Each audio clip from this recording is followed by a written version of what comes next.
Welcome to the Business of Law Conference 2024. If you're here physically, of course, you know we are live at 4 Points by Sheraton. And if you're joining us virtually, welcome too.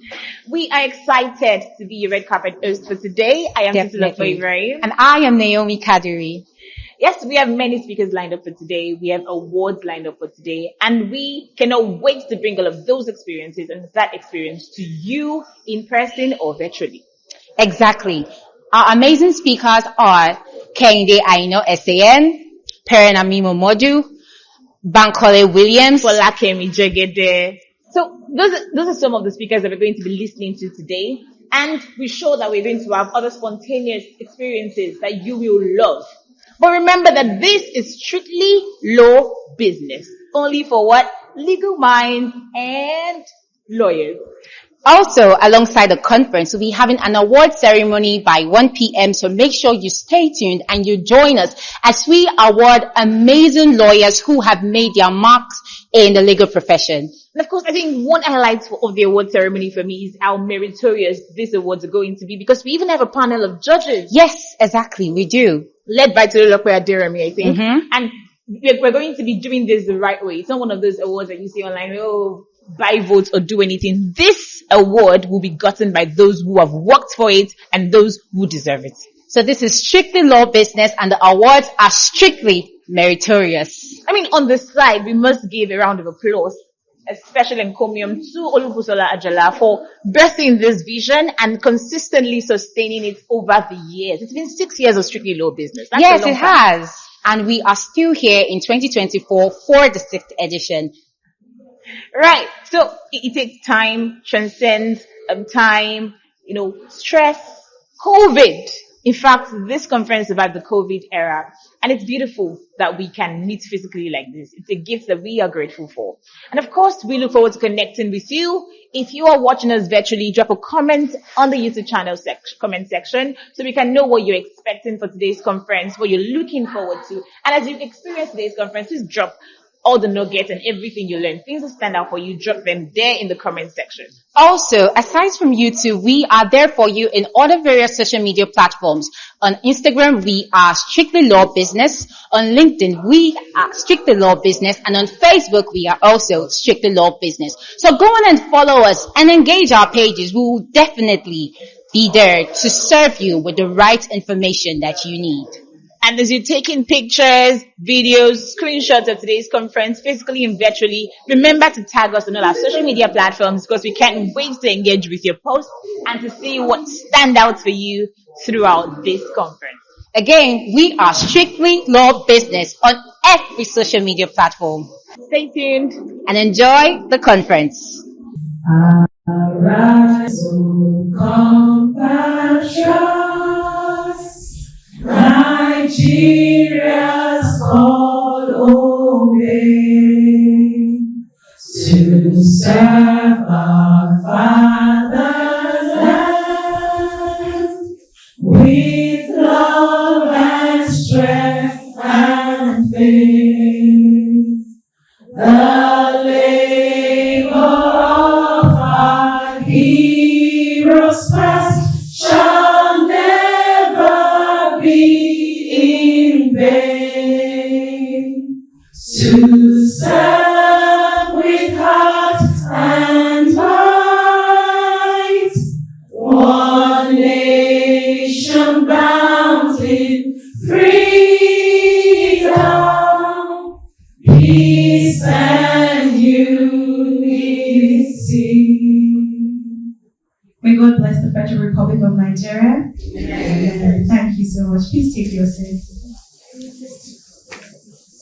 Distinguished ladies and gentlemen, thank you so much once again. Permit me to once again welcome you to the Strictly Law Business Conference, the Business of Law Conference 2024. A round of applause, please. Thank you so much. My name is Damilola Busari, and I'm delighted to be the co-anchor of today's event. I have here a beautiful colleague. Please let us know your name. All right, thank you, Dami. My name is Oluwatoyin Ojukwe Asada, and it's a privilege to be here co-anchoring this conference with Daniel. And we look forward to a wonderful time together this morning. Thank you so much once again. A round of applause, please.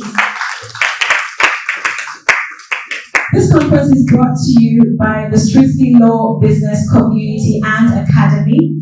And if you're not a part of this academy already, I'm sure that at the end of today's conference, you'd have been convinced beyond reasonable doubt that you have to be a part of us. The Strictly Law Business Conference, the Business of Law Conference, is one that actually began in 2019, and this is the 6th edition of the conference. Now the conference is, thank you, it's a good place to clap. This is the 6th edition of the conference. If you do something in Nigeria and you're able to consistently do it year in, year out, I think it's a reason to celebrate. And we also would like to celebrate you, our audience, because the fact that you're here shows that you mean business with your practice. So please, a round of applause for yourselves. Thank you. Now, the conference began in 2019, and year in, year out, we've had the privilege of having a number of dignitaries speak to us at the conference and, of course, answer questions from legal luminaries. We've had the pleasure of having the former Attorney General of Lagos State. A round of applause, please. We've had the honor of also having one of, well, he is now the NBA president. Then he was still vying for the position, YC Mekia USAN. A round of applause, please.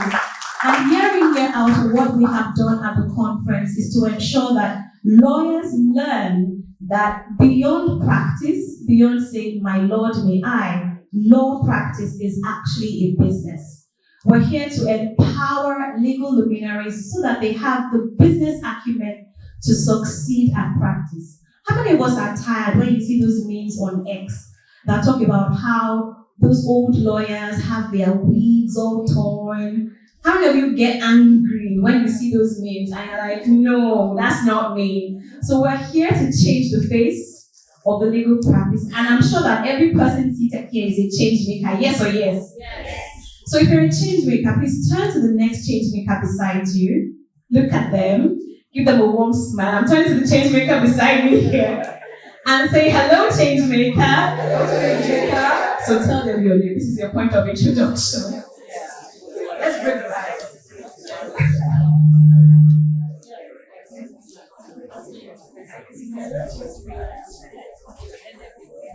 So have we had a second or two to meet people? Yes, I'm delighted. Now, if you understand how success works, you know that no one succeeds alone. And I trust that from this conference, you will also be meeting people that will help you succeed. Now, there's an interesting story talking about partnership and success. My co-anchor here, oh, by the way, forgive me, we are both proud members of the Strictly Law Business Community. So when I say that without the shadow of a doubt, at the end of the conference, you would want to be a part of us, I know what I'm saying. My co-anchor here, Tony, has a success story where in the community she met her.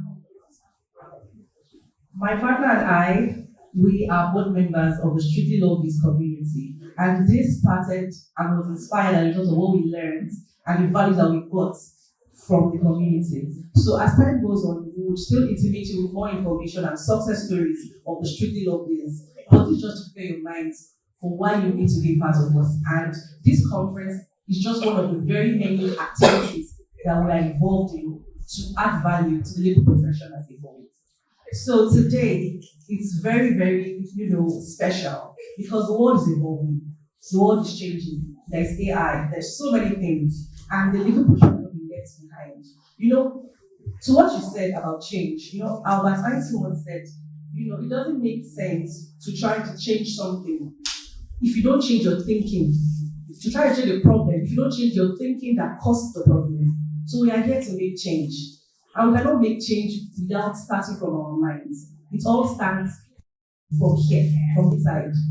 And that is what has inspired the theme for today's conference, which is the shifting mindset on law practice. So on that note, without further ado, it gives us great pleasure to once again warmly welcome you to the Business of Law Conference 2024. So we're going to do something together. When we say shifting mindset, you're going to say building profitable law practice. I know that we're lawyers and most time we think we're put together prim and proper. We don't want to have fun or be informal, but we're going to shatter that stereotype this morning. So when we say shifting mindset, pardon me, so let's try that.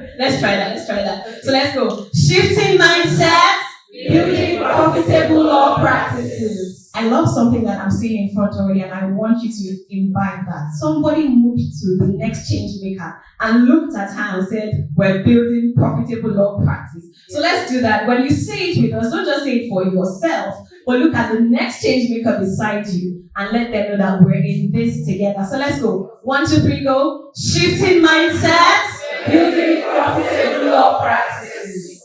Thank you so much. A round of applause for yourselves, please. We would like to bring up the convener of this conference. Now, on that note, I know that we're in the social media age. How many of us here are active with our practice on social media or with your personal profile? How many of us? I said also, so I'm raising my hand. Please raise it proudly. You're active on social media. Now, LinkedIn is social media, though, in case you didn't know. So, we're on LinkedIn. Let me see your hands. Facebook, Instagram, X. Because I know there are lots of Twitter lawyers, right? Beautiful. So we're going to encourage you to please share. So we have our hashtags. We have 2 hashtags actually, yeah. One is hashtag TBOLC, and the second hashtag is TBOLC 2024. We will announce them later on, but please, as you have those nuggets of wisdom dropping from the conversations that we're having today, please ensure that you share. We're also delighted to let you know that we have a brilliant lineup of speakers. Can we please put our hands together for our speakers? We have a brilliant lineup of speakers today. We have here that will be speaking to us today, Mr. Kende Aino, SAN. Can we please appreciate the learned silk? We have also Peranami Momodu. Can we please appreciate her? We have Charles Enebeli. Can we please appreciate him? Would you like to introduce the other speakers? Yeah, we also have the delectable Folakemi Jegede. We'll also be having our keynote speaker later on, the person of Mr. Bankole Williams. And we will not be going further with this conference without acknowledging the presence of the chairman of the Lagos branch of the Nigerian Bar Association, in the person of Mr. Bisi Makojola. He'll be coming up shortly after the convener comes to give the welcome address. So I hope you're having a good time so far. Please just relax and be sure that you are in for a good ride. Today's conference is like no other. It's not the usual theory. Today is practical. We would have our speakers come up and share stories, share their experiences and their lessons so that we can all be inspired. So trust me, you are in the right place. Just relax and enjoy your time. On that note, we would love to bring forward the person responsible for us being here, the person who takes that mandate on her head, the business of law, the convener of the Strictly Law Biz community, Strictly Law Business Academy, and the Business of Law Conference, Olubusola Ajala. Please put your hands together. I'd like to pray for indulgence. If you can please rise as we honor her. We had said it earlier on that organizing this event 6 years back to back is no mean feat. So please, as you continue clapping, please rise. Thank you very much as we welcome the convener once again. Please keep clapping, keep clapping.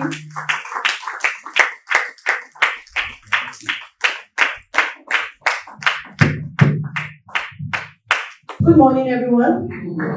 Are we excited to be here? Yes. I can feel our excitement. Are we excited to be here? Yes. I want a niche. I'm feeling cold. Are we excited to be here? Yes. Thank you. Welcome, everyone. Welcome. And I would apologize for us commencing a little bit late. It's not in our practice, has never happened before, but I'm very sorry for that. I want to thank everyone for coming. I know that moving out in Nigeria these days is not so easy, but for coming, and especially for those of us that came in early, thank you so much for coming. So why are we here today? Shifting mindsets. How many of us are ready to shift our mindsets from what you currently are? You know those mindsets that are not enabling, those disempowering mindsets, disempowering thoughts. Law practice is difficult. I mean, I can't even make money from it. How are you doing this lawyer thing? Some of you are saying, oh, come online, legal text is not working. You know, those kind of negative mindsets, these empowering mindsets, the mindset that is not serving you and I. That's what we want to shatter today. Shattering limited beliefs. Empowering ourselves. Believing that there is more. Believing that there is abundance. Believing that law practice is profitable. Believing that you can build legitimate wealth from law practice without cutting corners, without lying. They say lawyers are liars, but you do know how to lie for you to make money. Believing that you can get those clients that will pay your fees without, without struggling, without going back and forth arguing prices. Believing that you can get good briefs. We want to raise our mindsets today. And it's okay if you can't see it yet, right? But I believe that before we leave here today, you will be able to see it and know that it is possible, that abundance exists, and you can also benefit from it. And so I want to welcome every one of us to the Business of Law Conference 6.0. Honestly, if it was left to me, I would have been done with this conference by maybe the second year or third year. So I would have been done with it. But because this is a calling for me. And a lot of people keep asking, why do you make it free? It is free because that is my assignment. That is the instruction. I don't know how long it will continue, but as of now, that is the instruction. Because there are a number of you who may not be able to get into the community. Some of you may not even be able to attend our academy. But I believe that the little you may get from the conference can help you, pull you up, depending when you are, empowered enough to then be able to sign up for the community and the academy.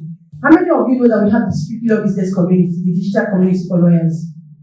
Please, can I see your hands? Oh, quite a number of you. Fantastic.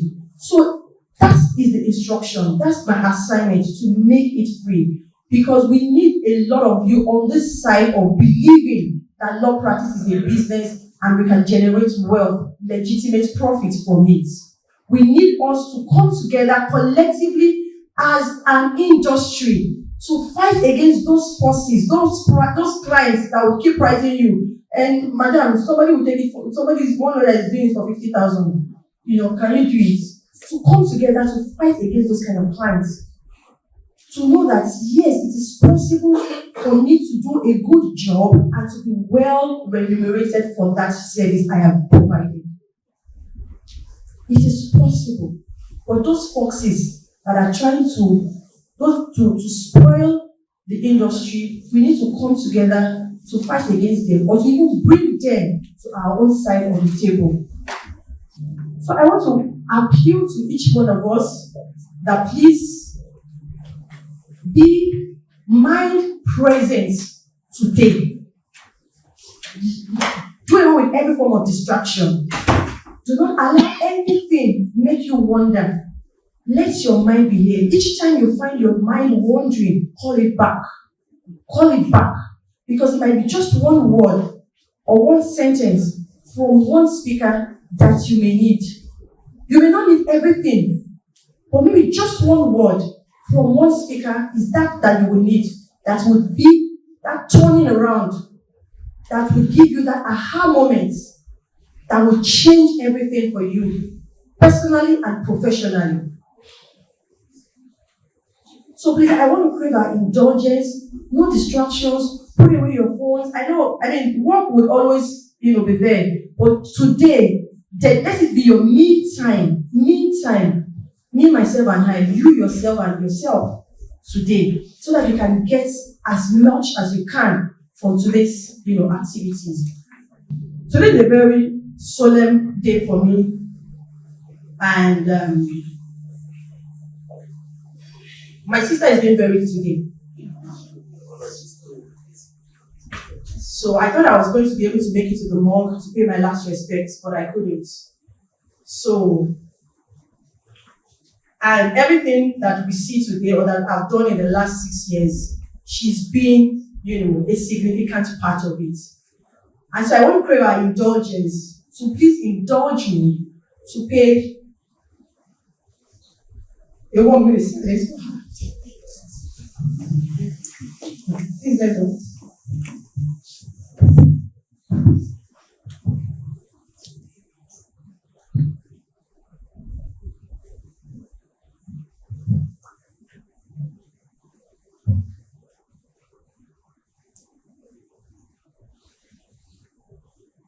May the soul of Adetunwa Adeyemi rest in peace in Jesus' name. Yeah. Thank you, everyone. Thank you. Please don't be moody. I'm fine. Don't be moody. Fine. I'm fine. Don't be moody. Death is what we all hold, and we'll just go. And that is one of the reasons why I am doing everything to give expressions to everything within me, because I don't know how long or how much time I have. And this is also why I want to beg and indulge us, guys. Please, let's take our lives, our profession, our career seriously.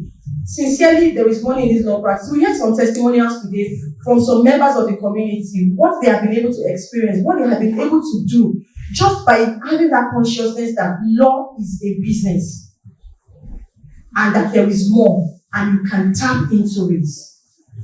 So, ladies and gentlemen, thank you for listening. Thank you for coming. And we have the awards, right? We're starting awards this year. Someone excited? And the whole essence is to just strengthen and deepen the thought leadership of the business of law. We want more people to know. We want more people to get into that awareness. We want us to do more. So as you do more, we are going to be celebrating you. It's not just about, the big or celebrity lawyers. It's about each and every one of us doing that little in your small corner. A round of applause once more for Ms. Olubusola Ajala. So we're going to do something now. Sound, are you ready for me? Are you ready? All right. So please rise, everyone. That dance that we didn't get to dance, I'm going to dance. We're going to dance it. See, she came back. Our energy queen came back. So we're going to have a few minutes to just loosen up and enjoy ourselves. Shake body, right?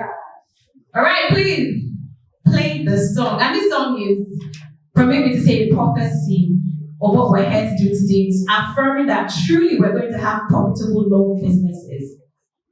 So please play the song for us.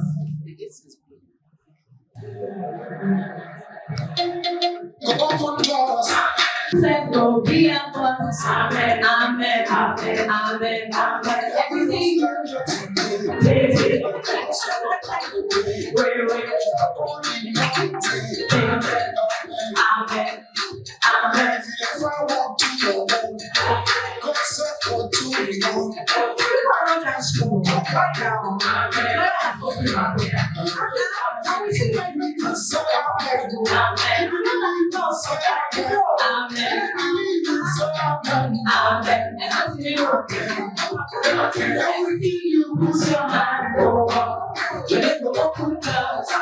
You said go be a cause. Amen, amen, amen.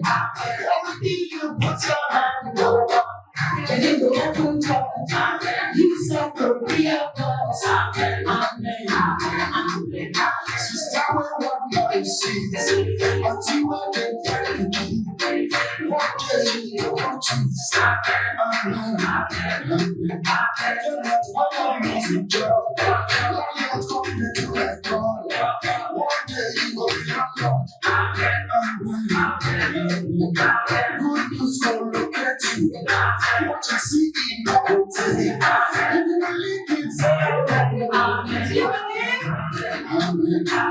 Everything you put your hand on, it ain't open doors. You said go be a boss. Everything you put your hand on, it ain't open doors. You said go be a boss. Thank you, Papa.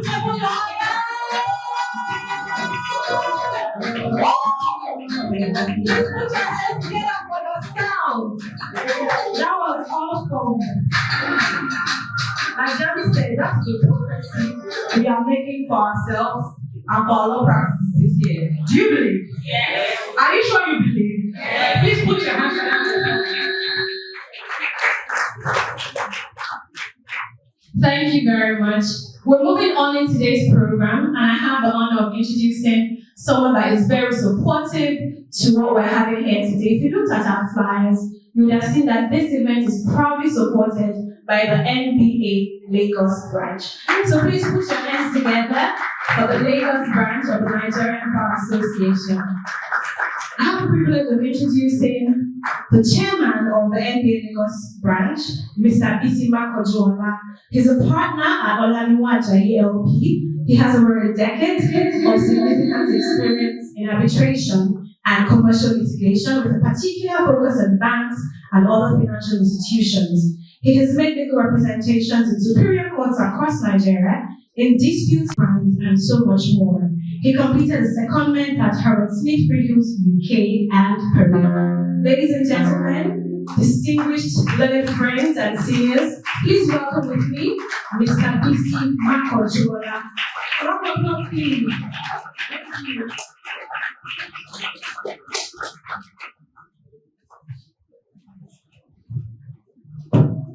Good morning. What the presenters didn't say was that I was called to the bar in 2006, on the 7th of November, and that I made partner on the 1st of July 2021.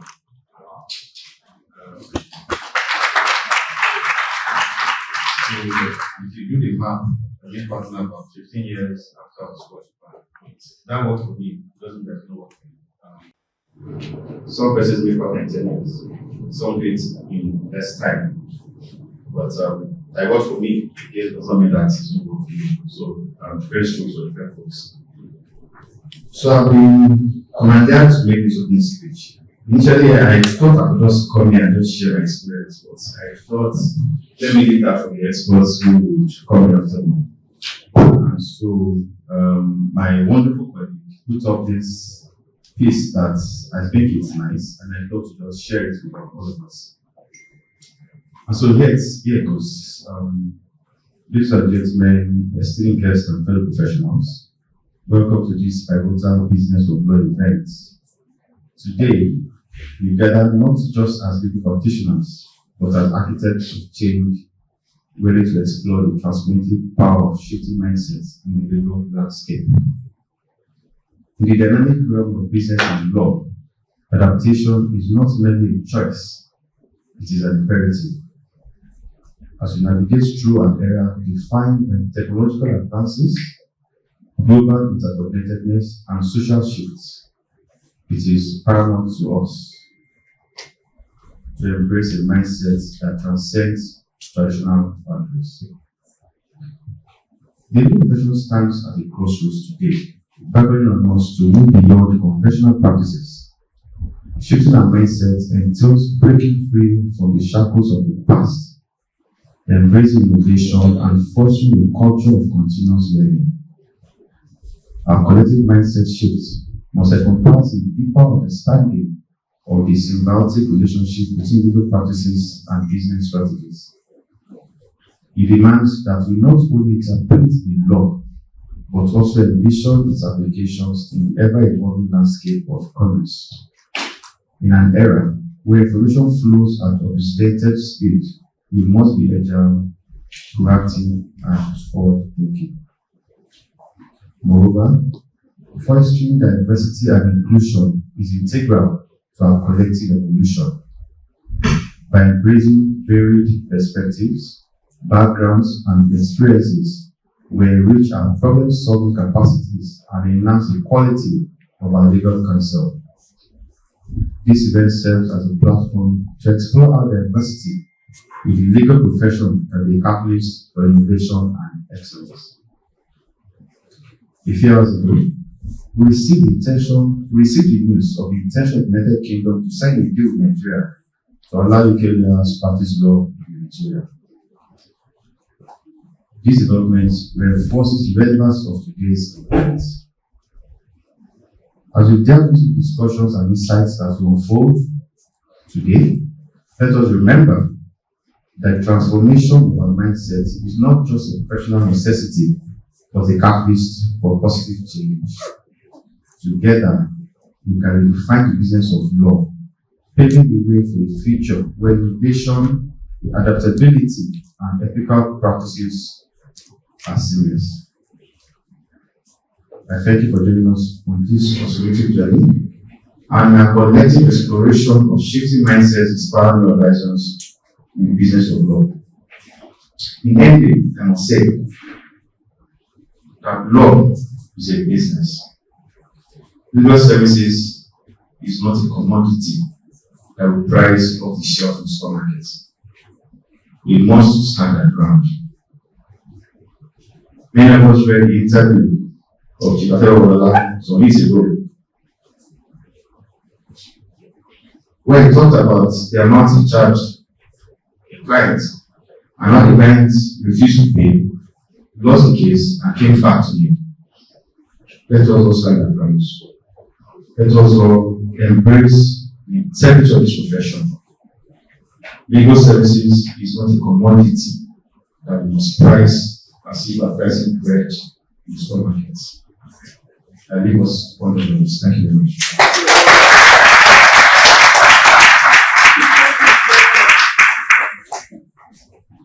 Thank you so much, Mr. Chairman. Please, a warm round of applause for him once again. One thing that struck me out of everything he said was the fact that we are all traveling, like we are all jackpot friends. And how come? Like I said, we are all jackpot. I'm sure a lot of us here, a lot of us are processing it. Am I right or right? Yes. I'm not very sure. But isn't it interesting that while we are planning to jackpot, some lawyers over there are planning to come here to do business. And we say, oh, we are training our lawyers every year, but there is no brief, there is no work.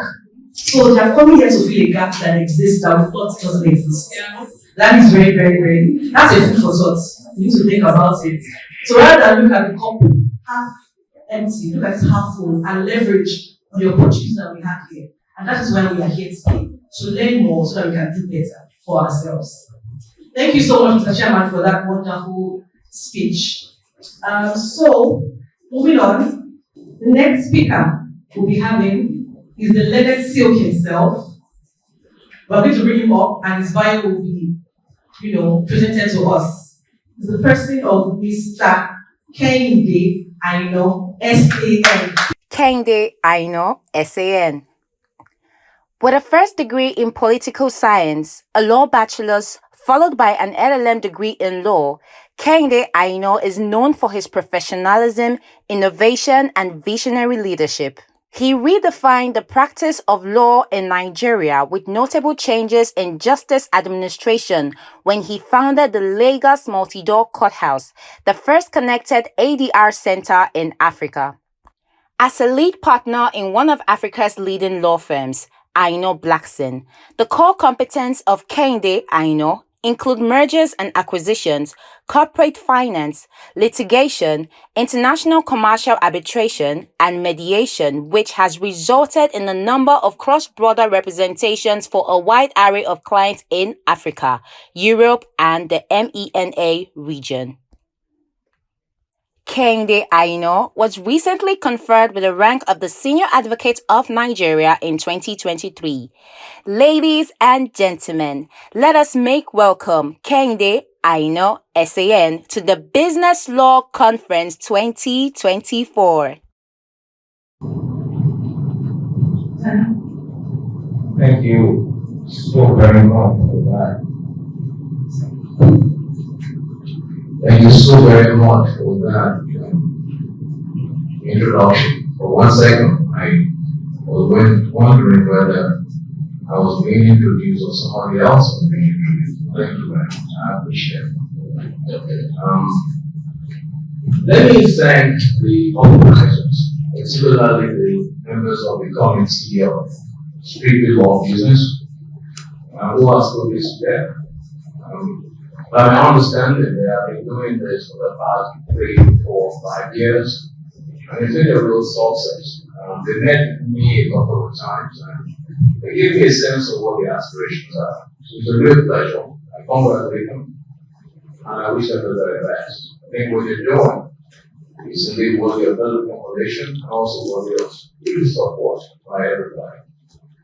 And I'm here just to demonstrate more than anything else my support.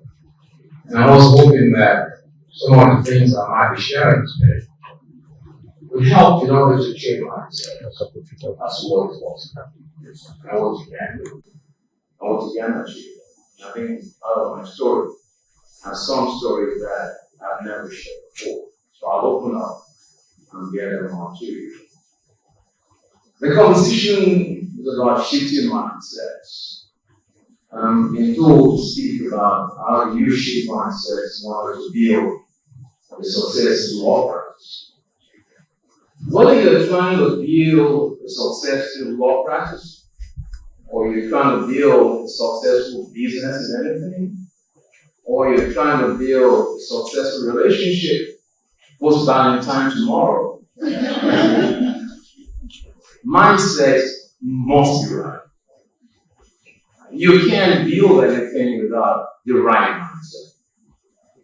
So my conversation today will be twofold.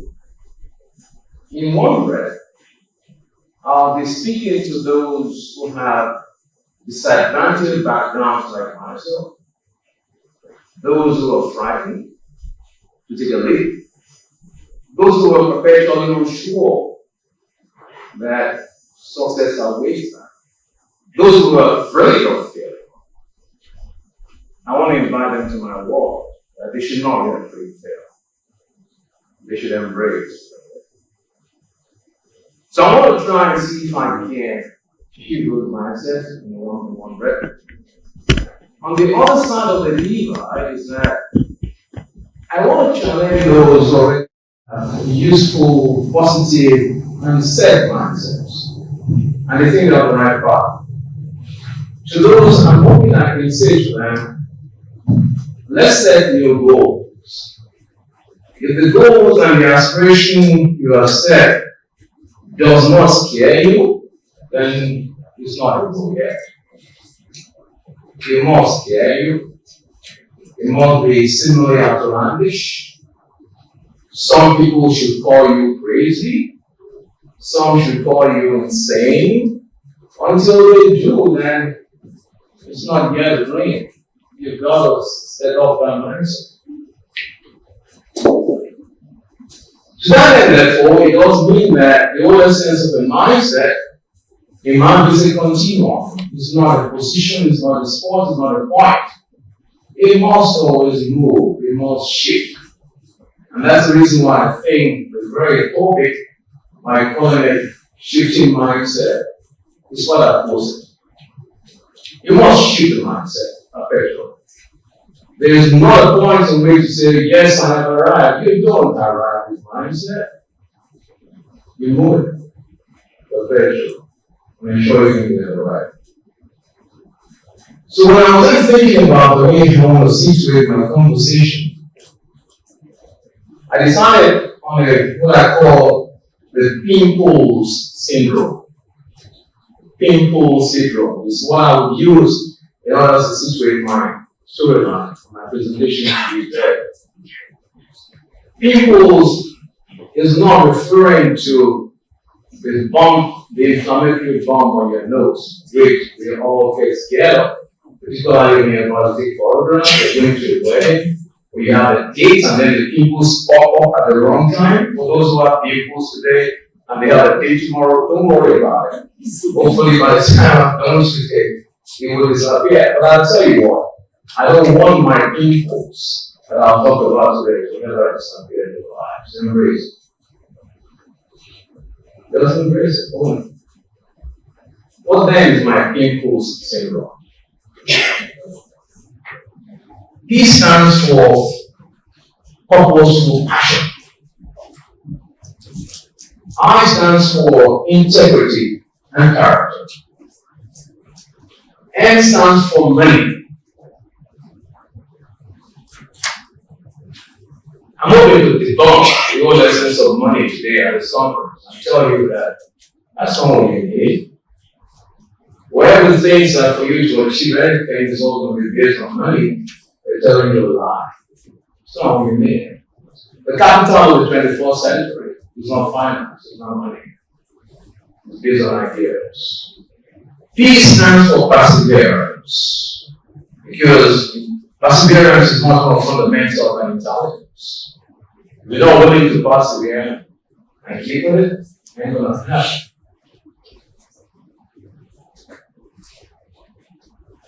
L stands for leadership.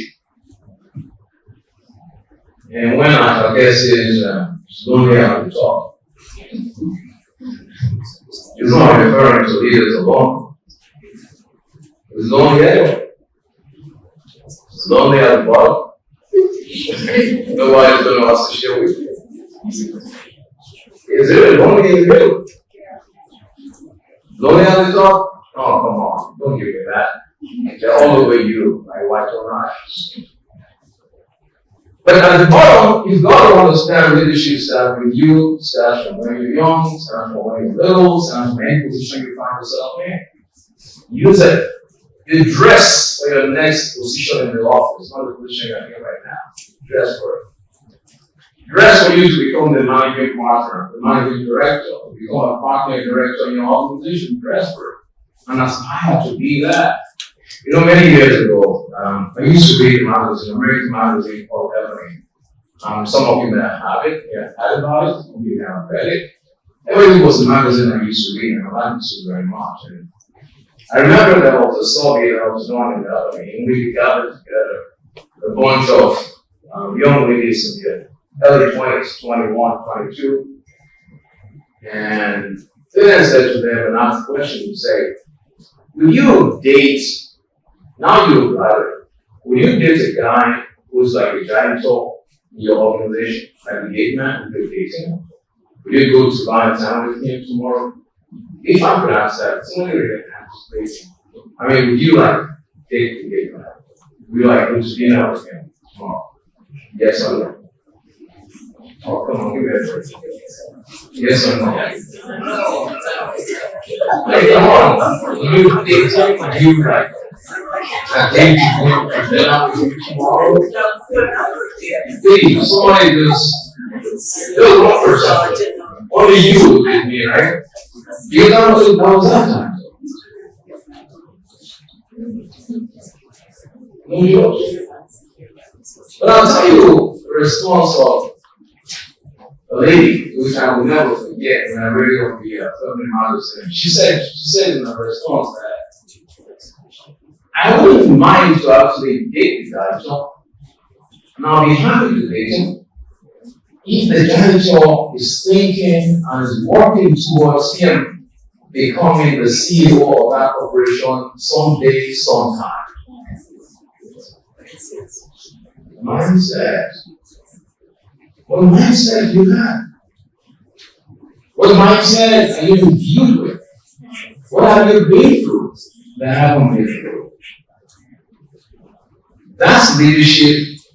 Excellence is everything. There's no shortcut to life and excellence. There's no shortcut. E is excellence, and S is selflessness. Absolute, complete selflessness. Just forget about you. Forget about you. Think about the next person. Work for the next man. See how the next person can benefit. See what you can do in order to make a difference. See what you can do to unite it. The easiest short course, and that's the only one that I think is a short course. There's no law to anything. But the one short course I found that I'm located is not selflessness.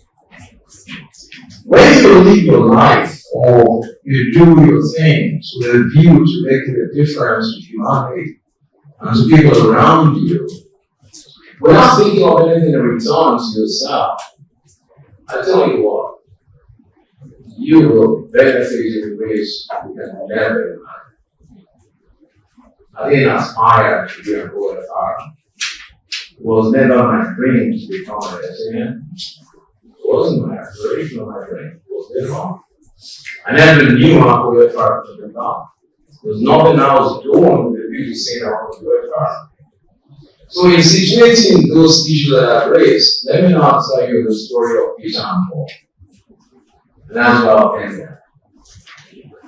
Peter and Paul were number 6 and number 7 in the family of Peter.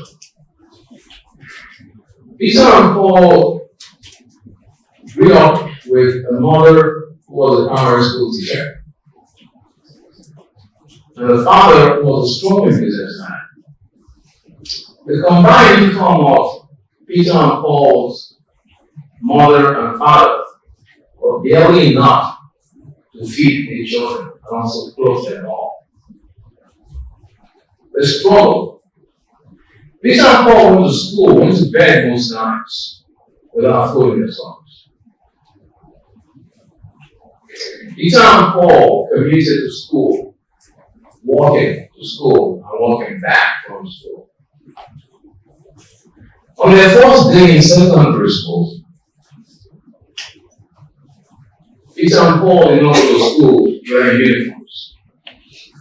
Peter and Paul were wearing clothes, particularly their shorts, was made for their mothers because their parents couldn't afford it. They went to school with their mother in tow, and they didn't go to class. They went to the principal's waiting room. Why? Their mother needed to speak to the principal to allow Peter and Paul to be in class with an understanding that the school fees we pay will be deferred and paid in installments. Peter and Paul were barely 10 years old. They waited for their mom in the room. When their mom came back, they couldn't understand what was going on. They were just there with their mom. So when the mom came back from the principal's office, they had recollection, not of the conversation we had and had no understanding, but they remembered so well that there was tears welling up on their mother's cheeks. But they remember that. That stayed with them as long as they lived. Fast forward.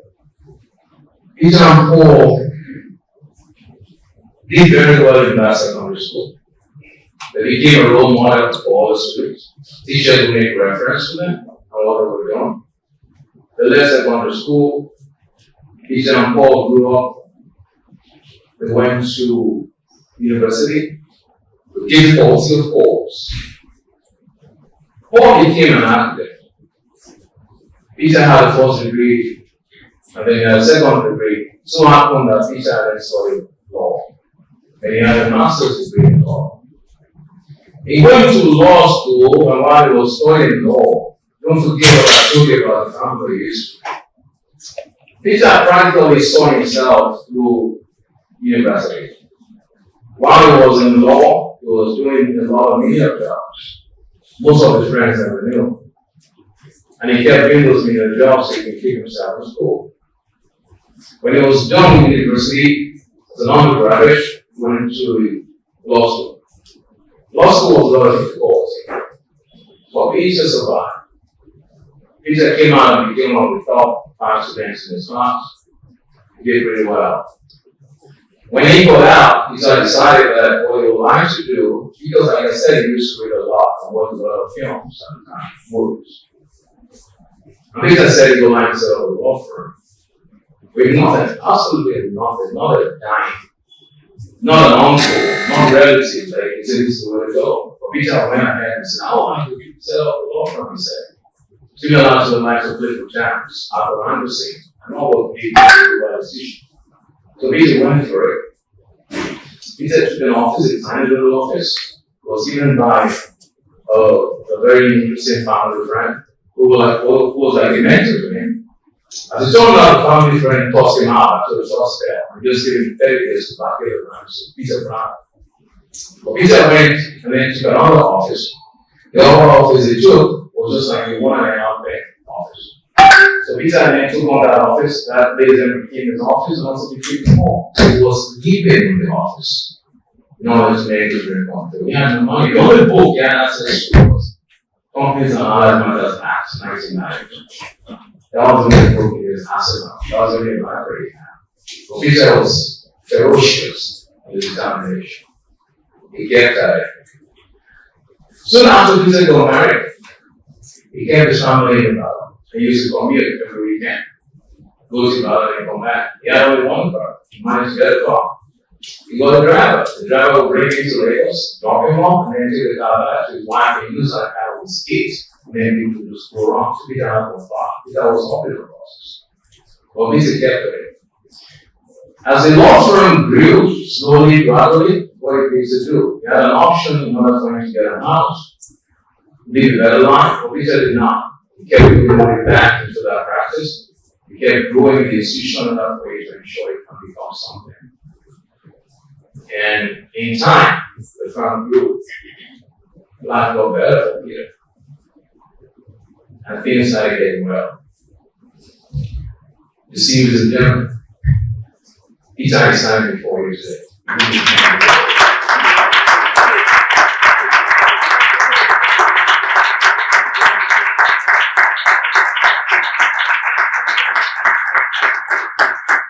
The law firm that he birthed, that he dreamt of by this time, with nothing is spoken, is unrecognized. We don't have a law firm today.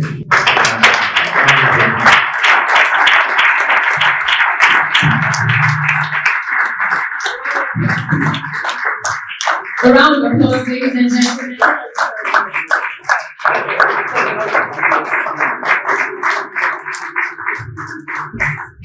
Please, let's once again appreciate Red Silk, Mr. Kende Aino, SANOFR, for sharing his truly inspiring story with us. You may please take your seat. Thank you very much. And that's what today is going to be like. We're going to be hearing various stories that will make us believe that the impossible is possible and help us shift our mindsets so we can build profitable law practices. If that young man whose parents could barely get him through school and he had to fend for himself is today a senior advocate of Nigeria, truly everything is possible, anything is possible. Do you believe? Do you believe? So today, as those questions pop in our minds, I just want you to situate yourself between everyone's stories. We're going to have a few minutes for question and answers after we've listened to everyone's stories. And if you would look at the flow of how our speakers would talk to us today, they are going to be sharing their personal stories. So it's not you saying just the prim and proper them, you saying the successful person, but you're going to hear a bit of the sad times, the hard times, but it will definitely leave us with something, perseverance and belief that it is possible. How many of us remember some of the points he shared with us, the pimples? Interestingly, I had a pimple that came up just yesterday as well. How many of us? So who remembers what the first P is? Okay, so please don't look at your notes and your phones. Let's test ourselves a little. How many of us remember the I? Integrity and character. The M? Money. Love it. The P? Perseverance. The L? Leadership. The E? Excellence. And the S? selflessness. A round of applause for yourselves. Thank you so much, ladies and gentlemen, for paying keen attention. And it will be a good moment to just pop on X, pop on LinkedIn, and tell them about the pimples that you grew today that you're not living, right? So let's ensure that we share this with our colleagues, with our friends as we go on. I have the honor of welcoming our next speaker, Ms. Perenami Momodu, who is a consultant at Gately Legal. So as her introduction is played, please let us put our hands together. Perenami Momodu. Perenami is a consultant within Gately's PLC International Arbitration Group, where she is also the head of Gately's Africa practice. Prior to joining Gately, she was a partner at ALX for 4 years. She has over 14 years' experience in cross-border, complex, high-stakes, arbitration and litigation within West Africa. She represents clients in arbitrations in sectors such as energy, manufacturing, retail, maritime, infrastructure, and foreign investment under international rules such as the LCIA, ICC, ICSID, and UNCITRAL. She is ranked as a national leader in both litigation and arbitration by Who's Who Legal Nigeria. She also advises on insolvency-related disputes, and in 2019, she received a Special Recognition Award from the Vice President of the Federal Republic of Nigeria for her involvement in the insolvency and business rescue reforms in Nigeria. Ladies and gentlemen, please make welcome Perenami Momodu to the Business Law Conference 2024. I'd like to thank Busola and the Strictly Law Business team for having me here today. This is a very well put together conference. Thank you very much. And Busola, my sincere condolences. May God comfort you and all those who grieve. My name is Perenami Momodu. I really like my first name, Perenami. So some people call me Peri, but please feel free to call me Perenami. Now, the topic for today, shifting mindset. And we've heard a lot about it already. And for me, and as has been said already, I'm not sure you can really achieve much if your mindset is not right. I'm not quite sure. Because everything starts in the mind, right? Everything starts in the mind. And for me, I remember when I was in law school and I was leaving law school, and somebody said, at the time there was a recession, the recession comes, there's always the recession cycle here and there. And somebody was like, look, there's so much recession, we don't know how we lawyers are going to make money, we don't know how we're going to excel, how are we going to do this? And I remember telling that person, I was like, well, what's my business with recession? And he laughed. He was like, well, it is your business. I was like, yes, but that's not going to stop me. And I remember that conversation because many years ago, myself and that person touched base on it again. And I was like, well, I said it's going to happen, but I'm going to find my way, through it. Now, I started off my career at a law firm called Ladi Rotimi Williams Chambers. And the reason why I mention this is because all through my career, I've always listened. And when I say listen, we're all listening here, but there's some, key things that I've listened to along the way that have sort of like helped me navigate my journey. When I started off at that law firm, Ladi Rotimi Williams Chambers, I'm a disputes lawyer. So that day I just come out of court. And the lawyers on the other side were a big law firm, a senior lawyer from Banwa and Budaru. And she looked at me and she said, I think you should leave that firm. Not because that firm is not good, but I think that, you can actually do better. And at that point I was like, well, I'm doing the litigation that I love to do, what exactly did she want from me again? But I listened at that point.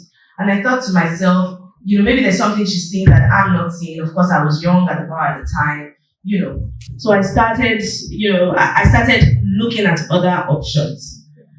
And shortly after that, I got an opportunity, another law firm called Alex. And I joined Alex in 2010, and I was at Alex up until January this year. So just not up until recently. And my journey at Alex was quite interesting. I say so because, we had the chair when he was speaking, talking about making partner. I was fortunate. I was one of those people at Alex that made partner very early. In fact, at the time I made partner at Alex, I was the youngest. There's never been any younger partner. I think I made partner when I was 10 years post-call. So it was sort of a record for us. It was sort of a record for us at the time at Alex. But how did that actually happen? In 2006, I didn't think I was going to make, I didn't join Alex to make partner. It wasn't, I just joined, let me just go to this law firm. They said they are doing the good things here. Let me just try it out. And in 2006, and as many women here would resonate with this story, I just had my second child and I was knackered. I was done, with the whole career, the whole running up and down. Everything just seemed too stressful for me at the time. Navigating motherhood and a very, hectic career, right? And I went to meet my boss at the time, Mrs. Adekoya. And I was like, well, Mrs. Adekoya, it's been good, but I'm not doing anymore. I can't keep up anymore. I've got family, this work is too stressful and all that. And she said to me, and she was like, well, why? What do you want to do? And then I'd gotten an in-house opportunity at the time.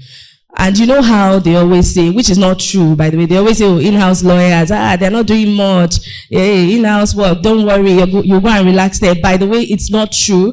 The in-house lawyers will tell you that sometimes they're even busier than some of us in law firms. Sometimes they're just as stressed. So, but I had that thought at the time, and I thought, look, going in-house was going to be an easy way out for me.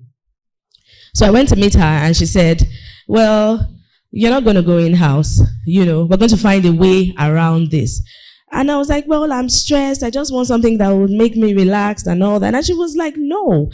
And what she did for me, and the reason why I mentioned this is so that we value relationships and we value those ahead of us. We value mentorships, right? So, and she was like, no, you're not going to leave and go in-house. I don't see you as that kind of person. I think, you're a dispute person. I think you should remain in that dispute space. So instead of allowing me to go in-house, she gave me an even tougher challenge. She made me partner. Now, for somebody who was already stressed up, you then made me partner. I just thought, Cuckoo kill me now. This man just wants to finish me. But for me, that was the change. It was such a pivotal moment in my career. Because, like I said, I was young. You throw me into the deep edge of a partnership at a top tier firm, right? So I started, navigating that. But it's important to note that even the journey to partnership, it wasn't a walk in the park. Of course, a lot of work had gone into it, which is why I had mentioned before that I was knackered, I was tired, I was stressed up. There's a lot of work that had actually, gone into that, along of late hours, I must confess, but having said that, she threw me in there and I had no choice. I had to swim, right? It was either, you sink or you swim, and I had to swim. And for me, it wasn't the easiest journey, but I was able to do it. Now, another thing that it did for me was it sort of made me bored. And I always say to people, embrace the boredom, really, because that's where a lot of your mindset shift is going to come from. Now, I had become partner, I thought, okay, I've been there, I've done that. What am I going to do again? Am I going to become partner for the next, 30 years of my career? What really was next for me? And I was very happy in that role, I'll be very honest. But it just felt like there was something more, and this is where the mind shift comes in. But at the same time, I was bored, right? So I started thinking, what can I do? Where can I go? I don't want to go in-house because I'm a disputes lawyer. And, I would also be bored in-house. And I know that I had said embrace the boredom. But for me, I just started thinking, what more? And then, we had the COVID year. And of course, we all know that in that year, a lot of things happened. We lost a lot of people, but even at that, there was just like a shift worldwide in terms of how we work and how we, carry out our activities. And so I started thinking, but do I even have to continue working in Nigeria? What can I do differently? And so, and by the way, I'm not a jackpot person. I'd never wanted to for many reasons. I mean, I have commitments here, so much going on. So for my personal reasons, I wasn't ready to relocate, and I did not want to relocate, at least not now. So I started thinking, but how can I work in a truly international way? How can I broaden my expertise? How can I deepen my knowledge? How can I raise my tax bracket? Very important. How can I grow really without leaving the shores of Nigeria, having made partner? Because for us in law firms, once you've become partner, it's like, what else, right? So, having made partner, what else can I do? So I started looking for opportunities that would allow me have a truly international practice while also maintaining my roots, maintaining my Nigerianness, remaining really in Nigeria.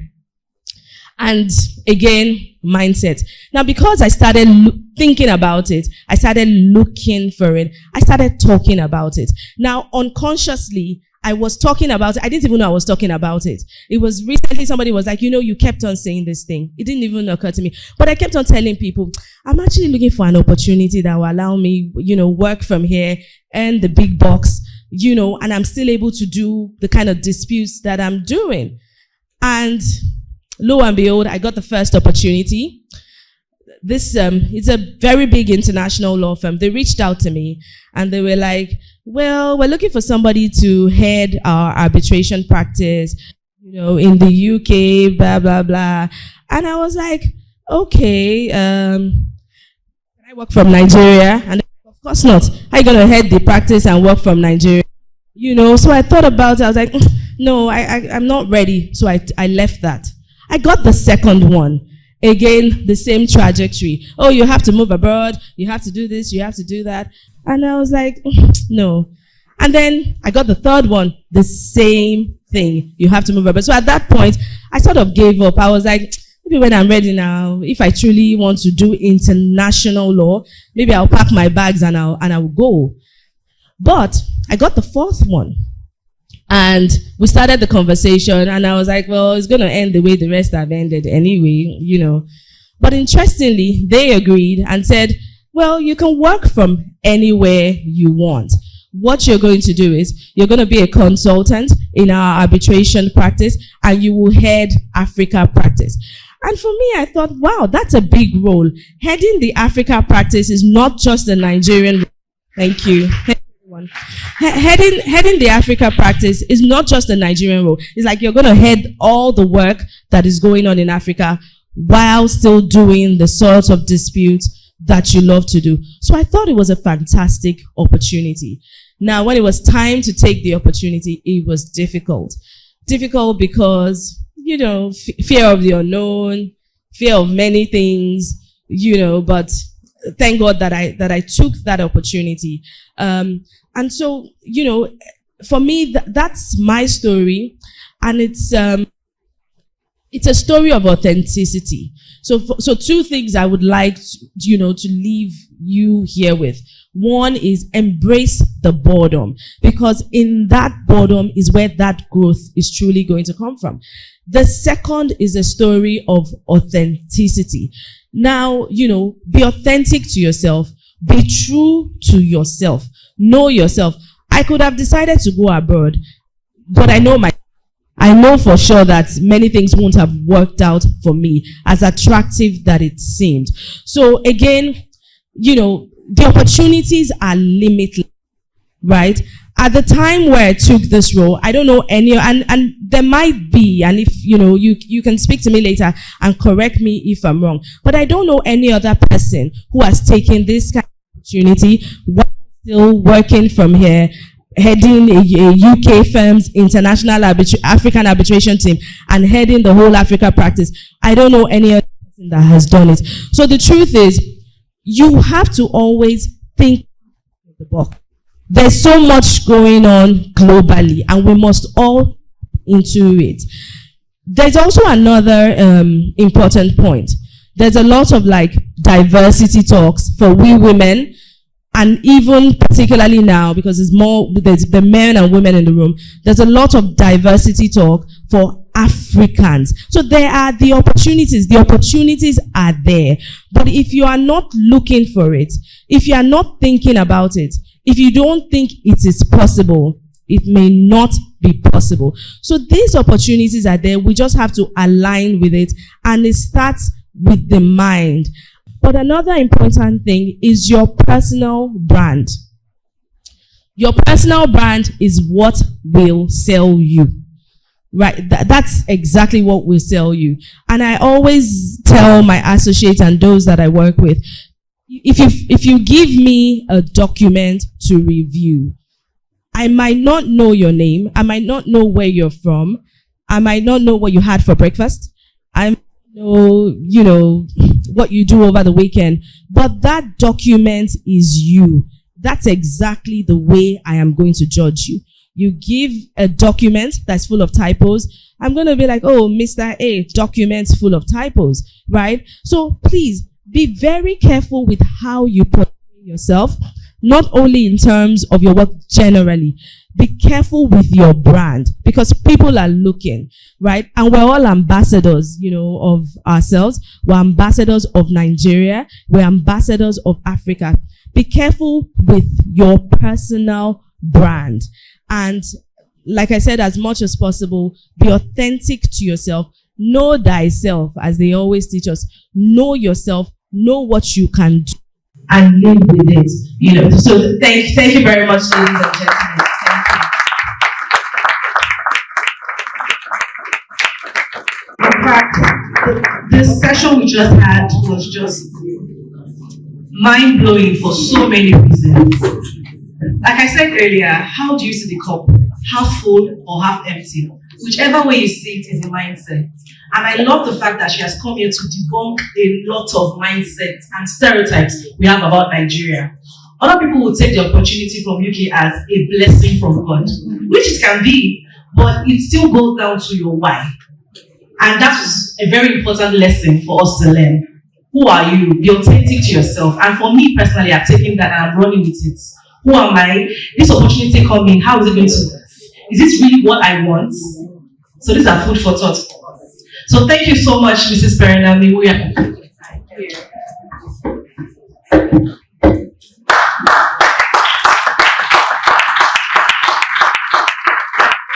a very creative and talented young lady who will be coming up to give us a spoken word poetry. Her name is Ayomide Aino. Please come up and give your presentation.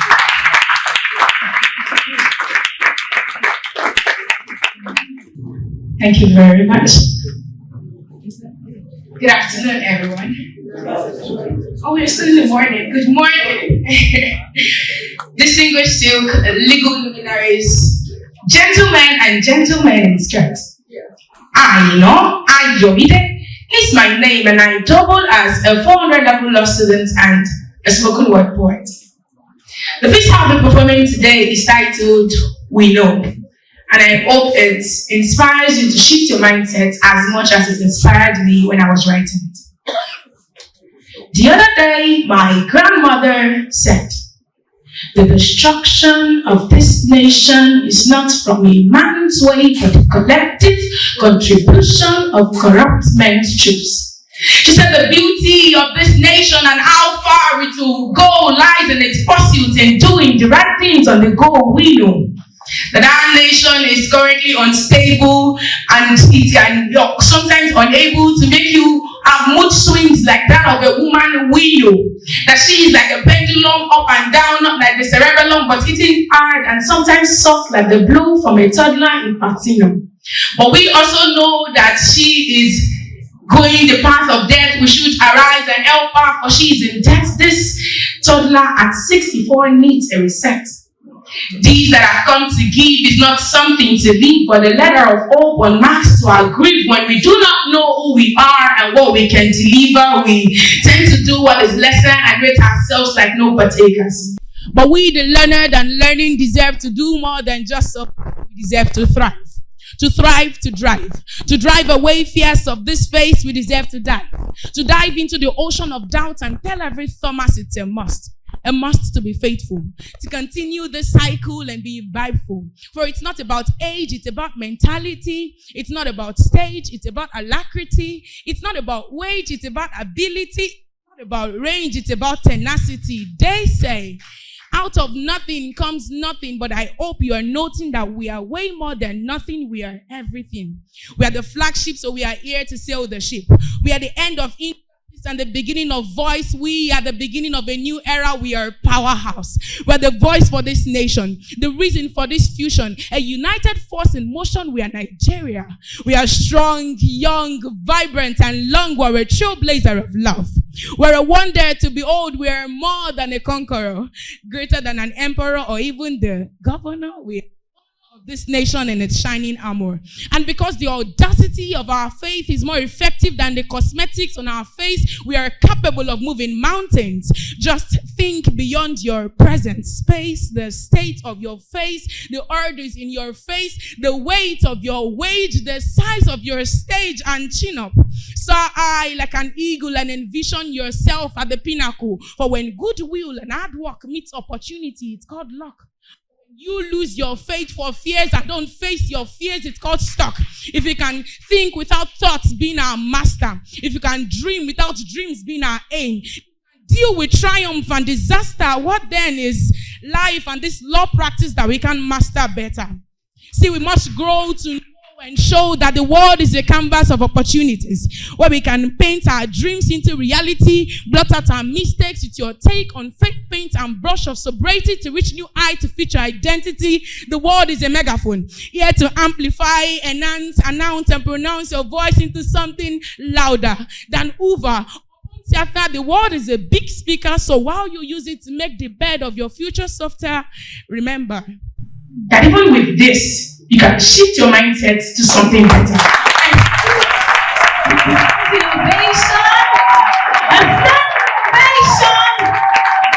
Please keep clapping for this phenomenal young woman. Wow. How many of us had a few goosebumps as that was a charge. A round of applause for Ayomide once more. I love it when I see young people doing amazing things. And a few things we should know about Ayomide. She's, should we say, our younger sister, because she's also on the path to becoming a lawyer. She's a law student. She's a compere.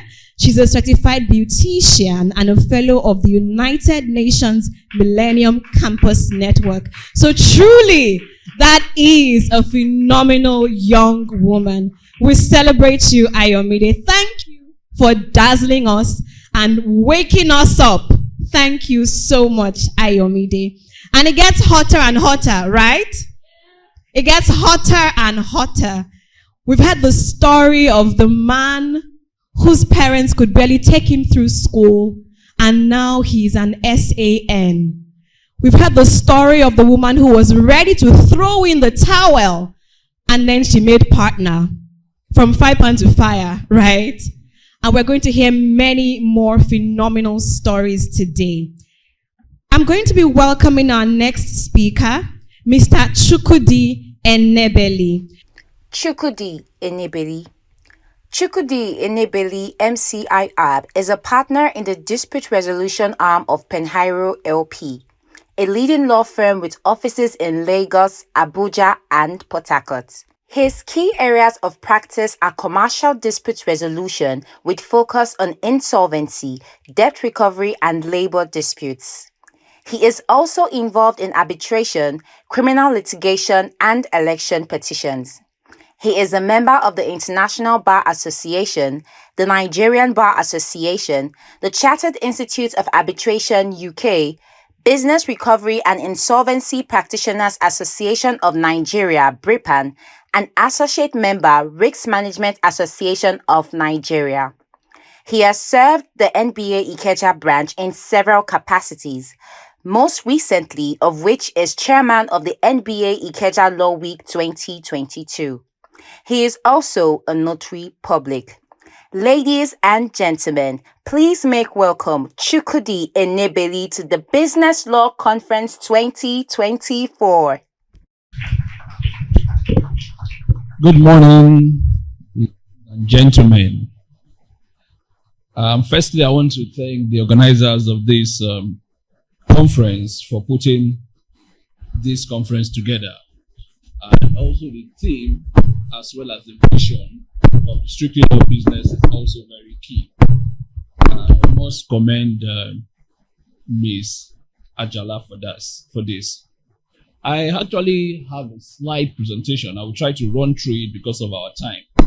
And I just hope I'll be able to give my own story in a manner that would just sink in and assist the younger generation.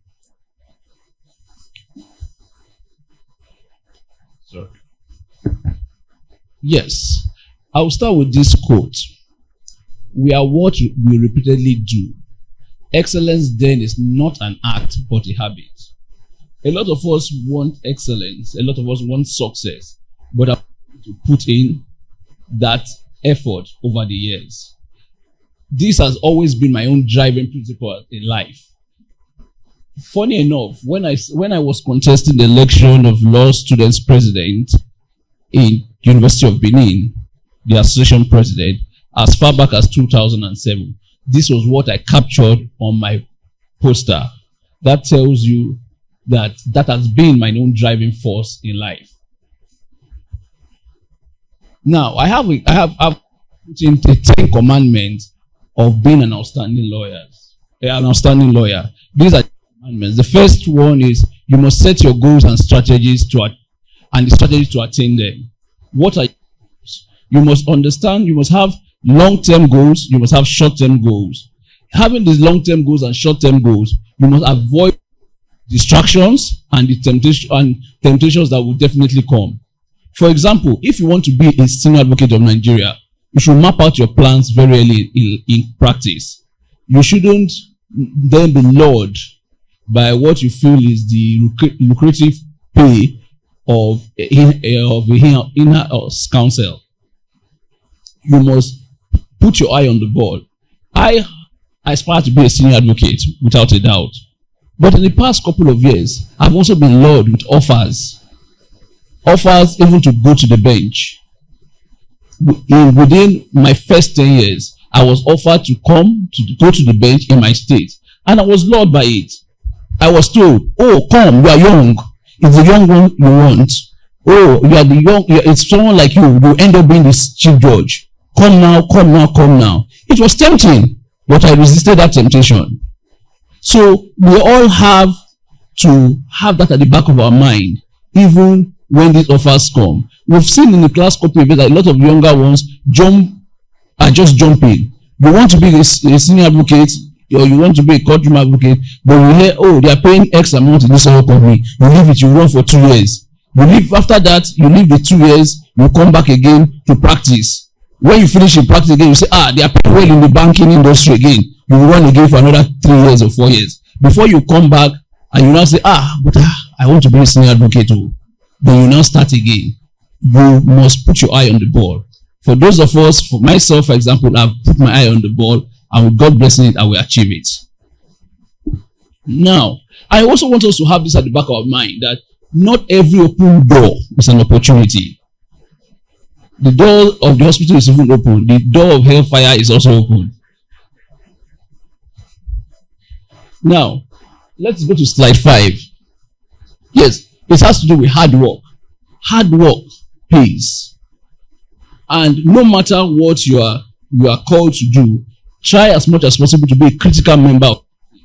You must persevere. You must also not be a minimalist. It is the word, I said, the difference between ordinary and extraordinary is the little word extra. And we saw that play out just on Sunday in the Nations Cup. That little extra was what gave Côte d'Ivoire the trophy. You must also be result oriented. I tell most of my colleagues, from the word go, what is the objective of that instruction?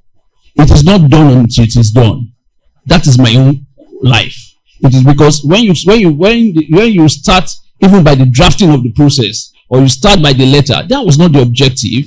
The objective is not to do the draft and keep it in the system. The objective is not just to have it there. You must go the extra mile. You must be result oriented. You must understand the objective of that task from the word go. The most important, you must also have the empathy of the client. Empathy of the client is very key. You must put yourself most times in the position of the client and ask, what do you want? What if you were the client, what will you do? You must also be a lawyer that your colleagues also find very reliable. We all work with people. We know those who love to work with. We also know those that we don't want to work with in our various firms. You must be a reliable lawyer. You must also understand that law practice is 24 hours. Law practice is 24 hours. Then this quote also key, that whatever you are doing, no matter how little it is very important for you to be outstanding. And this is what Martin Luther King said. If a man is called to be a street sweeper, he should sweep streets even as Michelangelo painted, or Beethoven composed music, or Shakespeare wrote poetry. He should sweep streets so well that all the hosts of heaven and earth will pause to say, here live the great street sweeper who did his job well. You must have that perfection. No matter the little thing you are doing, is it the research you are doing as a youth corps member in the firm? Put in your best. Is it the draft you are going to send to your superior before it goes out? Put in your best. Because a time will come that you will be judged and assessed by those very little things. And people will say, oh, Mr. A, once you give it to him, you can go to sleep. I've had situations where you give somebody something, the person may not bring it on time. But the person brings it at the 11th hour. And when the person brings it at that 11th hour, it is perfect. But you may have somebody who will rush and give it to you 2 days, 3 days before the deadline. And at the end of the day, you are in a worse situation. So please, it is key and very important that whatever you are doing, please put in your best. You will be assessed by it and you will be judged by it one day. Yes, building our network. They say generally that your network is your net worth. Now, let us ask ourselves, how many of us oil relationships or invest in them? When you have access to some notable or influential persons in your network, what do you do with that access? Do you abuse it by making all kinds of demands and requests that at the end of the day, when they even see your number, they don't pick? And I'm saying it because I can give a story. Like I said, I served as a LOSA president, and I used that opportunity as a platform to where I am today. That was in that position like I made Dr. Kemi Pinero SAN. And I used that platform at that very early stage I had relationship with judges, senior advocates, as many of them at that time. But I never for once made any request from any of them. Never. Today, some of them are friends, they are my leaders, fathers, they are my brothers, and we still have that very fantastic relationship. As far back as even 2008, when my mom turned 50, I was able to invite senior advocates who honored me with their presence at that time. I was not even a lawyer then. So it is very important that we must invest in those relationships. Then also mentoring. It is very key. And my sister, Nami, said something about listening to advice. A lot of people do not listen to advice. And that is why most times they end up crashing. Then I go to the issue of branding. Let me go to the issue of branding quickly. You must have a brand. You must have a brand of being a serious lawyer. Let us be truthful. A lot of us have social media handles. How do they perceive you on social media? Within your family, as little as your family network, how do they perceive you? Are you the clown of the family? Are you the jester of the family? You must position yourself and put yourself out as a serious lawyer, even in your dressing. I had just about a month ago, I had the opportunity of I appeared against a lawyer who happened to be 4 years my junior. And when he came to court, he was wearing practically a checkered suit, a great checkered suit, looked very tardy, very shabby. And I called him. As God will have it, he was there with his senior brother who happened to be his client in the case. I was against them. And I called him. I said, look at you. Do you know, I called the senior brother. I said, do you know a lot of people will make something from practice? Some will never. I said, look at the way your brother is. I asked him then, how many years are you? It turned out to be 11 and 15. He said, it's 11. I said, you are like this? He said, yes. I said, how many years do you think I am? He said, you are over 20. I said, you see your problem? I told him, I said, look at the way you are dressed. You can, if I was a client, I will not pick you. I said, look at my junior of 2 years at the bar. I said, if they line all of you up and I'm to pick a lawyer, I will never pick you. I will not pick you. So he has a reputation which over the years will speak for him. Is it a good reputation? Is it a bad reputation? I went ahead to tell him, I said, look at the way you are dressed. Look at even your integrity in this case is questionable. I said, 5 years down the line, 10 years down the line, I may be called to constitute a team. I don't want our level of non-senior, I could be called upon to constitute a team. But I said, I will never pick you if I'm called upon to constitute a team. But I have people who have appeared against, who are non-senior advocates, that if I'm supposed to constitute a team, I know that they fought a good fight, even in that case. I will pick them. I said, but I will never pick you. And I'm telling you to your face, I will not pick you. So what I'm just telling you, trying to tell everyone about is that you must position yourself and put yourself out as a serious lawyer. That is what I have done over the years, and that is what I'm still doing. And it has paid me seriously. Now, then I've come to also know that a lot of people are very disloyal. Loyalty is 100%. It is not 99.9. It is 100%. Loyalty pays. You must be loyal to your boss, your principal. You must also be loyal to the firm. And let us ask ourselves, how did you leave your last employers? You can ask yourselves quietly, how did you leave your last employers? A lot of us are very quick to judge seniors. A lot of us are very quick to condemn. Even when you have an issue with your employers or your boss and you have to leave, you must not burn bridges. You must not burn bridges. Your employer may be wrong, but I also take it as one of my guiding principles that God Himself will not put the rod or the cane of the elder in the hands of the younger generation. It is not your duty.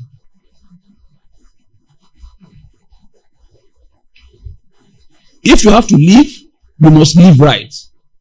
Not all those funny stories. I'm going for masters, this thing is happening. All those funny stories. At the end of the day, make it clear. Whatever will take you away from your current employers, live on a good note. Because the legal profession, like I tell people, is a very small community. In a very short time, people will know you for who you are. Then let us please. I'll just ask for 2 minutes additional so that I just round up, please. Then you must not have the employee mindset or the entitlement spirit. A lot of us have that employee mindset. A lot of us have just this employee entitlement spirit. Sorry. Now, are you in legal practice for just the income, or you are there as a service provider? You must also have the ownership mindset. Think like a manager and not a clerk. Are you just a 9-to-5er that once you leave the office, you are not reachable? A lot of us are like that. That even your seniors will not even cannot even give you any task. And do not be all about yourself. A lot of us are so entitled. And if we definitely must shift the mindset if we want to achieve success in practice. Now, people say, I have also put one, thou shalt not be broke. Why? Thou shalt not be broke. Your call to birth certificate is your meal ticket. You must understand how to charge clients. You must learn how to run a profitable legal practice. Law is a business, and also it's psychology. You must use your intelligence even when you are charging clients. Even as an employee, how do you make the practice profitable? And understand that there's a nexus between the income that comes to the office and what you take home. Also, never stop learning. You must continually develop yourself. You must move with time. If not, time will leave you behind. Finally, never give up. Keep running. And I definitely know the most important one is putting God first. Thank you. A big round of applause for Mr. Chukwudi Enebeli. Thank you so much, sir. Please, at your neighbor and say after me. Look at your neighbor and say after me. Say, neighbor, thou shalt not be broke. Thou shalt not be what? Don't be a SAPA lawyer. In fact, that sums up everything that we've been saying since morning. That sums up the reason why we have this initiative of the Strictly Law business. Law is a business. When they are counting broke lawyers, like I always say, in every profession, there are the rich ones, there are the average ones, and there are the broke ones. When they are counting them in the law profession, your name should not be mentioned among the broke ones. Amen? Thank you so much, Mr. Chukwudi Enebeli. A round of applause once again. I hope we are all taking notes. I just kept taking notes upon notes, and it's very important for us to do this and make sure that what we are learning today, we are applying it to ourselves. So far, it's been great. I hope you're having a good time. I hope we are learning. Thank you.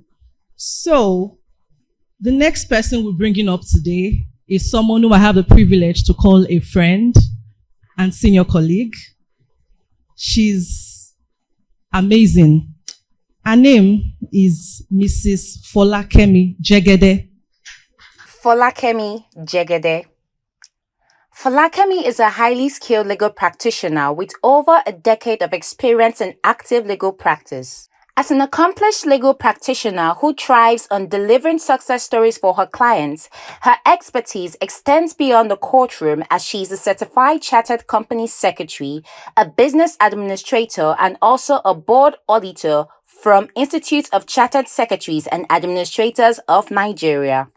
As the managing partner of Piquancy Solicitors, a distinguished full-service law firm in Lagos State, Nigeria, Folakemi leads an effective team that consistently meets the legal needs of businesses and individuals further enhancing her reputation as a competent and results-driven professional. She is a member of the Nigerian Bar Association, the International Law Association, and the Institute of Chartered Secretaries and Administrators of Nigeria. Ladies and gentlemen, please make welcome Folakemi Jegede to the Business Law Conference 2024. Thank you so much. I appreciate the Strictly Law Business for this honor to be standing here. I'm also proud to be a member of Strictly Law Business. Good afternoon, profitable lawyers. Mindset too. Good afternoon, profitable lawyers in the house. Yes. You know, this particular theme is so strategic and it's so good for me to be sharing my journey with you.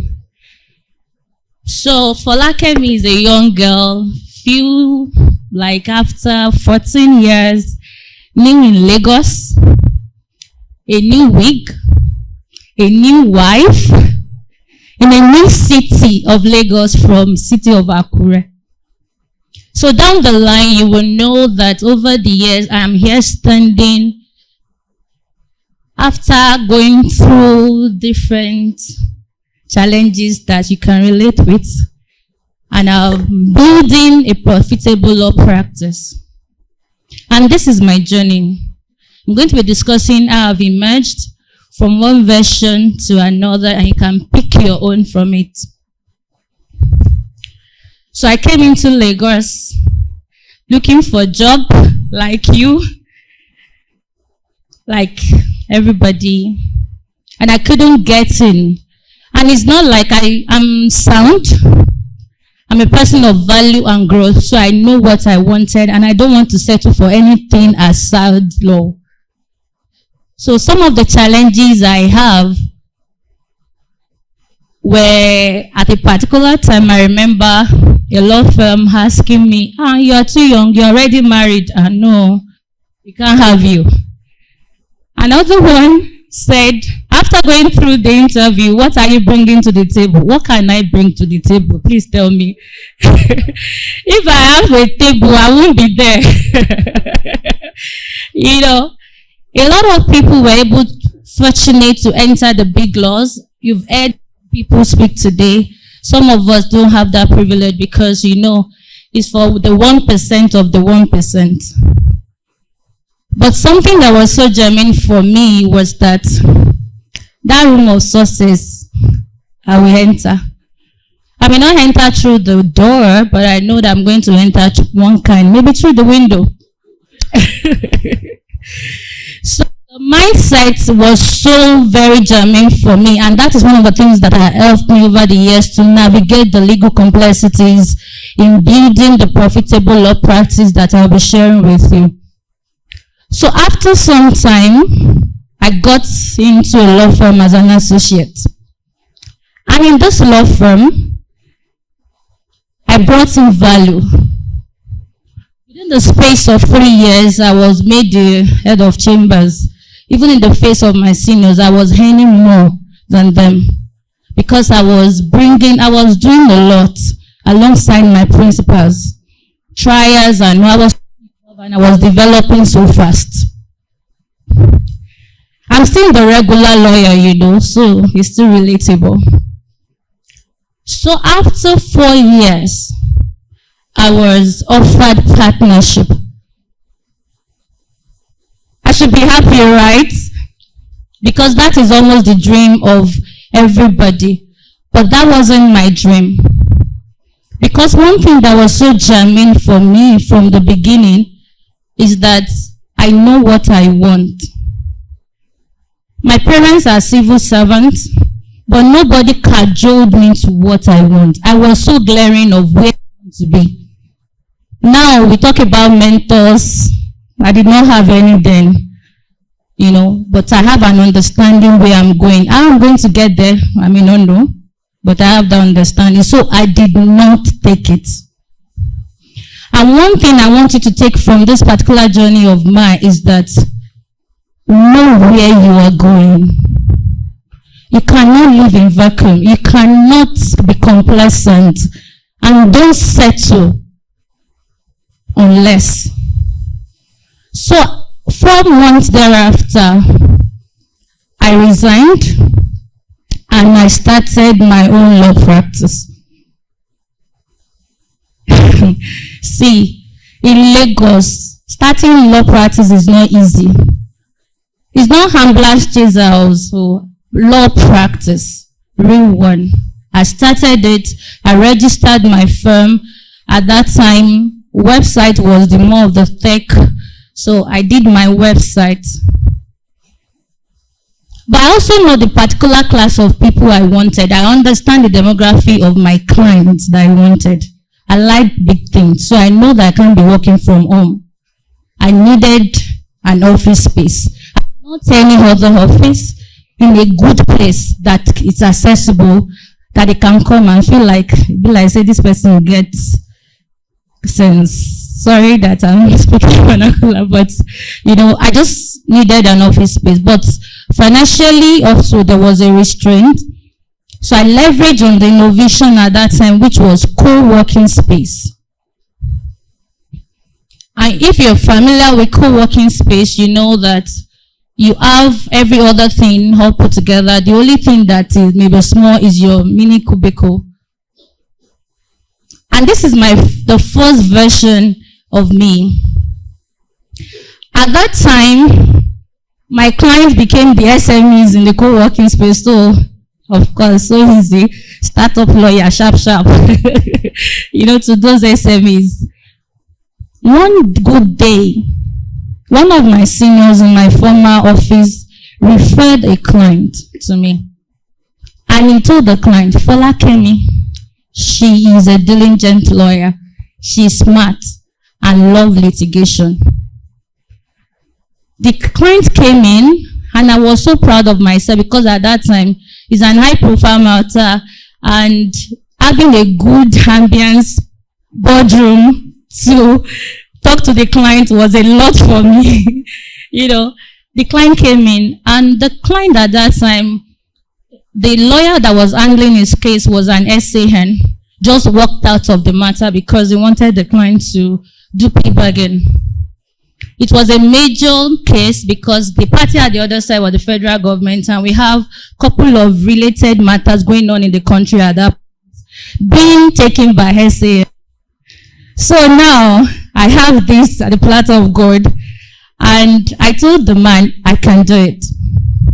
And he said, I'm going to pay you the same amount I'm going to pay this SAN. So I'm taking from the person that referred me, so I will give you.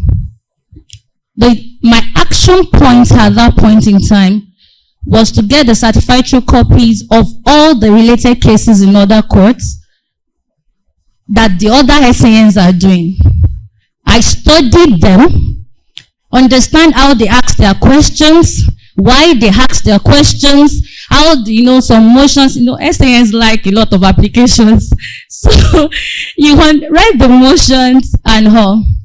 And I applied it to my own case at hand. And at the end of the day, I won. We won.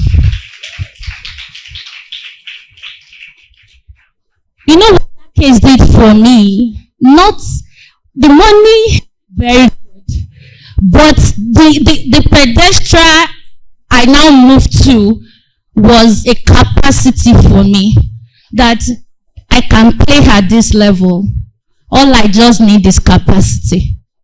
And this moved me to the second version. And I'm going to be sharing this with you. There's no way God wants to place you. You have to build capacity for it. I always have this mindset that if God is planning something big for me, I don't want to get there and people say that I am not worthy to be there. So my role is to prepare ahead for that position. So the new version, say version 2.0. So COVID settings, then I started to study to build capacity. I finished my LLM, finished up my ICSAN, did project management, did a lot of courses. Then I got a scholarship to Lagos Business School. Then after the whole thing, I know my first journey, one of my coaches said, Folakemi, what is the financial investment of your firm? I was looking like I don't have any. I know SAM mentioned something about investing in your business. Then your ROI, I don't have any. I was making money, but I was not thinking business. I was not thinking sustainability. Then from there, I started putting things in place. Now, move to entrepreneurial mindset. You know, there are some clients that I've wanted to have that I wrote proposal to when I was still in my version 1.0 that came on board when I am now in 2.0. Because what they want is value. They see us at that time to be of value, and I don't have to stress over it for them to come in. And that young girl that came into Lagos looking lost, trying to find her way, is now run a profitable business that have moved us to 8-9 figures over the space of 3 years.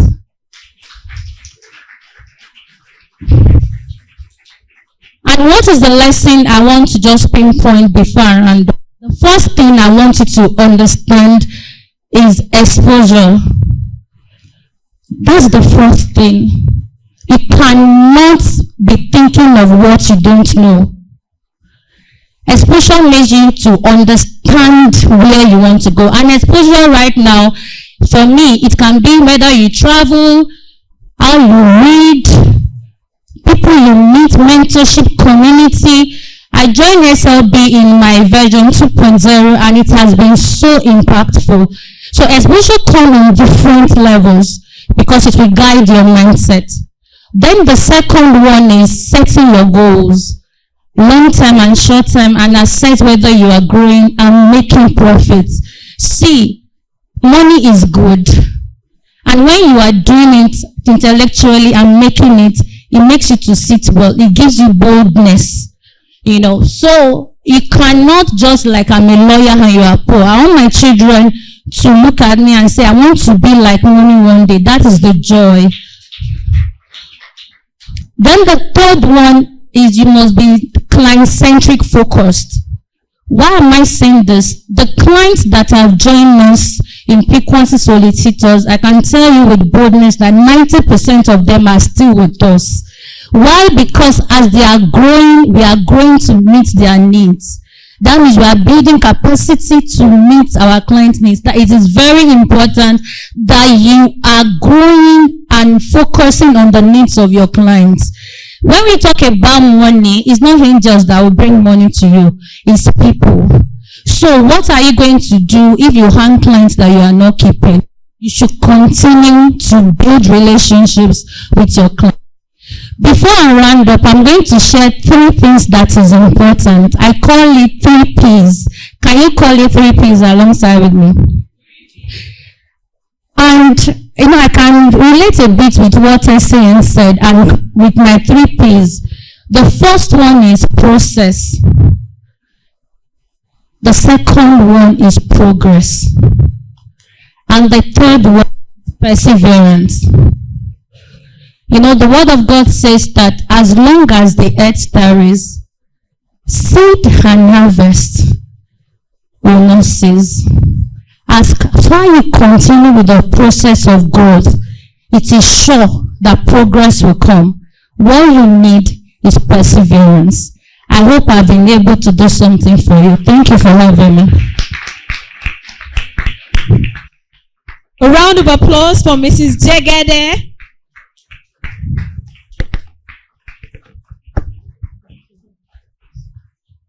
Wow.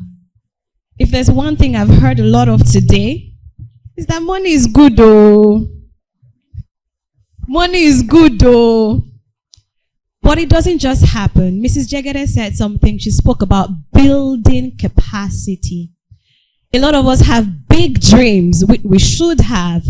But what's the work that we're doing to get us to bring that dream to reality? So as much as we're dreaming big, we're attending conferences, I believe we should be doing the hard work as well. A round of applause once more for Mrs. Jegede. Thank you for sharing your story. And today is a day of stories. You can recall the stories we've heard today. The young man whose parents couldn't take him through school. The young lady whose boss said, Madam, that time you want to give up is the time I'm going to throw you into the deep end. So many stories that would resonate with us and that I believe would shift our mindsets till eventually we begin to build profitable law practices. So please turn to the profitable lawyer beside you.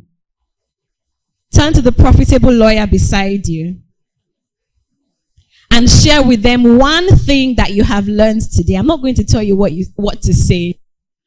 One thing you've learned today. I can almost hear, don't be a Sakwa lawyer from here.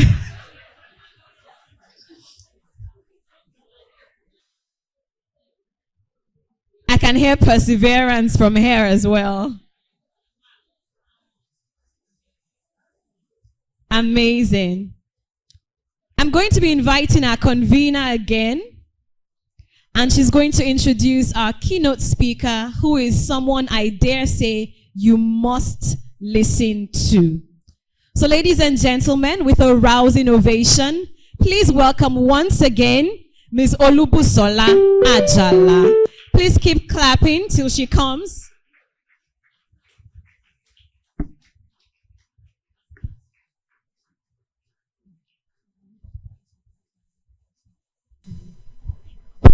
Hi everyone. How has it been so far?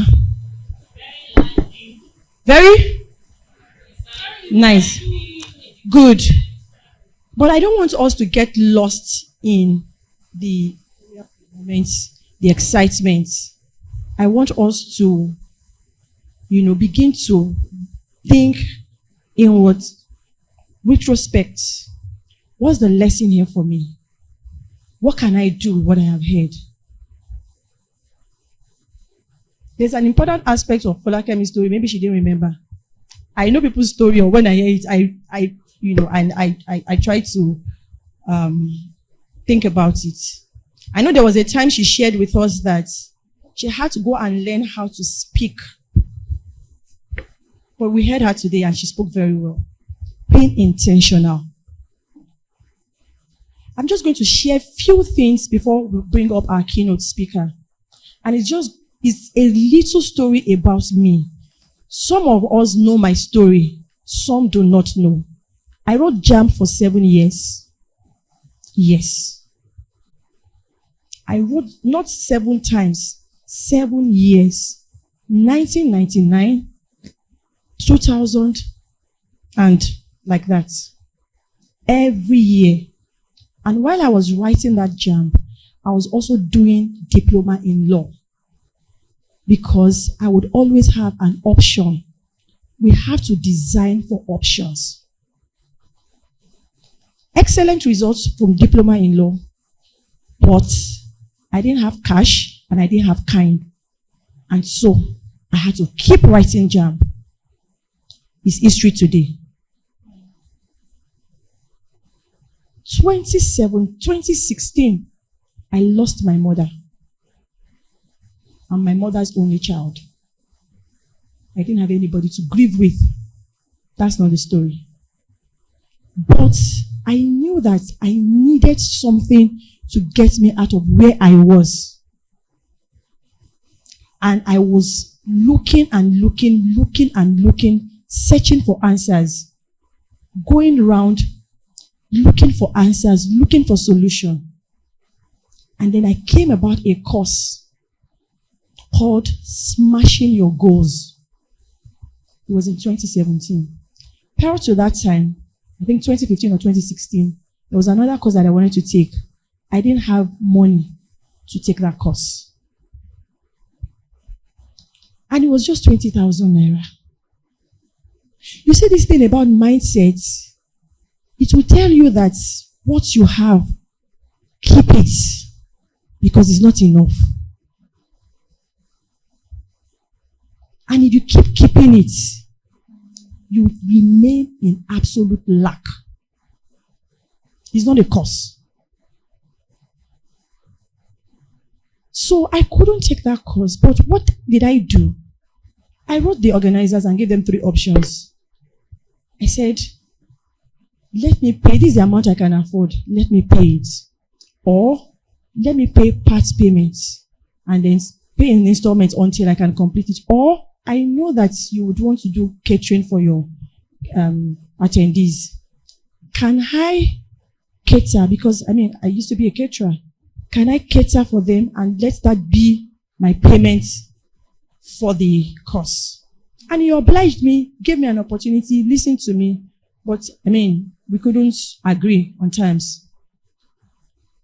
But 2 years after, there was another course that was more expensive than that. My mind had shifted then. I was able to struggle to pay. But you know what that did for me? It was the beginning of the transformation that I have continued to experience over and over and over and over, because we are work in progress. That you take a course today or that you went for a training or something is not the end, especially for we lawyers. We keep, getting ourselves equipped. Continuous legal education, continuous professional development, continuous personal development. A lot of us will take, immediately we are out of law school, ICSAN, SIAB, arbitration, LLM, tax, CITN. Very good, fantastic. But the soft skills, the life skills that we need for all of these certifications we are acquiring, they are in the personal development, not the professional development, the personal development. And a lot of us are not taking it seriously. So I took that course, Smash Your Goals, in 2017. I think it was February or May, I can't remember. And some of the things, when we finished that course, we were told, okay, write out, create a vision board for yourself, create a personal affirmation for yourself, write out the things you want to achieve. I wrote a couple of things down. I had the vision board. One more in the restroom, it just struck me that one of the things I wrote on that vision board has been accomplished and I did not know. And then I took my phone and then just sent a message to the trainer to say, thank you for inspiring me to do this. I have achieved this particular thing I wrote down on my vision board. And I have since remained, listening and learning from this particular person. The truth is, I want us to open our minds carefully this afternoon, because the session we're about to go into is going to be waiting, and you'll be transformed in and out. I am still work in progress. If you think that I have achieved anything, I'm still work in progress. And so I keep learning and learning.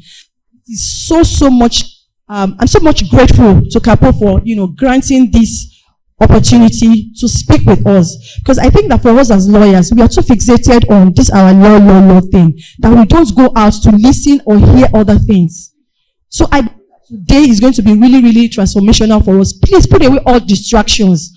Put away all distractions. If you are using your phone and I see it, I will seize it. Ask XLB community members. They know me. They know me. If you are using your phone, I will seize it. Because the truth is, my mandate is to ensure that this legal industry does well. We move to the next level. We cannot be providing solutions, services to businesses and they are growing, and your law practice is nothing to write about. How dare you be the one helping people, legal risks, legal management, giving them protection. Their businesses are flourishing. They are counting millions, billions, declaring profits, dividends, and then you are begging to feed.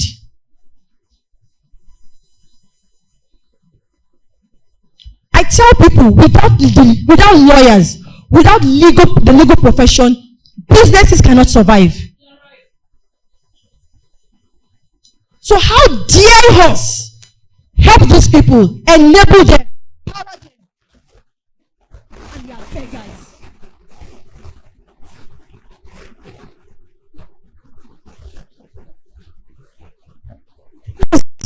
Let us take seriously this session. There will be opportunities to ask questions, but please soak in as much as you can. Kapo, thank you very much for this opportunity. Dami, please read his Bible. Thank you so much, BA, for preparing our minds. I have the honor of introducing our keynote speaker, Mr. Bankole Williams. Bankole Williams is a consultant par excellence and a peak performance coach who has a proven record of helping organizations develop their human capacity to get great work done in less time so they can surpass the annual financial targets of their employer. He's a 2022 official member of the Forbes Coaching Council. He's a renowned force in consulting, assisting no less than 12 prominent banks in Nigeria develop and deploy solutions for long-term profitability and sustainability. His firm, LYD Consulting, in 2023 was given the award for Best in Corporate Consulting, Southwest Nigeria by the Wealth Finance Management Consulting Awards. For his exceptional work in human capacity development, in 2019, he was given the Coaching Icons Award, and in 2020, he was also named one of the most powerful people in corporate Nigeria by Y Niger. In 2021, he was named one of the top 10 leadership coaches in Nigeria. He's undoubtedly a coach for top executives of corporates in Africa. His facilitation skills are no doubt prolific, as he currently provides consulting interventions for banks and different organizations, some of which include the Lagos State Government, Google.org, the Nigerian Communication Commission NCC, the World Bank, Guarantee Trust Bank, Access Bank, Diamond Bank, Sky Bank, Union Bank, Heritage Bank, Stanbic IBTC, Stanbic IBTC Pensions, First Bank, Fidelity Bank, Oando, Konga, NLNG, the Nigerian Stock Exchange, to mention a few.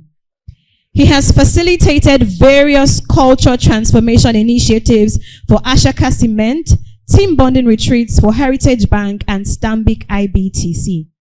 Ladies and gentlemen, learned friends, learned colleagues, learned seniors, may I crave your indulgence to please rise as we make welcome our keynote speaker, Mr. Bankole Williams.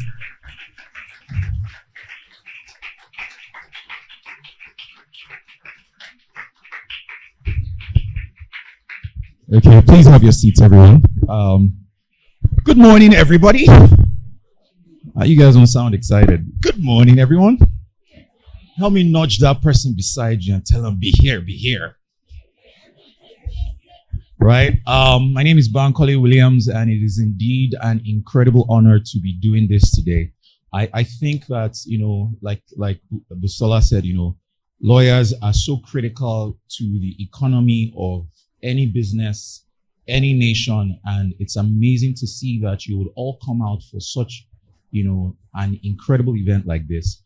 I think you all deserve a round of applause, right?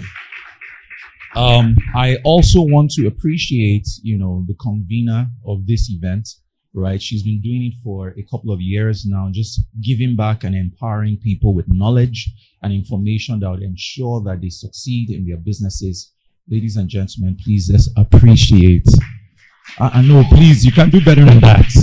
Busola, for the amazing work that she's doing. Let me tell you how much she loves you guys.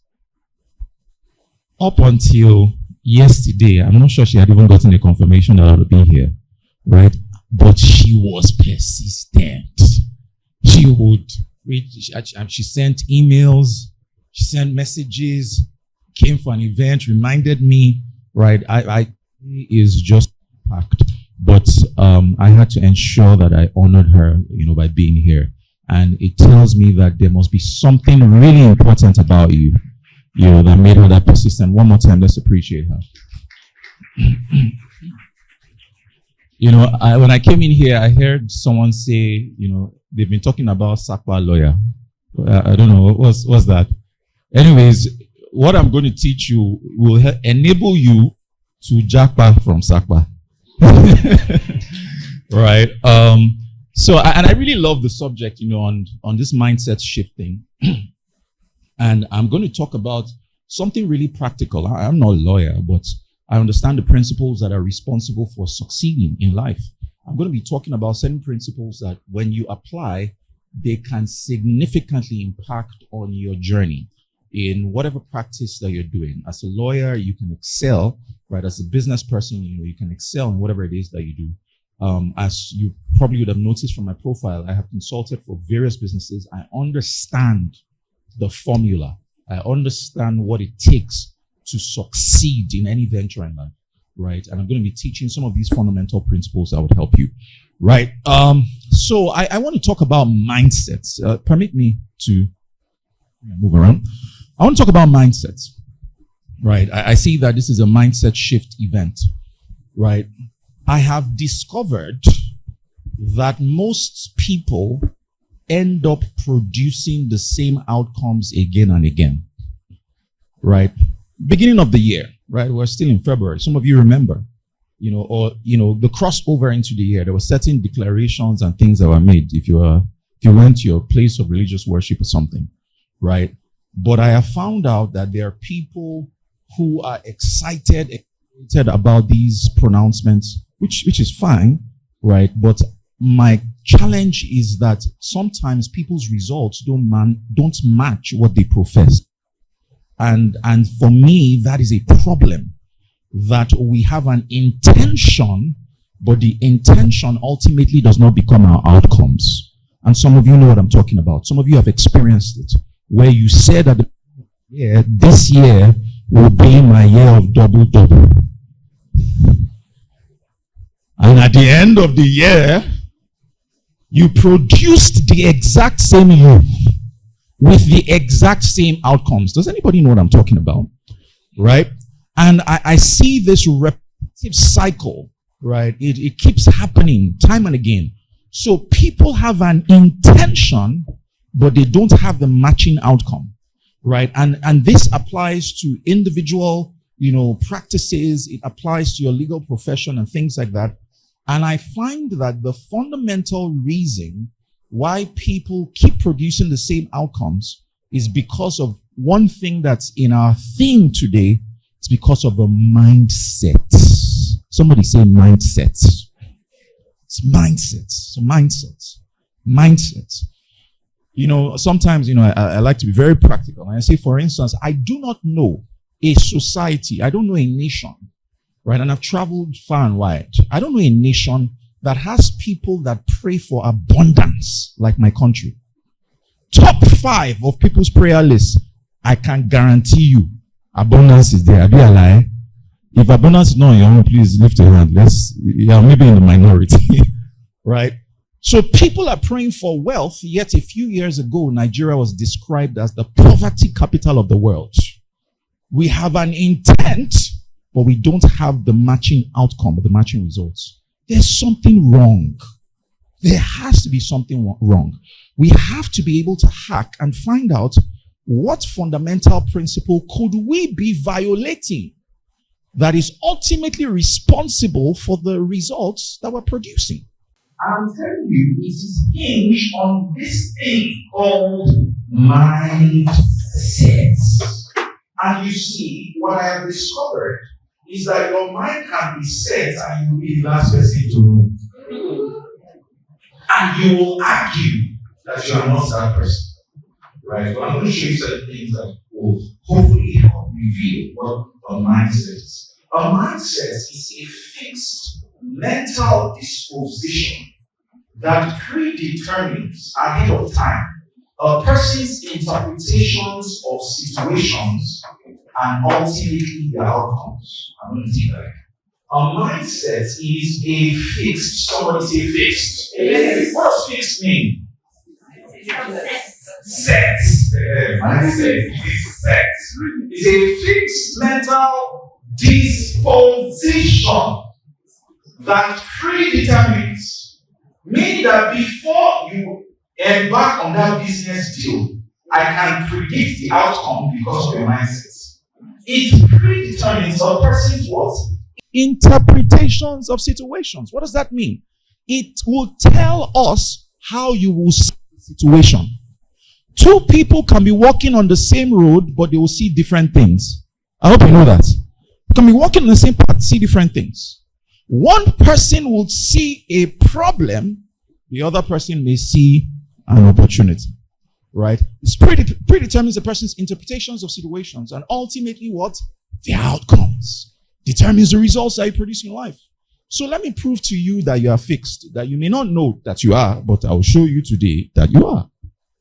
Some of you, or most of you, woke up today on the same side of the bed. I lie? It's true. You're on the same side of the bed, right? Woke up on the same side of the bed, you did the same thing. For most people, 80% of smartphone users wake up to their phone first thing in the morning. Abi, I lie? I'm telling you the truth, Abi. And you went to a fixed application. What app is that? Tell me.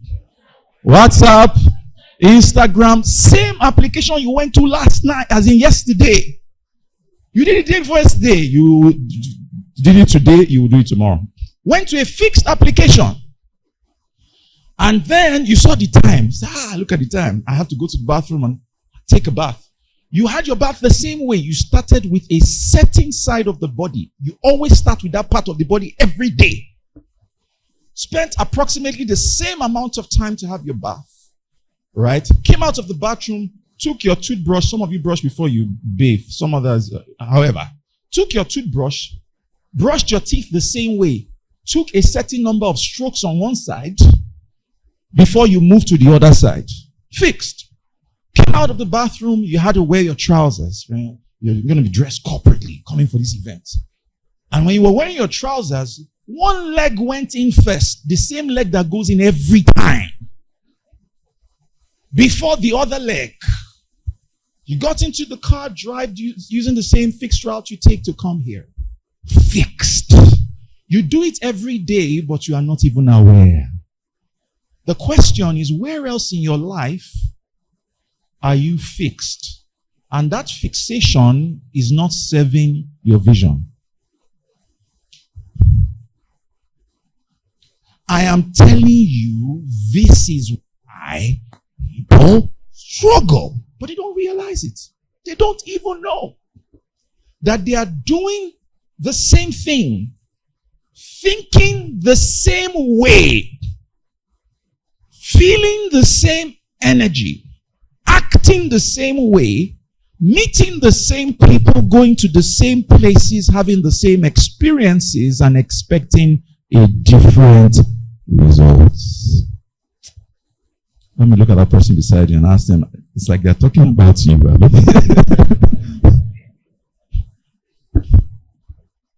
Fixed.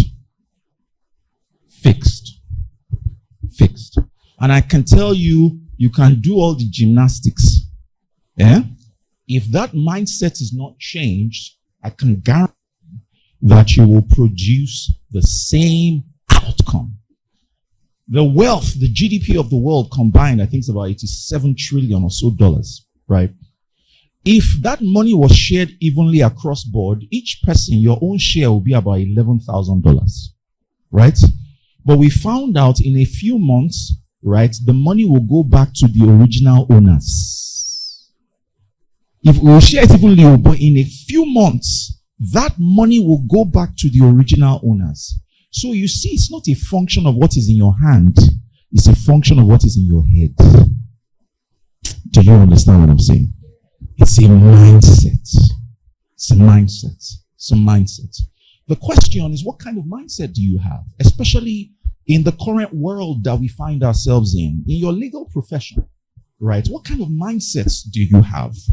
Because that will determine what you attract in your direction. And that's just the fact of life. And when it comes to economy, right? Your own personal economy or, your business, all that. I have realized that there are two kinds of mindsets, right? The first mindset is what I call a scarcity mindset. What did I call it? Scarcity mindset, right? And I'm talking in relation to, productivity, abundance, all that, right? Scarcity mindset. Because life is a big pie. Life is a big pie. And when one person takes a piece out of the pie, that person has left less for all of us to share. So a scarcity mindset would see an improvement in somebody's life and be stopped by that person's improvement. Because that person has taken a piece, then there is less for us to share. And I find in my interactions with a lot of people, particularly in this country, in this time, that is the mindset that they have. That we feel that there is not enough to go round, right? And I'm going to explain certain things that will help you see that there are things that we are not seeing that are opportunities for us. One time I had a friend, right? So he eventually picked, brought drinks. I knew I wanted to, I knew what I was doing. I wanted to shake something in his head, right? And then, ordered some more stuff and, we ate, he chopped belly full, and then he brought the bill, right? And I made sure he saw the bill because I wanted to, I knew what I freaked out. He embarrassed me in public. What was this? Bankole, do you know how many pots of soup I would have cooked with this money? And I was just like, dude, who was paying? And I said, what? Take whatever. He has no understanding of my personal bank account and my own personal economy. But that situation of pressure was a revealer. It revealed, I needed to reveal to him what was going on inside of him. I needed that pressure for him. And it was that day it occurred to him why he struggled. It was that day. It occurred to him that he had a scarcity mindset. Where something like that he felt was going to be impacting on him in some way, in as much as I was the one who was going to be paying. Right? So that scarcity mind sees problems. That sees problems in what other people may even consider to be opportunities. Sees problems. Sees all the problems, all the things that are wrong. I'm in certain WhatsApp groups and I can tell the people who have this mind. They are the first to communicate any negative thing that's happening in this country. And then they have a narrative that goes on and on. And I'm telling you, in this same country, some people are still making billions.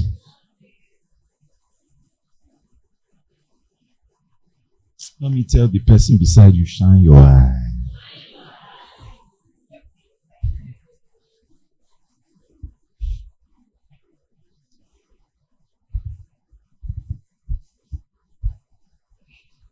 The second mindset is what I call an abundance mindset. An abundance mindset recognizes this.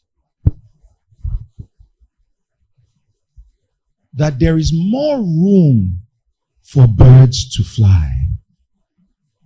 Can I ask you a question? Have you ever seen two birds collide in top flight? So an abundance mindset recognizes that there is more sky than birds to fly. There are over 4 billion birds in this world, yet there is more sky.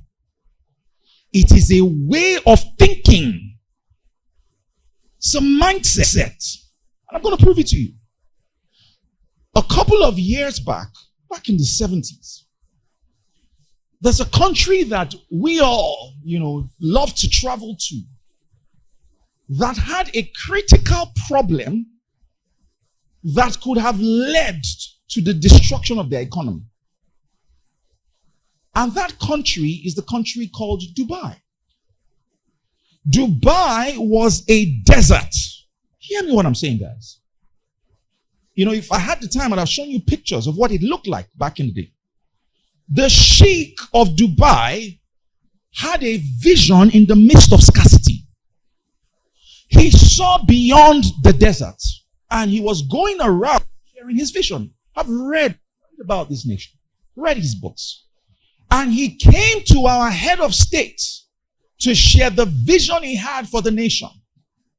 And our head of state looked at him and said, what good thing can come from the desert? It was that backward that I saw an excerpt of an interview that this guy did. He said, I was on the sidelines of the council meeting in the UAE. He was on the sidelines. He was not even in the position of leadership. And he said that they were discussing the economy of the UAE. And he made a suggestion. He raised his hand on the sidelines to make a suggestion that we can make Dubai a tourist hub. One of the ministers, the foreign minister, said, what will people find in a place that is a desert, that is this hot? Nothing can come out of it. Right? The ministers themselves could not see what this guy saw. Dubai had only one natural resource that they could boast of: oil. And they found out that if they continued exploring their oil the way they were exploring it, their oil reserves would have totally depleted by the year 2016. Problem: can you imagine oil finishing in Nigeria? Problem. But one guy had an abundance mentality that in the midst of what was considered to be problems, there is something here. So what did they do? They did research to find out what they had. Because they felt like, see, God could not have left us empty-handed. There must be something that we have. I am telling you, all the lawyers listening to me now, there is something that you have that can change your personal economy. The problem is that you're not even aware of it, or you're not paying attention to it. Think about it. It says that him who does not have, right? It says that even that which he has, he not have. Because you just said, him who does not have, even that which he... Somebody had an abundance mentality to see that there was something hidden in what others were despising. Do you guys understand what I'm saying? Yes. Guess what? In 2013, I went to Dubai for the first time. And I went on a tour called the Desert Safari. How many of you ever know? Love it, right? Desert Safari. That experience, all other people are having fun. I was having deliverance. Because in 2013, each of us paid the dirham equivalent of $50 to go in this SUV that rides recklessly in the sands of Dubai. That's all this company is about. SUVs that go into the desert and they ride recklessly, and then at the end you take a selfie with a camel. You go to a camp, they give you fresh food. They have these ladies, they call belly dancers. Our African ladies will shake as in, and like $50. There were 6 of us in my SUV. So let's do some maths together. 300 is what? Not 3 there now. It's what? 130,000 dollars. I had the top company writes twice a day. $60,000. Let's assume they run 20 days in a month. 20 times $60,000 is $1.2 million from what? Sand. From what? Sand. Who would have thought that sand could generate that kind of money? You have absolutely no business joining the popular conversation talking about the scarcity. Because in that scarcity, I am telling you that there are opportunities. There are opportunities. There are opportunities. So I'm saying to you, problems carry opportunities on their backs. Opportunities can put money in your pocket. The question is, with the dynamic of the current world that we find ourselves in, what are the problems that people are having that your legal practice can be the solution to? And I'm telling you, the problems are changing, are evolving as the world is evolving. When you see people agonize about something, could it be that there is a solution through your legal practice that can plug into that thing that people are complaining about? But guess what? If you join the conversation of the complaints, you will never see the opportunities to make money. Are we getting this? Yes. See, every time you hear people complain, there is money in that. But if you join the complaining, you will never see it. But if you recognize that problems carry opportunities, I'm telling you, you begin to see different. In the midst of everything that's going on in the world, in the midst of all the crisis that's going on, crisis never comes to destroy you. Crisis comes to redirect you to potential. Crisis comes so that we can evolve to a grander version of ourselves that will prefer solutions that are tailor-made for the time that we're in, so that we can advance to the next cause of civilization. That's why crisis happens, right? That's what happened in Dubai. That's what happened in Singapore. Look at Singapore. Look at the crisis that they experienced. What do they have? What do they have? They lack mineral resources like we have.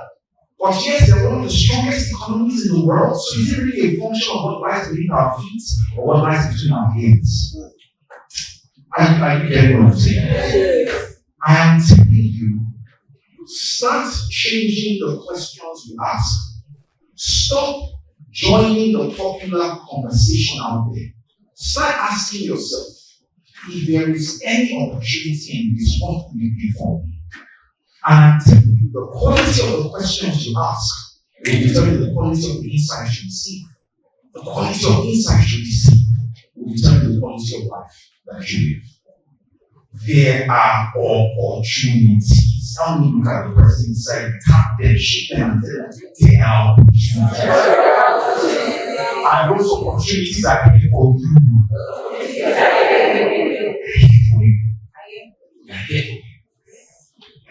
I remember, several years ago, I was moving, I used to be in Yaba, I was moving to Lekki, right? I wanted to move to Lekki, so I called, you know how you call people that are going ahead of you. So I said, man, how's this going to go? So I called a couple of my friends and they were like, don't call. Lekki water is dirty. Lekki water smells. I know the water can call. I said, please, we were here today and you left. You experienced the water and you did not come back. So I'm coming to see what you are experiencing. So I moved. And then in my estate, I started noticing something. There were those of us who used to complain about the water. But guess what? I used to see tankers entering the estate every day, providing water to those who are complaining. And then it occurred to me that there were two kinds of people in the estate. They were the agonizers and they were the organizers. Some people are agonizing about the problem. Some others said, okay, well, this problem must remain. It's an opportunity for us to be able to generate it. Two people can have the same experience, but their interpretations will be different. And what determines your interpretation is what? Your mindset. Your mindset. And my question to you as a lead round is, what if every person, every place, every situation is working together for your good? What kind of opportunities would you be experiencing? What if that was the way you thought? What if you thought that situations and circumstances will work together for my good? And that was your mindset every day when you woke up. What if you woke up every day thinking of how greatness and that grand version of yourself will wake up today, looking at people and seeing that these people, regardless of whatever position they're taking, ultimately they will work for my good. That current state of my bank account may look this way, but ultimately it will work for my good. Don't you think that you will begin to see differently? Can I ask you a question? Have you ever desired a car and you began to see it everywhere? Yes. And there are two things you say to yourself. Number one thing you say is like, Baba God is speaking to me. I was on my own one house. On my own, the second house. On my own, the third one. In fact, the third one splashed water on me. It's a sign from the Lord that this car is mine. The second thing you say is, it's like everybody's buying this car. You just say it everywhere. Ladies and gentlemen, sorry to also call. It's neither of those two things. The car was always there. But because you placed some value on the car, now that which you are deleting from your experience, all of a sudden you are seeing. It was always there, but now you are seeing it. Let me tell you what changes. What changes are the lenses that you wear. You will begin to see something that you ordinarily would have walked away from, and you will see that there is $1 million business in that particular thing because your mindset has changed. Because you had the mindset of scarcity, you did not see it. The minute you change that way of thinking, recognizing that regardless of whatever is happening, people, places, things work together for your benefits. If there is any good in this thing, what could it be? If there are any opportunities in this thing, what could it be? And that's the way you begin to walk around. I'm telling you, you will walk into a place and you will receive an insight or an idea that you need to infuse and inject in your business that will be a game changer for you. And I'm telling you, the difference that I have seen majorly between the poor and the rich is insight. And that insight is a function of your mindset. My charge to you today is, in spite of what may seem popular, in spite of all the problems and situations, all the news tends to put out there, choose that when others are seeing it, they cast it down.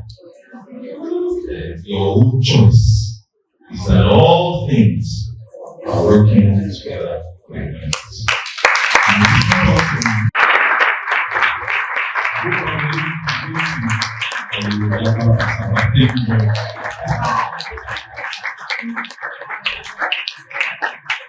A round of applause once again for our keynote speaker. You see the benefits of coming to an event like this. Are we having that shift? If that shift is already happening to you, let me see your hands. I don't know about you, but me, I'm already having a shift. And this is better for it. In order to take us to the next level on the journey of the shifting mindsets is Mr. Kunle Obebe. He will be joining us virtually. Kunle Obebe.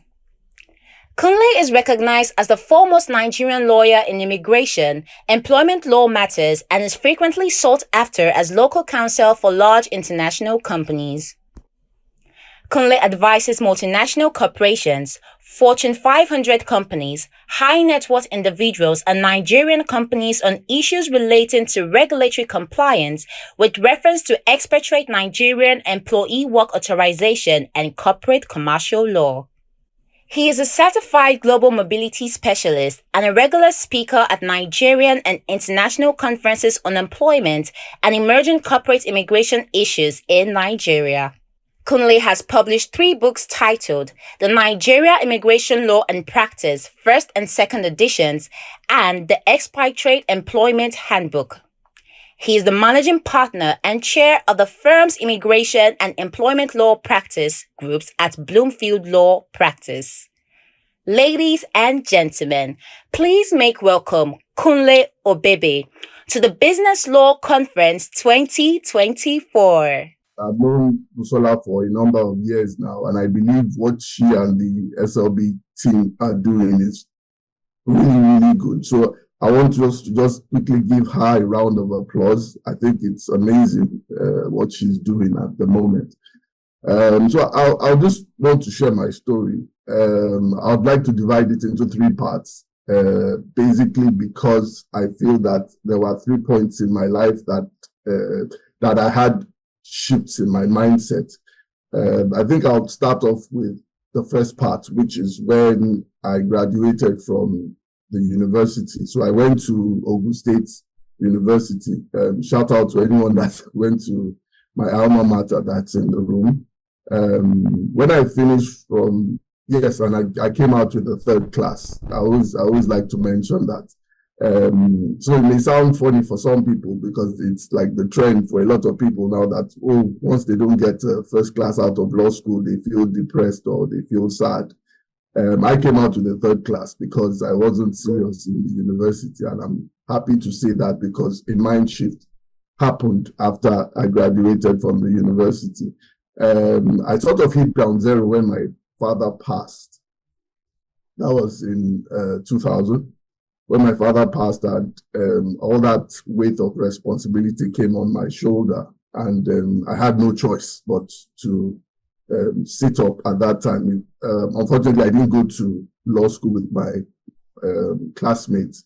I eventually went a year after, but the good thing about it was that if I had gone to law school, I would have been in law school when my father passed, and only God knows what would have happened at that time. But a mind shift happened at that time. I knew that going to the law school was another opportunity for me to make a difference with regards to my grades, because I knew that the 3rd class that I got out of out of the university wasn't going to cut it.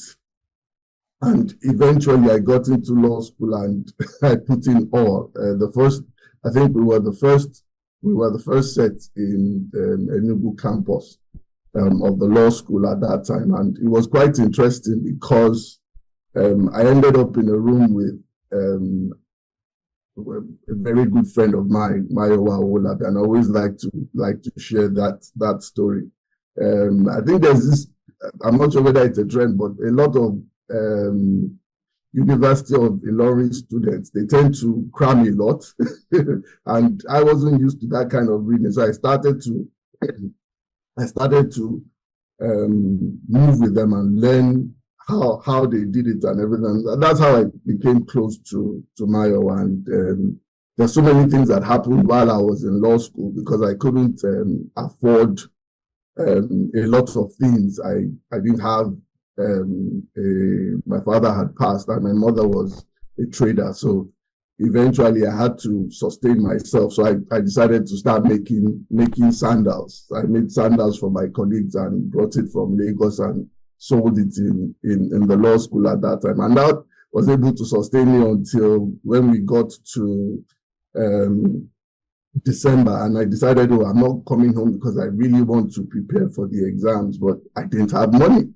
I'd run out of money, and at that time there was no GSM. So in a sense, I was on my own. So I had to resort to If you know, 001, 010 with the feeding. But I was able to get through that with the help of my friends, and the Ekiti State bursary came in through at some point as well. And that was what got me through that period. And eventually, we did the exams and passed the exams and came out with a second class lower.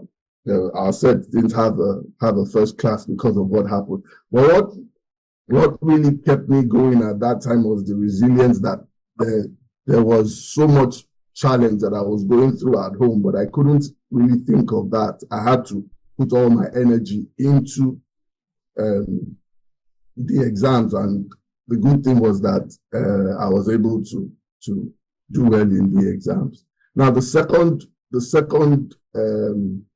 part, I think the lesson there for me was that you no matter what you may have gone through in the past, no matter where you may have started from, that doesn't really matter.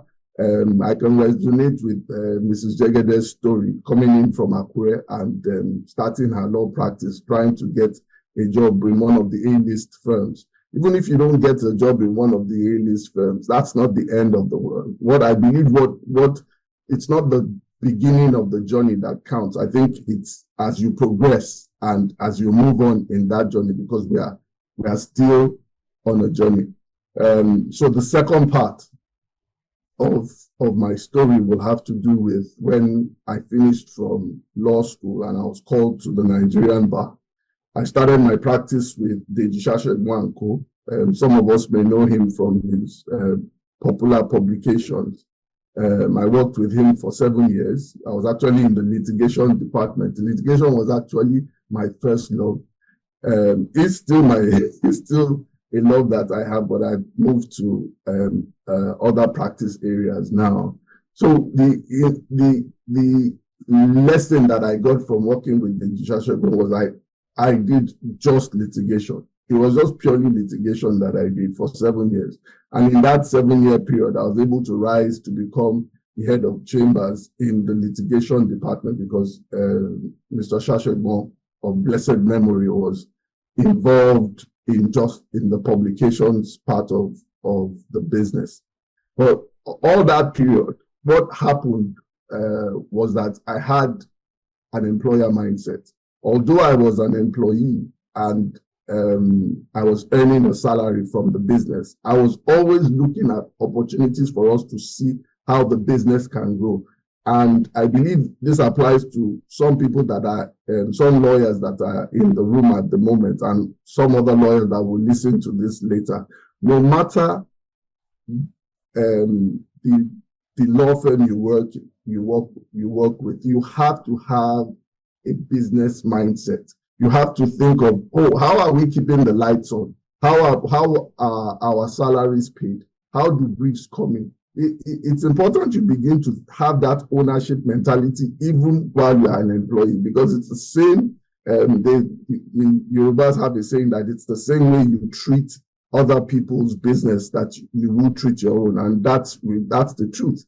The truth is that if you don't have that ownership mindset from the beginning, when you start your business, it's that same mindset that you will carry, that employee mindset that you will carry into your business. So I always, and that's the good thing about what Busola is doing with the SLB, trying to change the mindset of lawyers, not to think of law as just a profession alone, but as a business, because that's the only way that you can thrive.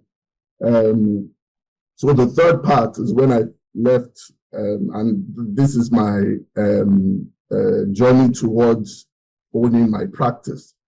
So I left Deji Sasegbo after I'd worked with him for about 7.5 years, and I joined an advocate law practice for 6 months, and after 6 months I left and started Bloomfield Law Practice. Some people ask, where did I get the name? Because there was at some point people started to question, why are you not using Kunle Obebe or Adekunle Obebe and Co or something?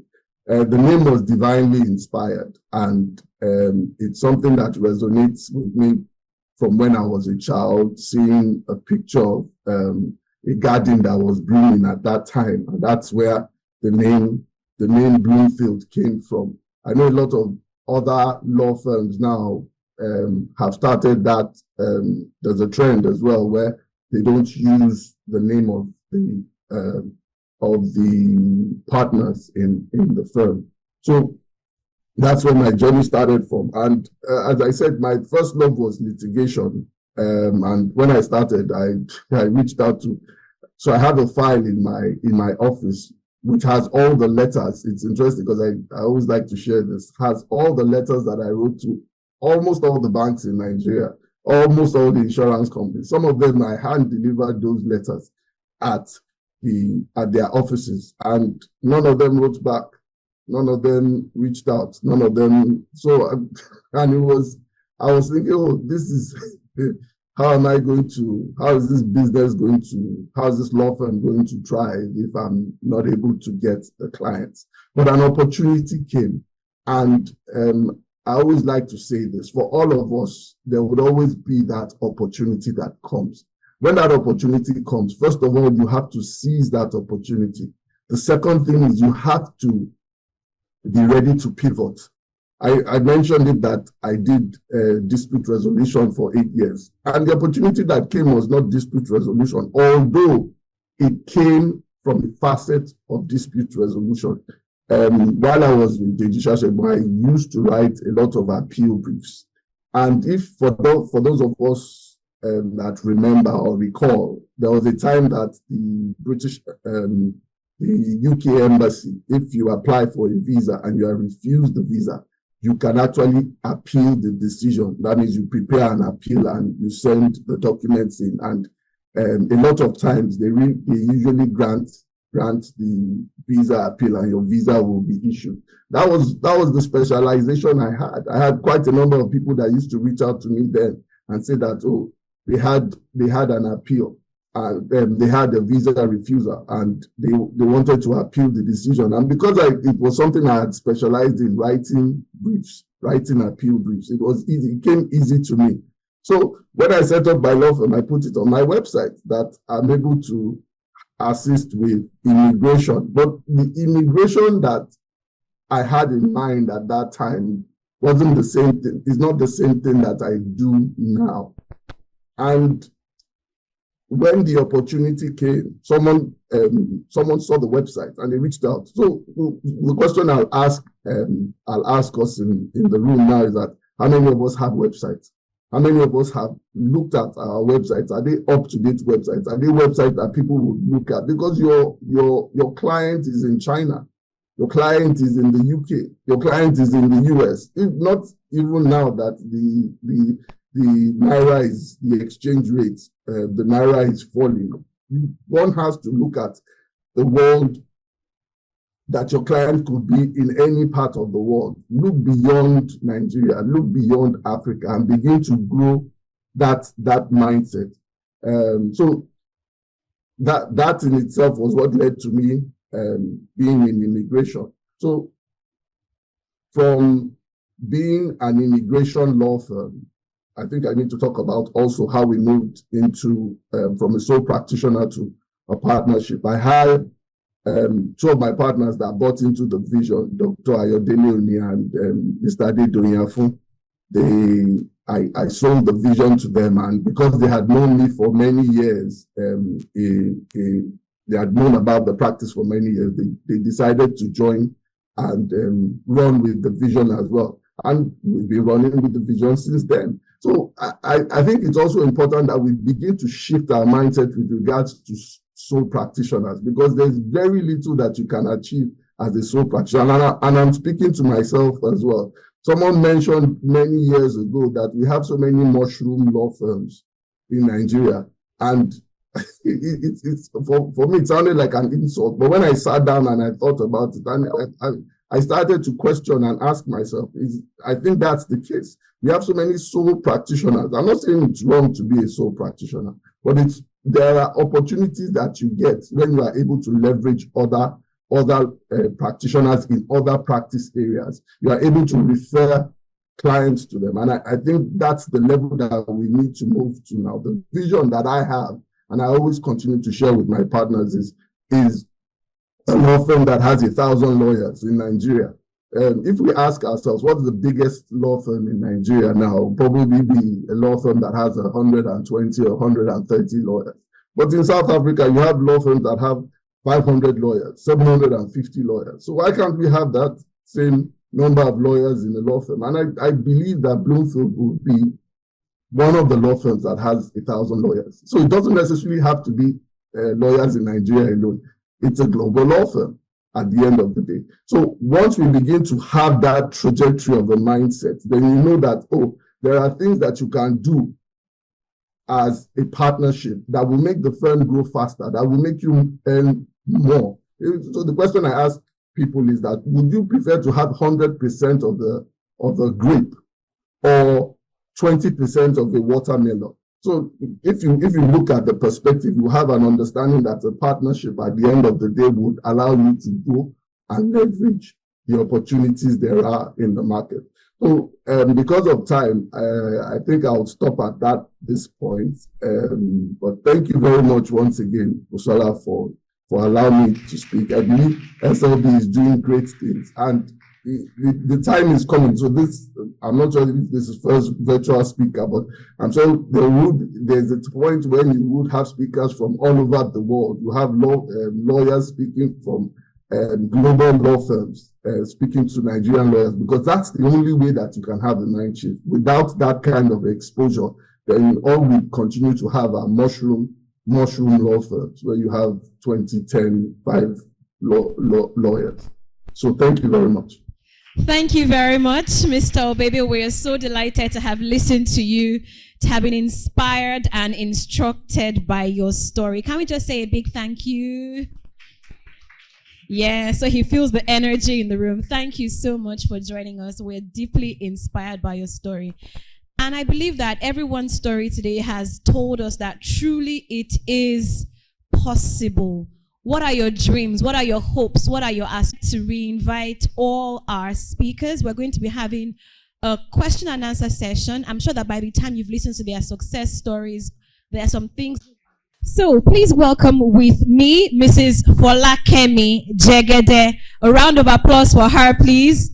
Can we also please welcome the Learned Silk, Mr. Kehinde Aino, SANOFR. Please let us keep welcoming him till he comes to take the stage. Please let's keep our applause warm so that when they eventually come.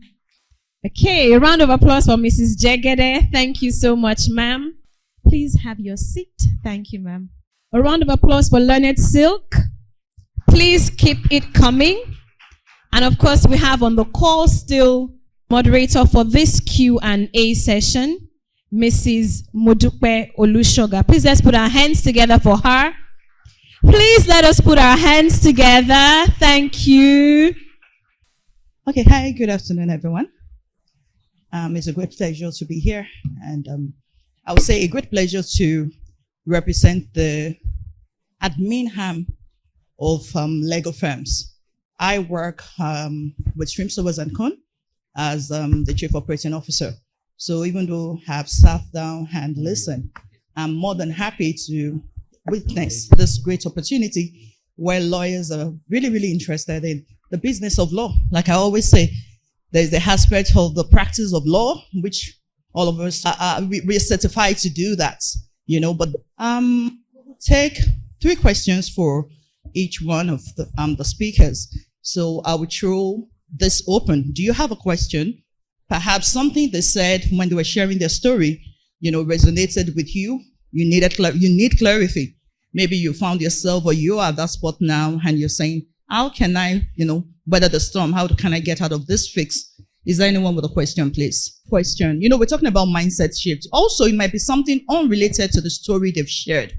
Perhaps something that you need clarity on or a bit of guidance. Any question of such? Okay, please go ahead.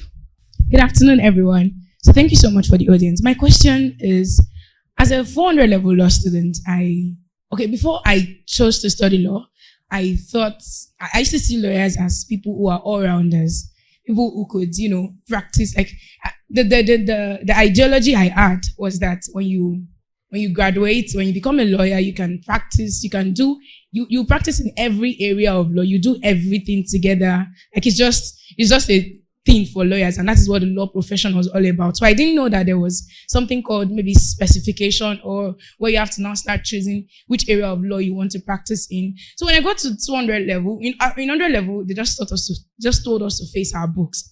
But in 200 level, I started having my friends, my classmates asking me, so what area of law do you want to practice when you graduate? And I'm like, I don't even know. I don't even understand that there is an area of law where I have to specialize in. And I started asking seniors too, but I just realized that people just try to just find their way along the way. Nobody really knew what they wanted to practice in. And I now ask people who are already lawyers and just say, oh, I'm practicing entertainment law, I'm practicing in this specification of law. So my question is, how do I, as someone who is in 400 level, who still does not know what area of law she wants to practice in, how do I find my specification? Okay, thank you for your question. Thank you. We have another question. Do we take everything at once, or one after the other? One after the other. Okay, okay. Do we have any other question? Yes, we have somebody here. Okay. So I have a question for Mr. Kule-Obebe and the Learned Silk. So I'll start with Mr. Kule-Obebe. So we're talking about our stories, mindset.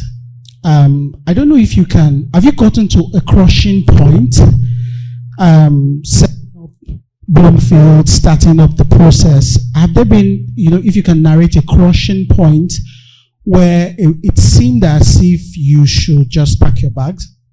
And I'm saying that question because there are lots of lawyers that are facing the crushing moment. I don't know if I'm saying what you're saying.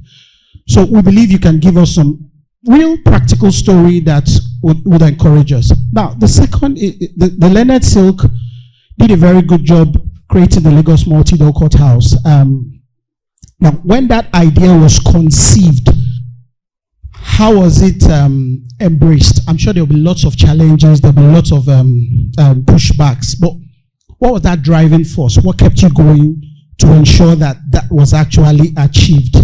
So those are the two questions. I probably have a lot, but let me just start with that. I don't know if it's okay to. Thank you. If you have questions, just come here and so after they answer the first two questions, you'd ask your own questions. Okay, so we should take the first set of questions. Okay, ma'am, would you like responding to the first question about specialty? All right, so for me, I'm subject to the Learned Silks in the room, but this is my position. You are still in the university. I believe that specialization does not set in as at now. It is very important. Even after university, you are still expected to be exposed to general law practice. Because how can you even understand the particular one that you want to do when you've not tasted the other ones? Now, everybody is talking about intellectual property, entertainment law. What if in few years to come, another thing spring up? How will you be able to navigate to that new thing if you don't know the basis? And what basis does for you in general practice is for you to understand how the law works. You understand the basic skills, basic rules that you are expected to know. I was fortunate to be in a mentoring session for Mrs. Fumi Roberts, and she mentioned something that even now that they are the forefront of arbitration, she mentioned how she was so involved in litigation, that the best arbitrators today are litigators. If you are not exposed to that area, you may not be able to do well in that area. So my advice for you is to embrace general practice of law. And when you get to that bridge for you to specialize, you'll be able to know the one. And please don't forget that all the specialization are very interwoven. If you are an entertainment lawyer today, there are also some aspects of this area that fall into litigation. Sorry that I'm talking about litigation. I love court. I love it. I'm a dispute resolution person. So, and for me, with my area of expertise, I've been exposed to almost every aspect of law.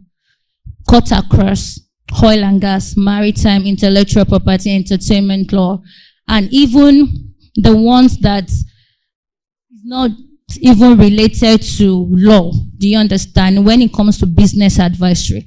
So what general practice does for you is to put you in a scale where you are very alert to things and give you the basis maximum of intellect that you can use to achieve a lot in that area of specialization that you eventually delve into.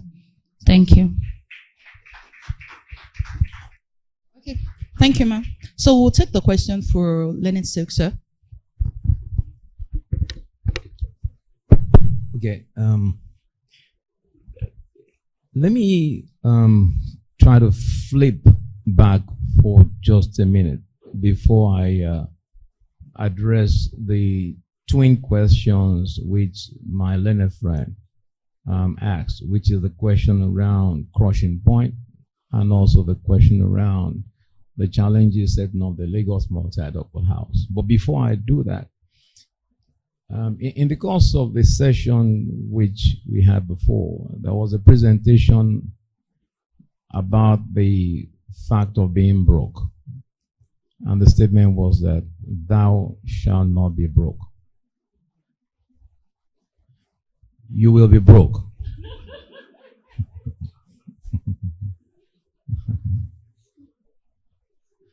I was broke many times.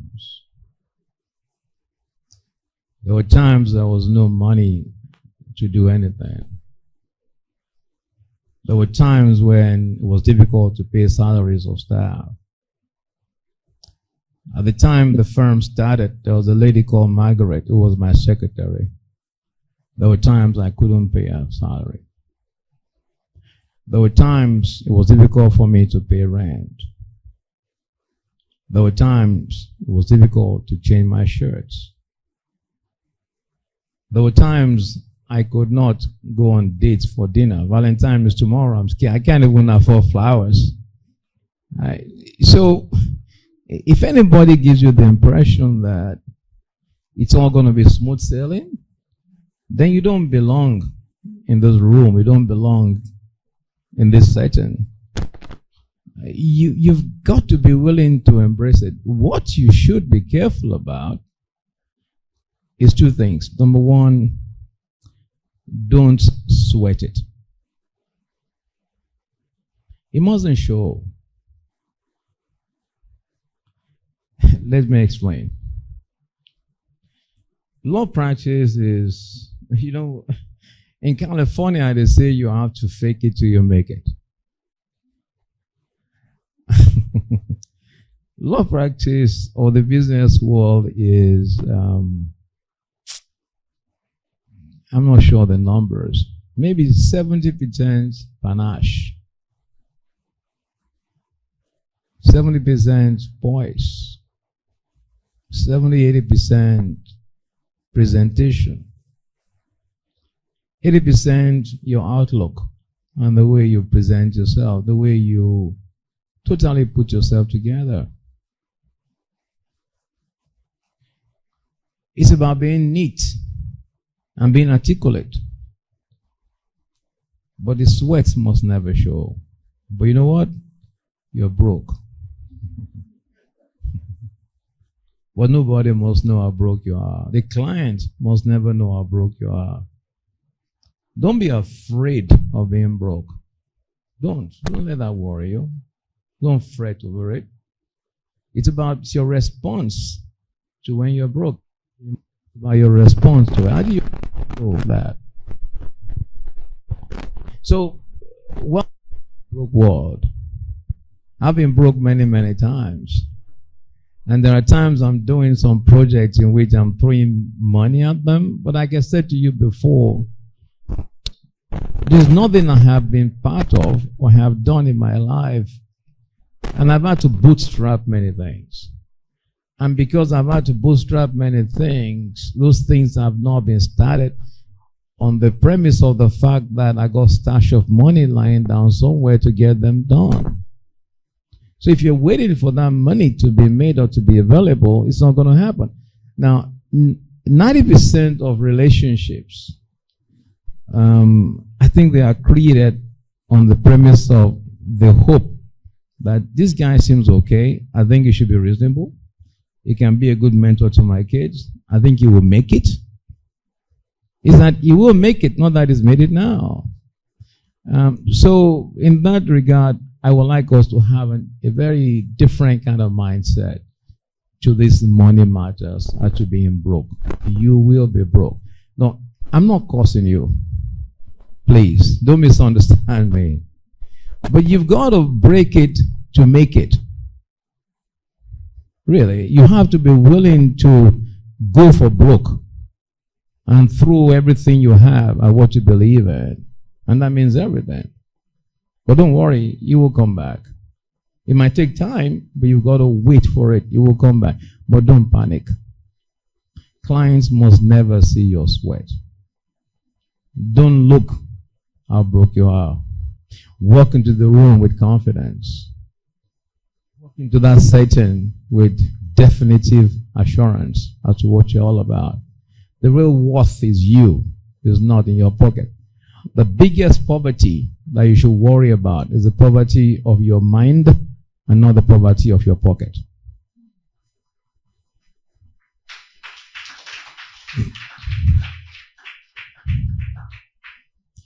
Now, is there a point where there are crushing moments?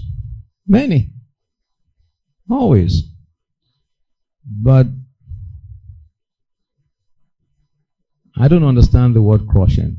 I don't see it. I see opportunities. I see challenges. I see how do I transform them into a big thing to make them happen. So the word impossible or the word crushing doesn't really belong in my vocabulary. No. I honestly don't see it. As long as there's life, as long as we can still get up and get things done, I think a lot is possible. So my first thing is to rethink the essence of what to regard as crushing. There will be challenges. There will be disappointments. There will be betrayals. There will be a whole bunch of failures for that matter, but don't let it define you. Just look at them, embrace them, focus on them, and then determine how do I use this difficulty as a stepping stone and not a stumbling block. And you know what? I think God is a very interesting architect. And there are times you'll get thrown at curveballs that appear truly impossible, but resident within those balls are interesting opportunities which I think you can tap into. So I think we need to rethink that crushing. Now, to that end, were there challenging times with the Lagos Multi-Door Courthouse? A whole great deal. That's a story for another day. And it's a very interesting and exciting. It's a story I would have time to talk about. It's a story I wish I could write about. Because in the first place, and this is important to understand, it took 6 years for the judiciary. No, keep in mind, I was barely 4 years at the bar, right? When the Lagos Multi-Door Courthouse began in terms of the thinking. I was barely 4 years. I spent the first 2, 3, 4 years, the first 3 years of my law practice was in the courtroom because I love the courtroom. I love the showmanship. I love being able to assist people and get things done. I love to, I just loved it. But it wasn't working and things were getting delayed. Now, I am not one to complain. I'm a lot more inclined in terms of a solution-driven disposition. I'm looking for what's the answer, what can I do? How best can we turn this thing around? That is what the Lagos Multi-Door Courthouse came on with. That's how it began. But in order to get it started, it took 6 years. Why? Because the judiciary were totally against it. They thought, what does this mean? We're not going to agree to it. And I went through 3 different chief judges in Lagos State. At each time, prodding, pushing. I must have written well over 400 articles. I must have attended every single conference I was to attend, just in a bid to say this thing makes sense. Now, at the point when there was no progress moving forward, I then created NCMG as a vehicle to drive it. I invited Justice County Esho and also the Mbanifo and all wonderful mentors who didn't know me from Adam. Don't forget that I came from Ibadan. My parents are not known, so I'm a son of a nobody. I'm a commoner. I don't belong to the Lagos crowd. I didn't belong, but that didn't daunt me. So to get them to agree, another story, they came in, and then eventually we began to push. Even at that, 6 entire years to make that happen. And in the course of all that going on, it were interesting challenges for the judiciary, setting up the space and different times. So it's a long story. So let me hog the floor for too long. So that's about it. To my upcoming learned friend who is looking at what to do, I completely agree with what she has indicated in terms of ensuring that you keep an open mind. You experience as much as you can experience. Just enjoy it and see exactly what is going on and embrace them, because that gives you a latitude of full-fledged understanding of everything, and then you can see what to do. Having said that, the question for me is more about if I see what is going on within the technology space and what artificial intelligence is, question is about, would law practice be the same way as it is today in another 5 years or 10 years? In another 50 years, do we think that law practice will be the same? Now, 2 years ago, I know Blankson was involved in a transaction that was involving Coca-Cola International and JP Morgan and a few other firms. Now, they had approached us to be responsible for a due diligence part of the work, and they were meant to pay quite some money. So we had about 13 or 14 associates who are involved in the review of that documentation, a whole bunch of due diligence and documentation for review.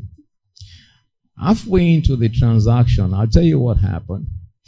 JP Morgan approached White & Case, and they said White & Case and I know Blankson were working with them on the deal. There's a new technology that can attend to the review of the documents a lot faster than the lawyers can. So we were not needed for some chunk of the work. In the same vein, JP Morgan laid off a number of the lawyers working for them because they didn't think they needed them anymore. So the question for me is that there is an opportunity within the artificial intelligence space, within technology, and what exactly, how are we getting prepared for that opportunity that provides, rather than seeing that as a threat? I don't know how many of you follow the story of a lawyer in California whose brief that was filed in the court, every single thing, including the case law, were put together by ChatGPT AI. Yeah. So I don't know what the future is, but I'm very aware of the opportunities that are in there. Thank you. Thank you, sir. Thank you. So, Mr. Obebe, you may go ahead to respond to the question, please. Okay, thank you very much. So 2 things. When you said crushing, what came to mind is when you see an olive. You know, when you get an olive, you have to crush it for you to get the oil out. So the best can only come out of you when you are crushed at the end of the day. The way I look at it, there's really no way that you can grow without challenges. Challenges is what makes you grow. And I think there are 2 things you have to keep in mind. And I think the learned Silk has mentioned it, that poverty is a thing of the mind. If you are poor in mind, then you'll be poor in your pocket. Or if you are rich in your mind, then you'll be rich in your pocket. So it's the mind you have to work on first. And I tell people that there are 2 things. It's either the books you are reading now or the relationships you have. Those are the 2 things that allow you to make a difference. And it's not just about law books alone. There's a book I always like to refer people to, Who Moved My Cheese? Some of us may have read it in the room, but it's a book that I continue to read over and over. And the reason why I read it is every time I read it, there's always something to learn from it.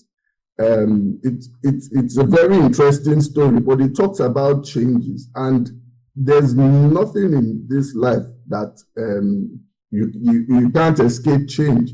Change is the most constant thing in this life. So there would be periods. There are periods of challenges. There was a time that I was working from my house in Ikosi. I didn't call it K2 then. I used to call it Ikosi because it sounded closer to Ikoyi. Maybe I knew that I would probably end up in Ikoyi where our offices are now. But the mindset was, this is not where I'm going to end. So where you are now is part of the journey. And as the Leonard Silk said, enjoy the journey, because the more you enjoy the journey, the more when you begin to get to that destination you are trying to get to, then you appreciate. Then what is your dream? We must ask ourselves that question. What is your dream about? I've shared my dream here. I've shared my dream of 1,000 lawyer law firm. What is your dream for your firm? What are you trying to do? So if it's still about sustenance, about what you will eat, what you will drink, what you will wear, then you haven't really started because the mindset hasn't changed. But once it goes beyond that, then at some point you begin to think beyond sustenance. You begin to think beyond Maslow's hierarchy of needs, the bottom layer of that hierarchy of needs. That what will I eat? Even the Bible says you shouldn't think about that you should concentrate on the kingdom of God at the end of the day. So leave what you will eat, leave what you will drink. It even at the end affects how you bill your clients. If you have the mindset that I need to get money from my client at any whatever they offer me is what I'll take, then at the end of the day you are shortchanging yourself. You have to see the value in what you are giving the client, because at the end of the day it's that value that they are paying for. So if a client comes to you and says that I'm going to pay you 1,000 naira to do this, and you know that you are worth 2,000 naira or 3,000 naira, do you take that 1,000 naira believing that, oh, I've made some money? Or you say, no, I'm worth 3,000 naira and I'm willing to let this go if you don't believe I'm worth 3,000 naira? That is when the mind shift begins to happen. Thank you. All right. Thank you so much, sir. We have one more question to take. You may come forward, please. My name is Uchechi Anyanile. So there is this thing I feel we need to have a conversation about. We've heard these inspiring stories. When I was in school, I was very, very passionate about law practice. And my dream was, and still is, to set up my own law firm someday or be a partner in one. And that is why, despite several pushes, colleagues telling me, go in-house now, do this one, do that one, I still, for whatever reason, I don't know why, my desire, my interest is not even there at all. But strangely, there's something that has been happening lately to me. I feel like I've lost passion for law practice. Yet I don't even want to go in-house. I still want to be here. So in the course of your career, building your firm, or when you were working for other people, were there points where you felt like you lost your passion for law practice? Then what did you do to resurrect it? Because it's something that is a real issue and nobody talks about it.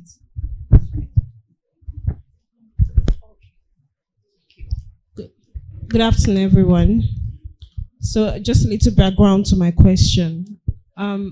Since I've been practicing law, I've not really had can we have issues one house so we can hear the question? Thank you. I've not really had issues with getting clients, and I say that quite humbly. But the issue is, when some of them reach out to me, they'll be like especially from outside the country. So when people reach out from especially Africa, let's say Tanzania, they're like, okay, I want you to work with me on a project. Because I usually go online and do all these events, they usually think that she really knows, even when it's an area of practice that I don't know anything about, they will still reach out to me, right? So I was able to work with partners to actually achieve that. But my main question is, I do not have any taste to do a master's program. Is there a point that I will get to in my career and this would be an impediment? Or should I just... Okay. Thank you for your question. Okay, so regarding the first question about, I think I'll call it burnt out, being burnt out, experiencing a burnout. Lennon Silkser, can you please, maybe in a minute or two, because I think we have just about 3 minutes left for the Q&A session. Could you please share your thoughts on that? Yes, sir. Look, Mr. Obembe said something that was very important. And he said, the real things that would define you is, one, the books you read. Second will be the companies you keep. Whatever it is, if you are reading the right kind of books and you are associating with the right kind of people, and much more than anything else, the fact that you found time to be in a gathering like this should be an opportunity for you to realize that the last thing you want to do is to give up on your dreams. Just don't do it. Just don't. Whatever it is that is inhibiting you, you really need to find a way to overcome it, and you can. So if that mindset does not shift today, then I worry why I came. Seriously. Now, were there times when I was in doubt, where there were needs? Of course, there would always be doubts. But don't allow those doubts to define you. Everybody has a past, but you can't afford your past to imprison you. Everybody is in doubt. The fact that you're afraid is not the problem. Those who are even courageous are also afraid. Those who are going to war are afraid. They're scared. Nobody wants to die. But the goal and what you're aspiring to do is what should make you wake up every single day and say, I've just got to go for it. I got to keep at it and give it all it takes in order to ensure I can achieve it. And there are too many stories that have been shared today. If I can do it, despite my inhibitions and my challenges, I don't see any reason why you can't. So like Mr. Bembe said, read the right books, associate with the right kind of people, and ensure that you have Valentine's dinner tomorrow with the right person. If the gentleman is not cerebral enough, do that dinner. It's not going to be helpful. All right? That's very important. To the second question that was raised in terms of the clientele that are coming to you and things you want to do, I say to you, congratulations. That people are coming to you. People are wishing for what you have. So if that's a problem you have, I love your problem. Let me have it. I want to be part of it. Okay, thank you so much. Unfortunately, we won't be able to take more questions because we're really out of time.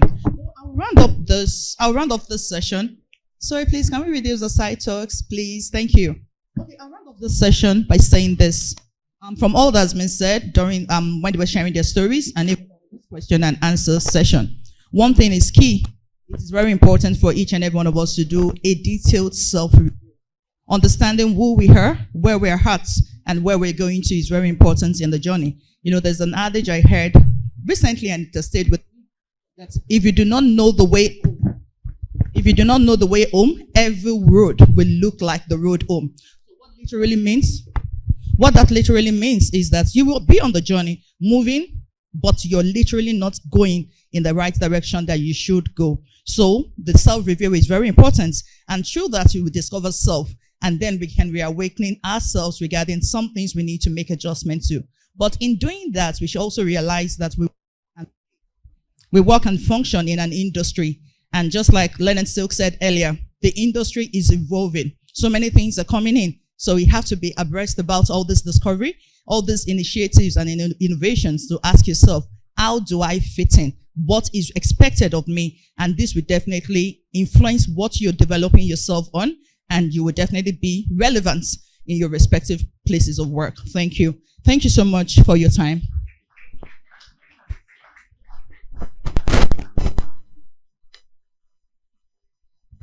Thank you so much to our distinguished panel. Thank you so much for doing justice to all our questions. Please appreciate them one more time.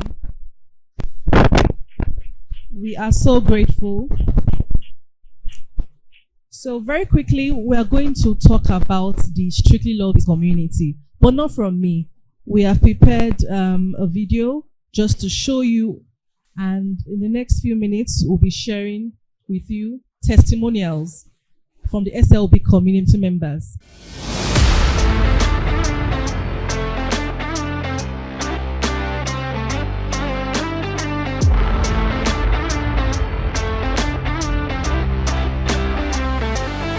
So you can see that in this room, we have all manner of lawyers, beautiful, smart lawyers, young at the bar, old at the bar. How old are you at the bar again? 20 years at the bar. Wow, fantastic. So I can tell you that there is no end to learning as a lawyer. And what we are just here to do is to learn, have fun, and build a community of smart business lawyers, lawyers who understand the business of law.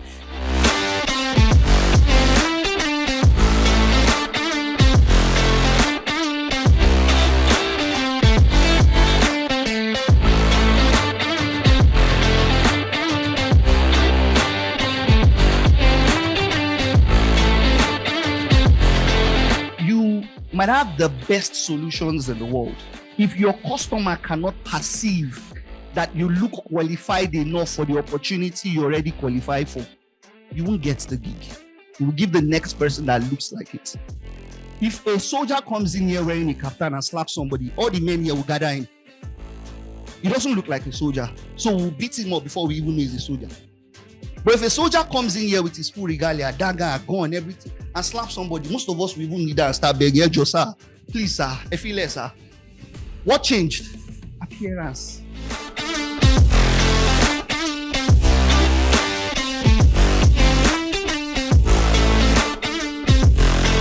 I think fundamentally what I've enjoyed the most is how practical and down to earth the training and the opportunities in SLB are.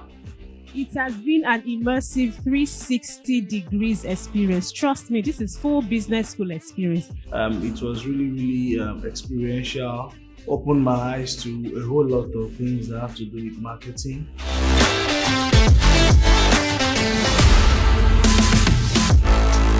One of the most striking things I've learned from today's training is the use of legal project management tools.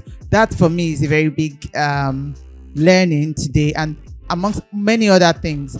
We learned about using AI for our businesses. We've learned about business development, branding, marketing, executive presence. If you say, I'm a lawyer, I'm available to help everyone, then nobody really sees you as focused, or there's no audience that feels like she's our own. But if you were in property law or you were working for this type of property people, on and on, when you pick a small bucket of yours, you are celebrated faster within that space, you're renowned faster, but it does not mean that you don't take other opportunities. So they say you can be a generalist, but your marketing or your branding should be specialist in nature. You should be focused on one particular type of problem you're trying to solve.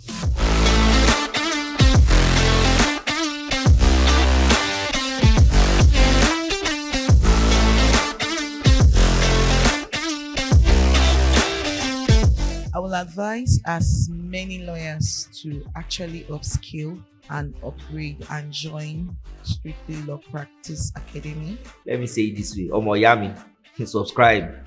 Get in early. The knowledge you are getting here is unparalleled. I don't know of any other platform that gives you that kind of dedicated and tailor-suit, bespoke kind of knowledge that would help you. And you're interacting with people in the industry that would guide you and hold your hand all through. If you're watching this and you are a lawyer and you're still thinking to yourself, should I sign up? It's actually a sign that you should sign up. Because trust me, what we have learned here is an investment that will definitely pay for itself once we start implementing.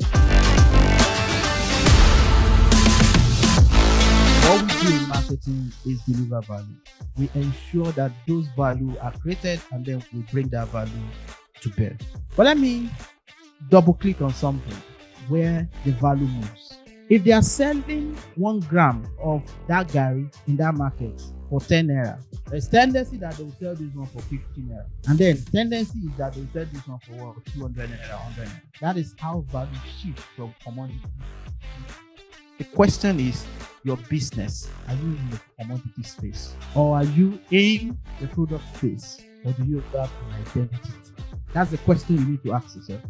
And it's not you that will answer that question. The question will be answered by who? The consumer.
So it goes beyond learning the law. We have people talk to us on digital marketing, learning to be a digital lawyer. It helps you be a fully rounded legal practitioner.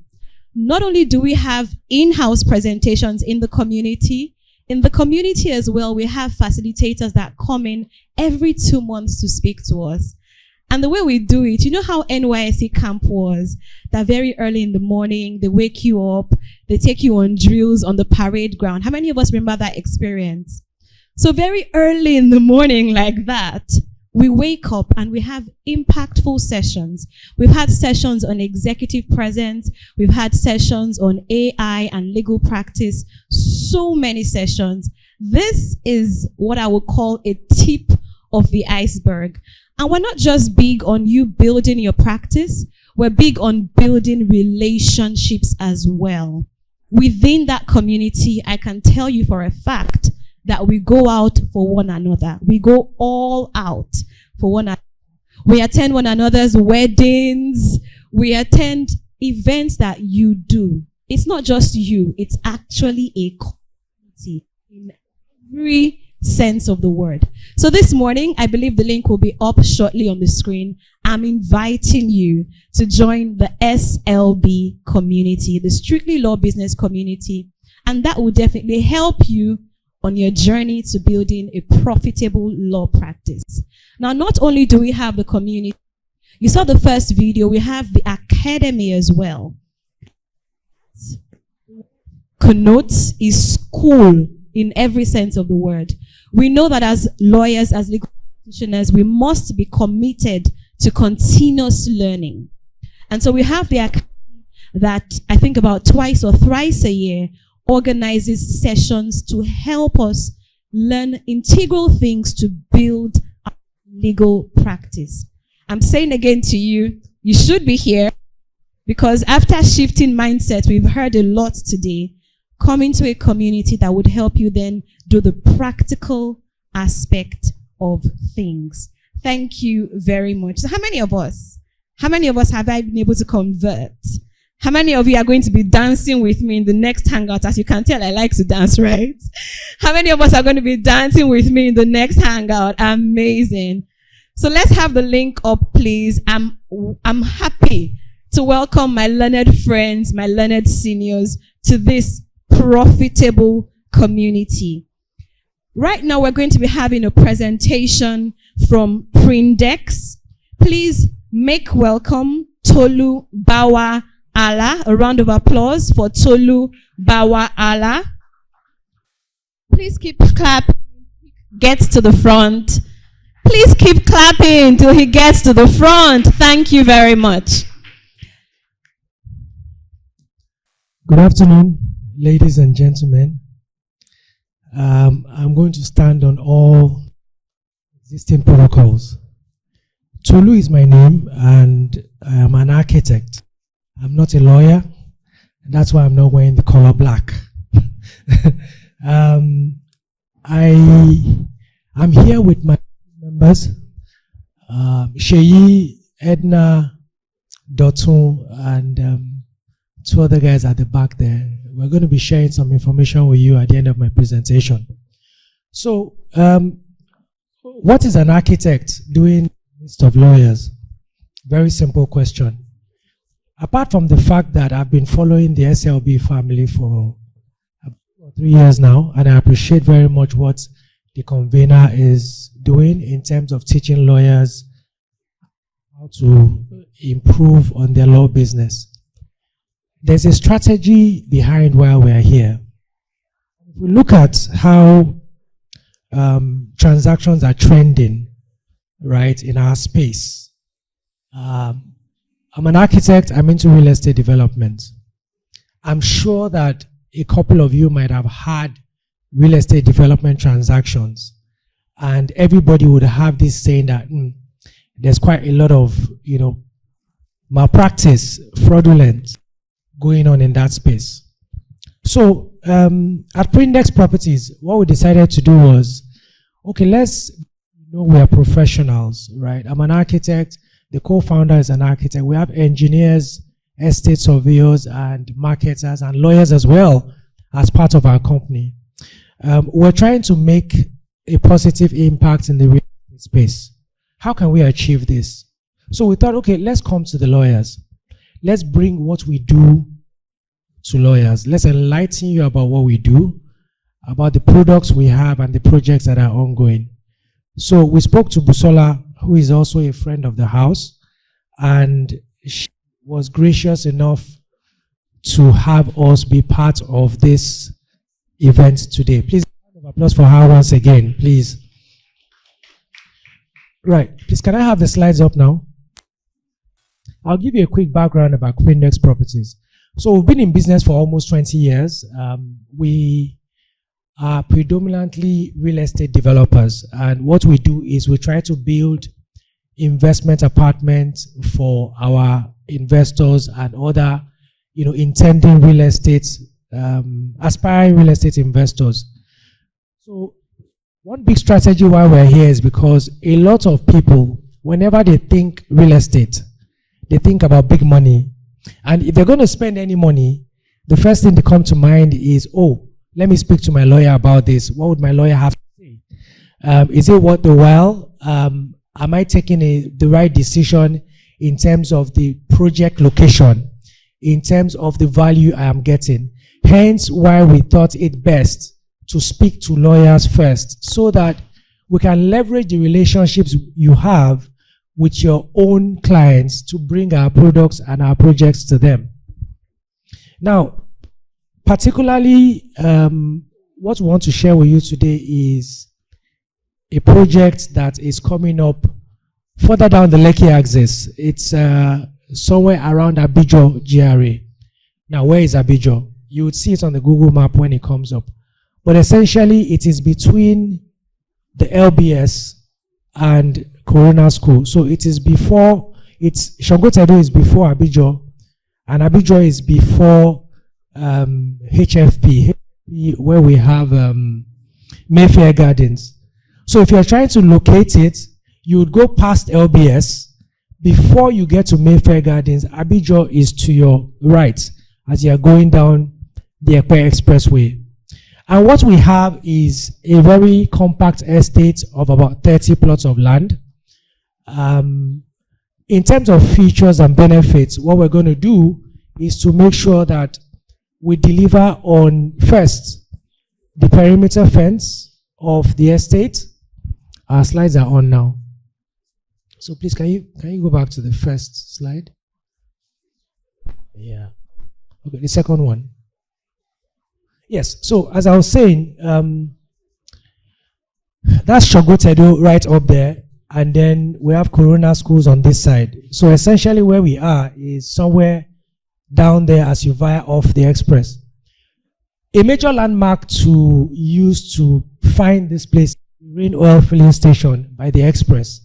Once you turn in off Rain Oil, it takes you just about 5 to 7 minutes to get to where the, oops, sorry, thank you. It takes you just about 5 to 7 minutes to get to where the site is. So, second slide, please. If you look at it, it's, as I said, it's a mini estate. We don't want crowd, 30 people only. There is possible entrance to the site over here and over here. And what we're going to do, apart from making sure we fence up the whole estate to secure it, is to sand fill and then also work on the major roads. So we all understand that if you are living on the Lekki axis, one of the major issues people face is the issue of rain flood. We're going to do the roads and we're going to have the drainage take out water from the estate so you don't have to ever experience flood. Apart from that, there's also going to be a gatehouse and we're going to deploy security personnel to be there 24/7 so that whichever of your clients you bring to buy into this development, whenever they go there, they don't have any issues or any troubles with Omonile or all the nuisance of, you know, the area boys around. Because number one is a gated estate, and number two, we're going to have the security people there 24/7. Next slide, please. The features and benefits: street lights, drainages, paved road to individual plots. And then, of course, as lawyers, we are very much concerned with, you know, the status of the title. The land is, you know, free from any government encumbrance. There's an excision on it, so subscribers can very easily go and perfect, you know, the registration of their title that is in form of a deed of assignment from the family selling. Next slide, please. As of today, we started work on site. So what you see is the filling of the site ongoing. Once we're done with the filling, the perimeter first would kick off, and then after that, the road works. We envisage that all this will be done in about, say, 8 to 12 months. And if we look at our payment plan, it also gives that opportunity where people can pay, you know, through the course of the year. Next slide, please. Yeah, I've talked about this. Next slide. So what's the price? It's 20 million naira per half plot. Half plot is about 300 square meters. And of course, we've scheduled out the payment terms just to make it flexible for people who want to, don't want to, you know, pay the bulk sum across pay the bulk sum at once. Also, for the lawyers here, we envisage very much that it might not be so easy trying to convince, you know, people in your network that may want to be part of this program. We would look forward to talking to you more after the presentation about specific details regarding going to the site for inspection, maybe during the week or during the weekend. Also, in terms of payment for facilitation or sales commission, we're offering a 10% on this consideration to every lawyer who tries to close a transaction with us. I know of a friend who is a lawyer and he suddenly made some money on a project and he said, Tolu, I'm not going to sell this land to somebody, I want to buy myself. That 10% you promised me, can you take it out of the consideration? I was like, okay, yes, why not? Because you are already marketing for us. So if you're going to buy for yourself, not a problem. And what I told him is, look, instead of putting down your money, why don't you just look for 10 people and let 10 people buy 10 plots and then you get 1 plot as yours. And they were like, oh, okay, he will talk to a cooperative. So just in case you have links to cooperatives as well, this is another way we can quickly, you know, offload the 30 plots on ground. Next slide, please. Okay, so this is just a quick write-up about the promoters of Prindex Properties. Myself and my co-founder, Shuko Jagun, we are trained architects, finished from Unilag early 2000. And of course, what we did was to start out as a design and build company. And then from there, the business grew into a proper construction company. And then it was in 2012, we set up Prindex Properties as another vehicle for real estate development specifically. Next slide, please. Okay, so I want to take you through some of our past projects.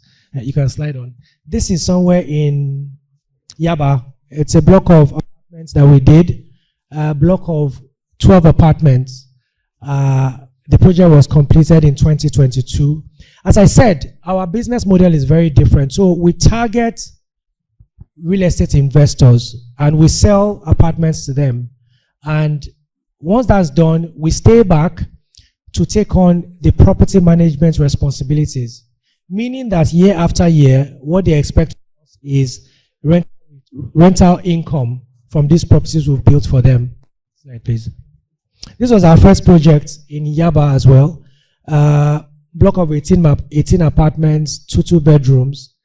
And I'll tell you one interesting thing. So we didn't go to the bank to borrow any money for this project, right? We sold off plan to about 6 subscribers. And during our presentation, what we said was, oh, if Yaba 2-bed is renting for 700,000, we would be able to charge 25-30% above the market average because we're sure of the quality of what we're building. As at when we completed, we rented for 1.2 million. Today, each apartment under our care here is being rented for 1.8 million. Next slide, please. Okay, so this is something we're just about to complete. A project we're doing for Shell Cooperative, Shell Kuplag, somewhere in Yaba as well, a block of 35 apartments. We've been on it since 2022, and it was a bespoke exclusive project for Shell Cooperative. They sold to members of their own, of their own cooperative.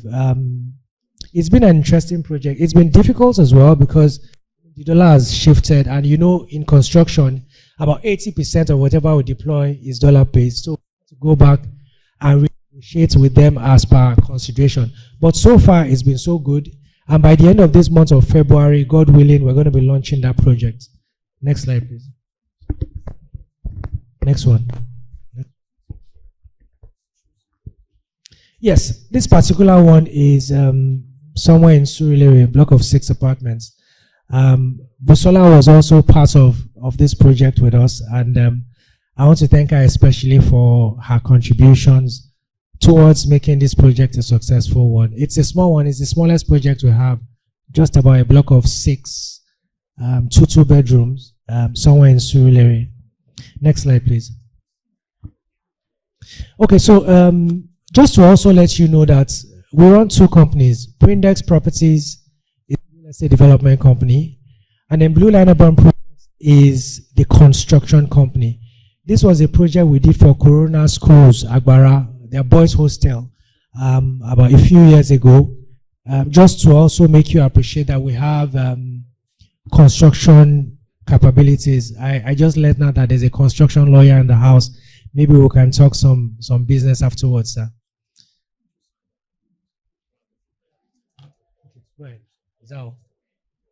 All right.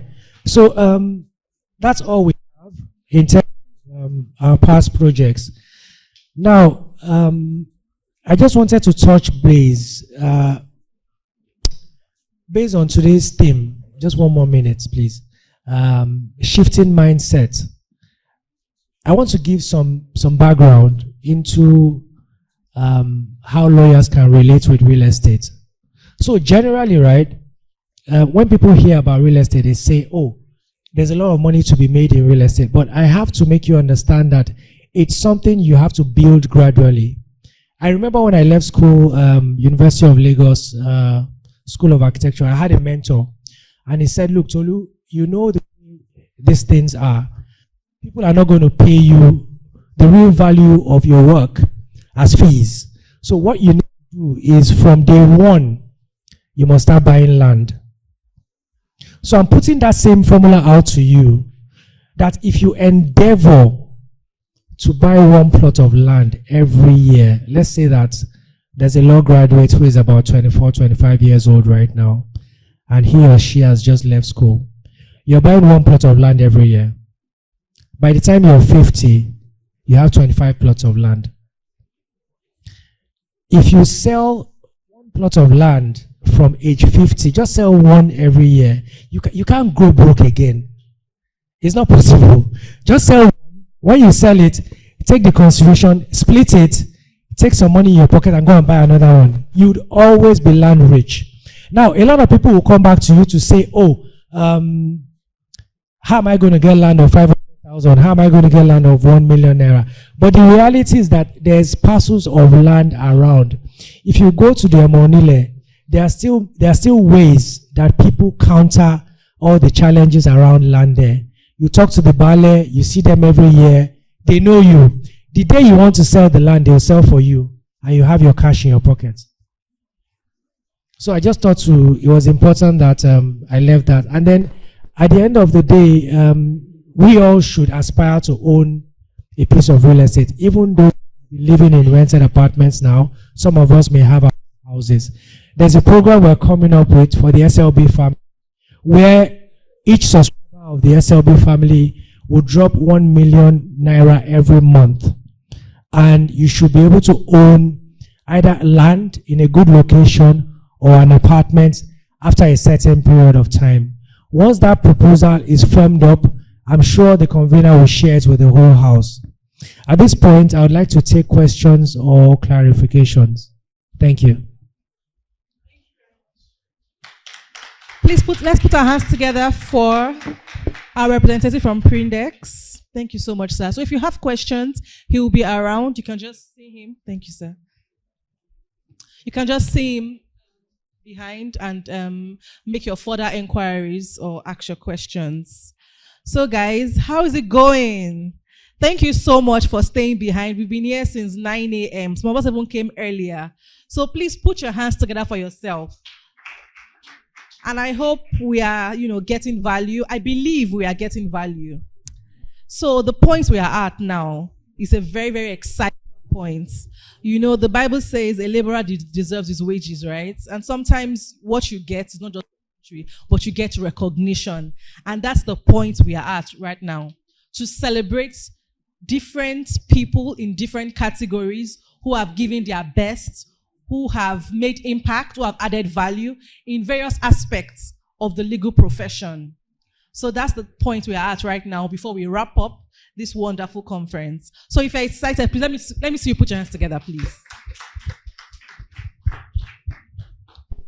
So we are at the point where we are going to introduce to you, this year, we're not just having a conference, we are also having an awards. So this year is the very first time that the Strictly Law Biz Communities Conference, that is the Business of Law Conference, will also be having an awards. And it is called the Business of Law Conference, the TBOLC Awards. And like I said, we'll be having different people in different categories.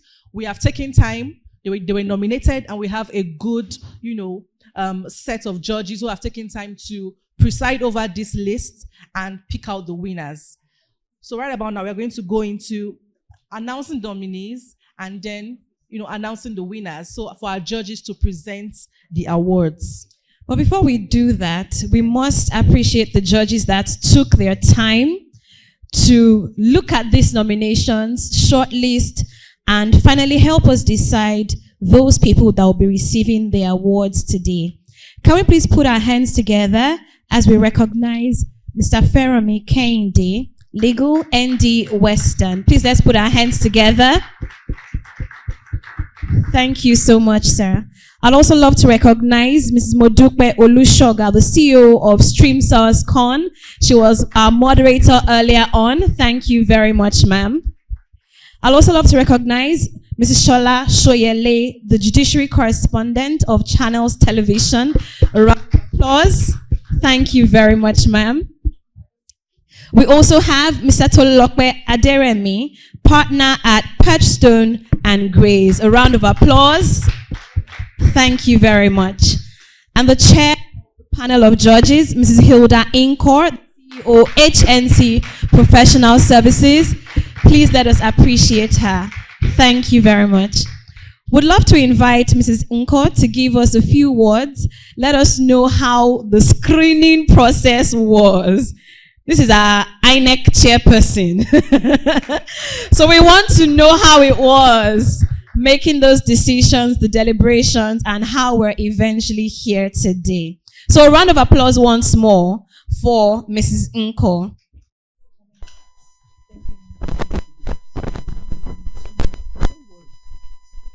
Good afternoon, everybody.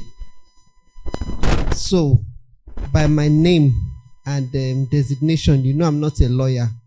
And then doing this kind of work requires that one is very careful, because I don't want to find myself in the court at the end of the day. So I would like to welcome you once again to the awards, and I consider it an honor and a singular privilege to be called upon to do this. So on behalf of the judges, I'd like to say thank you for trusting us. I'd like to thank the organizers. The Business of Law Awards is primarily established for the promotion and furtherance of the business of law thought leadership. The award is to further promote practice as a business while encouraging lawyers, law firms, corporate counsel, and legal officers to continue to develop a business approach to practice of law, so as to strengthen the growth of the legal industry and create a business environment that appreciates the role and impact of lawyers. The 9 categories of this meritorious award seek to inspire and celebrate lawyers in private practice, corporate organizations, and public service who have distinguished themselves, continue to conduct and deliver stellar legal services with a business-minded and client-centric approach to law practice. Every category has a maximum of 3 nominees who were shortlisted from a pool of nominees. The panel of judges were meticulously appointed by Strictly Law Business to oversee all the processes of shortlisting nominees, selecting top 3 nominees, and the final awardee of each category. All nominees have been invited to this award ceremony, but the names of winners have not been announced. At the moment of truth, the awardees will be announced. We will anticipate a surprise and ecstasy that our announcement will elicit from the meritorious awardees. I congratulate every trailblazer who was nominated for the awards. Thank you. Thank you very much, Ma. Please let's appreciate her one more time. A round of applause for Mrs. Inkor. Dun, dun, dun, dun. Yes,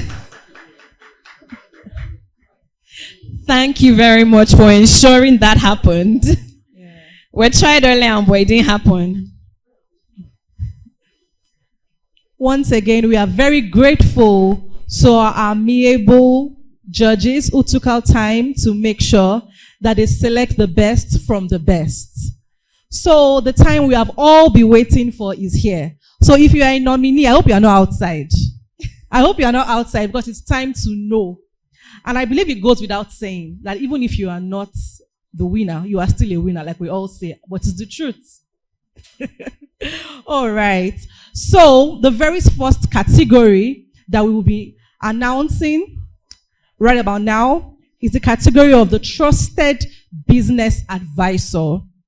And the nominees are Inkion Yeshua Teresa Chikwendu. Apologies, I'm not sure of my representation. Please, let's put our hands together for them. We also have Bayo Onomade. Please, let's appreciate them. Iyola Alokolaro Oyefeso. And the winner is Inkeyusa Teresa Chikwendu. Please come forward. Please keep clapping. We'd like to invite our chair again, Mrs. Nkor. I would also like to invite the convener for the presentation of awards. Destiny, I have waited patiently. I have vision, though I believe. Congratulations. I know I can count on me. So stand up for the champions, for the champions. Stand up, stand up, stand up. No. For the champions, for the champions. All right. Stand up for the champions, for the champions. A round of applause. Stand up for the champions, for the champions. Stand up. Please. Here we go. It's getting close. Now it's just. All right. Thank you so much. It's just like. The next category. We'd like to crave your indulgence, especially those of us that are standing at the back. There are lots of seats in the middle of the hall now. So we'd like everyone seated, calm, paying attention, even as we celebrate our colleagues, believing that someday we also would be celebrated. So you're about to tell us the next category. Yes, and that is for executive presence. You know, I was at the academy, and trust me, this was a whole class. It was a whole class to learn how to have executive presence. And this is for the male category. So the nominees for the executive presence for the male category is Emu Obonov. Oh jeez, I'm so sorry. Mubo Obonovwe Majemite. Apologies. Okay, so I've been told to, so Mubo Majemite is the first on this category. The second nominee is Temiloluwa Dosumu. A round of applause. And we also have Todimu Ige. Let's put our hands together. It's not easy to have executive presence.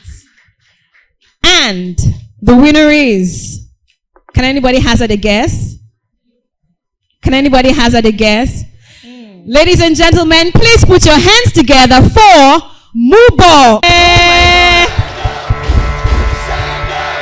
was built to be the best. Okay, so we have a representative. Please come up. Please come up. I have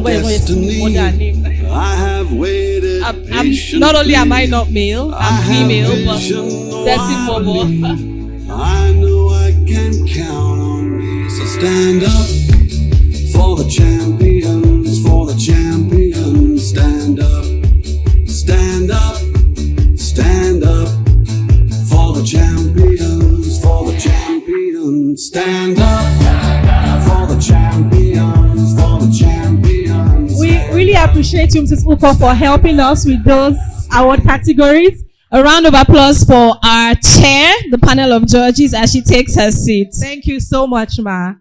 So we'd like to invite Mrs. Shoyele to do us the honors for the next category. Can we please put our hands together for Mrs. Shoyele as she does us the honors to present the next set of awards. So the next category is the executive presence lawyer, female. And we have Aderinsola Fagbure. A round of applause. Sandra Osinachi. Now you people, the energy here is low now. The morale is low. It's not fair. And lastly, but not the least, Beverly Agbakogba Onyejiania. And the winner is Beverly Agbakogba Onyejiania. A round of applause for Miss Beverly Agbakogba Onyejiania. I'm sure she has a representative here. I was built to be the best, number one and nothing less.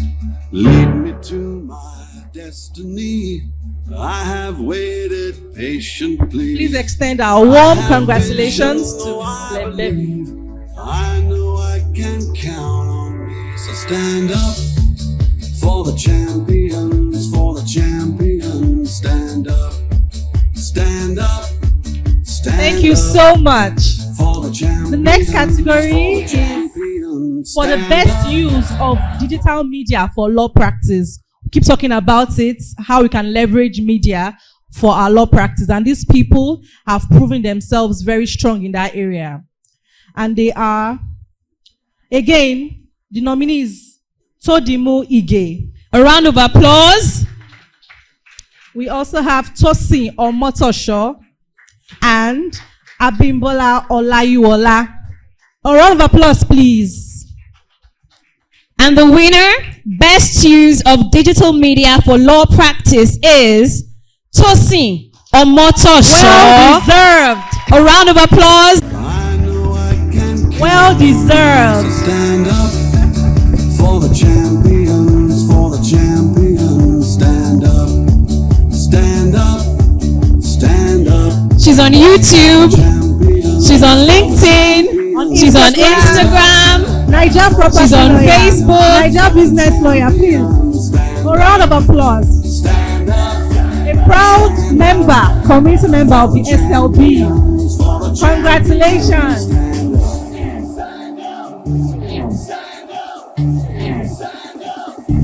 Here we go, it's getting close. Now it's just who Our community head has decided to join this picture because we must celebrate one of our own. Founder. weaknesses. Oh, I have vision, can't you see? I'm on the move, make way for me. So stand up. Congratulations very much. For the champions, stand up. Stand up. Stand up. For the champions, for the champions. Stand up. For the champions, for the champions. Stand We keep talking about emotional intelligence. Please, Can we please? Thank you. We talk about emotional intelligence as a very key skill to have, in anything in business, and especially as lawyers, we deal with human beings, right? So these people in this category have proven themselves to have upskilled in the area of emotional intelligence, and that is why they have been nominated.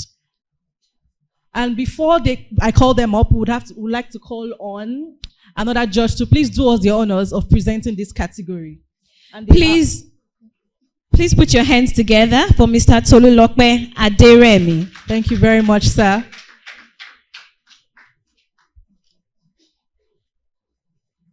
Please keep clapping. This is the celebratory part of the event. Yes, so thank you so much, sir. And the nominees for the emotionally intelligent lawyer goes thus: Clem Ramsey Oshere. A round of applause, please. That well. We have Fola Alade. Another round of applause, please. And we also have another proud community member, Damilola Momoni. And the winner of the Emotionally Intelligent Lawyer at the Business of Law Conference Awards 2024 is Mr. Fola Alade. A round of applause, A round of applause for him as he makes his way forward. Music, please. I was built to be the best, number one and nothing less. Congratulations. To my destiny, I have waited patiently. I have vision, oh I believe. I know I can count on me. So stand up for the champions, for the champions. Stand up, stand up, stand up for the champions. Congratulations. Let's celebrate him. Stand up for the champions, for the champions. Stand up, stand up. Much to our able judge, and he's presenting the next category as well, which is the category for the emerging talent. And the nominees are Merit Divine Abaga. Round of applause, please. Even if I didn't pronounce it well, I'm sure you know of the name. Then we also have Kelechi Achinonu. A round of applause. And Chinasa Grace Akachuku. And the winner of the Emerging Talent Award is Kelechi Achinonu. Woo! We have Kelechi in the house. Is Kelechi here? Or any friend or colleague that would love to receive the award on her behalf? Stand up for the champions, for the champions, stand up. Any friend or colleague or representative to receive the award on her behalf? And when I fall down, I have to. We have someone to represent. Back up. And when I fall down, I have to pick myself back up. And when I fall down. Thank you, sir. Thank you so much. A round of applause for our judge, Mr. Aderemi. We are grateful for your time. We'd like to invite our next judge, Mr. Feromi Kehinde, to assist in the presentation of this award. A round of applause for Mr. Kehinde as he comes up. Please keep clapping and celebrating him. Let's keep clapping now. Why are we tired? Thank you. We have another category for the client-centric law firm. And the nominees are Pavestones Legal, a round of applause. Oluwatodimu Ige and Associates, a round of applause. And Living Spring Solicitors, a round of applause. And the winner for the client-centric law firm 2024 is Pavestones Legal. Let's put our hands together. For the champions, stand up. For the champions, for So we have a representative from the winning law firm. stand up. Congratulations. Champions, for the champions, stand up.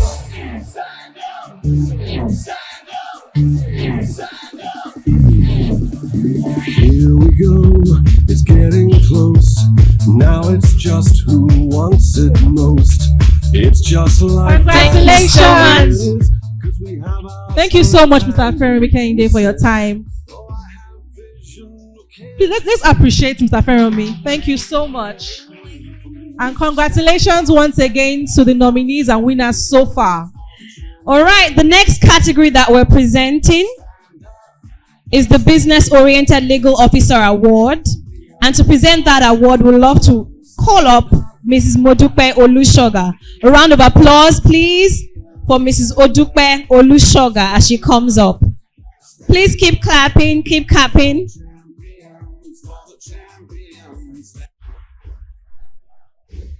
Now, this category is a rather interesting one, as we have just one person who will be presented the award.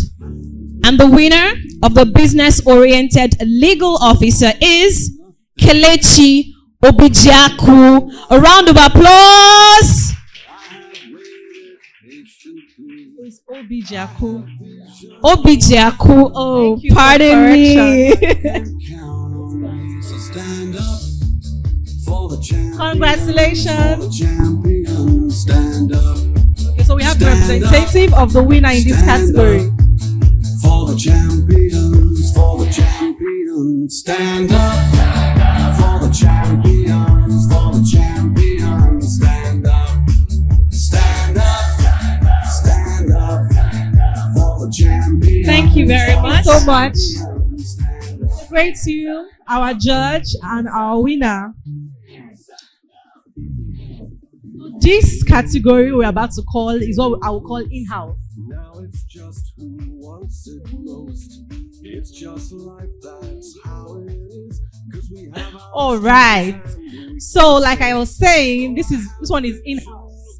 So we are calling on the convener and the founder of the Strictly Law Biz Academy, Strictly Law Biz Community, and the Business of Law Conference and Awards, in the person of Olubusola Ajala, to come up and present these awards. Can we please put our hands together for her? Please Let's keep appreciate clapping. Busola, please.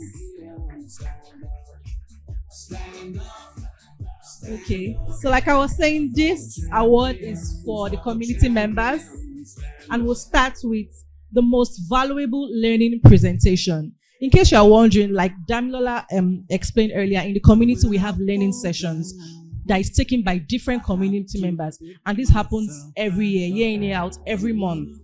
So bi-weekly actually. So this time around, we are going to give an award to the most valuable learning presentations. We have slides on the group, even on the WhatsApp group. So we are going to appreciate people who have done their best in this regard. And the nominees for this category are Uduak Jackson. A round of applause for Uduak Jackson. We also have Mary Eke Mezie. A round of applause. And we also have Awake Usman. And the winner for this award, the most valuable learning presentation, is Uduak Jackson. Can we have Uduak Jackson come forward? So can we have a representative from the Strictly Law Business community take this on Uduak's behalf? So stand up for the champions. Thank you, Uche, for accepting this award on behalf of Uduak. Stand up for the champions, for the champions. Stand up for the champions, for the champions. Stand up. All right. Stand up. For the next category, we have the most resourceful community member. When somebody is resourceful, you know what that means. We have community, we have team, but there's that one person that is always available, that has a plug for everything. I'm telling you, that is always there, that doesn't just hide behind the shadows. So this award is people in that category. So we have Adeshile Obasa. May I add, the Onibadon, Obibadon. A round of applause for Adeshile. We also have Oluwabumi Ogontiba. Pardon me, Oluwabumi Olanrewaju. Oh yes, she's now a Mrs. So I guess they can update this list. Yeah, we also have Oluwakemi Oguntoye. A round of applause, please. Let's put our hands together, please. It's not easy to be resourceful, though. And the winner of the Strictly Law Business Community Award, presented to the most resourceful community member, is Oluwakemi Oguntoye. A round of applause. Pick myself back up. So this community member is actually in the UK at the moment. I would love to invite Mr. Damilola Mumuni to receive the award on her behalf. Let's celebrate him and come to receive the award on her behalf. I have to pick myself up. For the champions, for the champions, stand up for the champions, for the champions. Thank you so much to our convener. Stand up.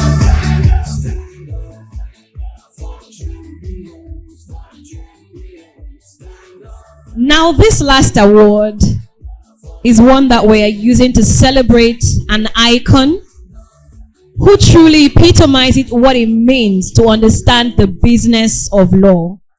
And to present this award, I crave the indulgence of all our judges to please come up stage to present this award. Please let's celebrate our judges as they come up. Thank you so much to our resourceful and able judges. Thank you so much for your time. And this category that they will be jointly presenting is the category of the business of law icon. Stand up for the champions, for the champions, stand up. I'd like us to hazard a guess. Who do you think is our business of law icon for the year 2024? Pardon me? Please speak up. Who okay, who else? Guess? Pardon me? Cecil Day. Okay. Nice. Another guess? Busola Ajala. Oh, nice. Okay. Can we please celebrate?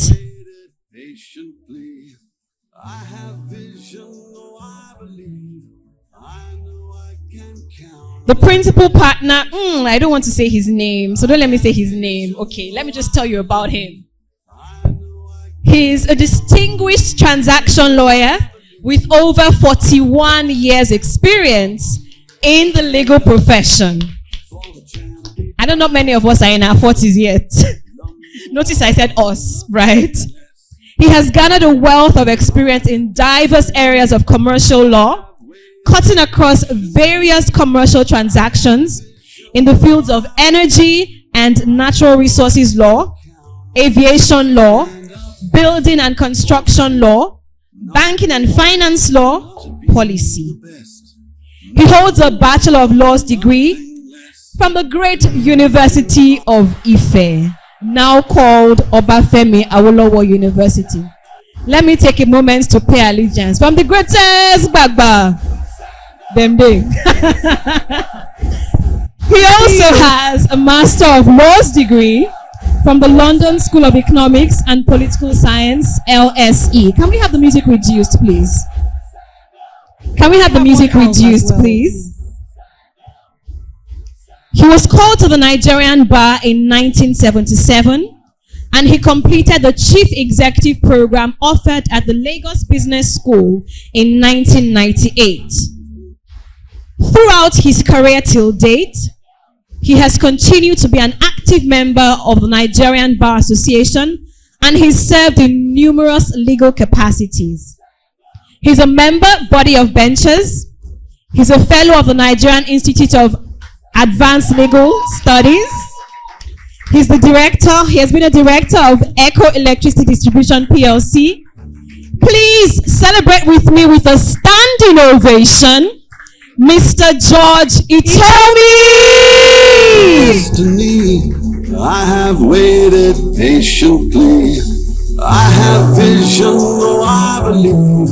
I know I can count. So stand up for the champions, for the champions. Stand up, stand up. Thank you so much, sir. We'd like to invite the convener of the Business of Law Conference to join the picture as well. Stand up for the champions, for the champions. Stand up, stand up, stand up for the champions, for the champions. Stand up, stand up, stand up, stand up. Here we go, it's getting close. Now it's just who wants it most. It's just life, that's how it is.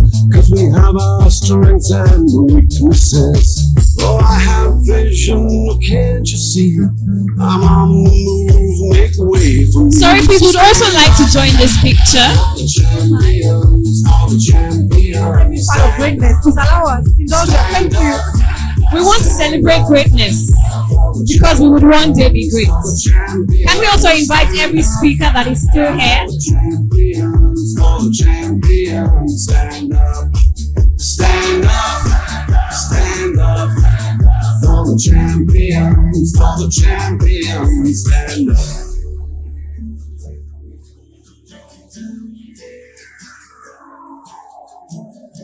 And when I fall down, I have to pick myself back up. And when I fall down, I have to pick myself back up. And when I fall down, I have to pick myself back up. Thank you very much, sir, for your time and for your presence. We celebrate you. Please let's appreciate our Business of Law Icon of the Year. Please celebrate him. Together, please. Over 4 decades. For the champions, for the champions, stand up, stand up.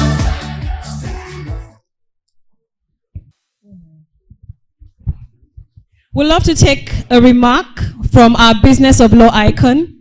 We celebrate you, sir. Please appreciate our icon, Mr. George Itomi. Thank you, sir. Good afternoon, everyone, and particular recognition for the organizers of this conference. I've actually followed this conference for a few years now, and I like what I see.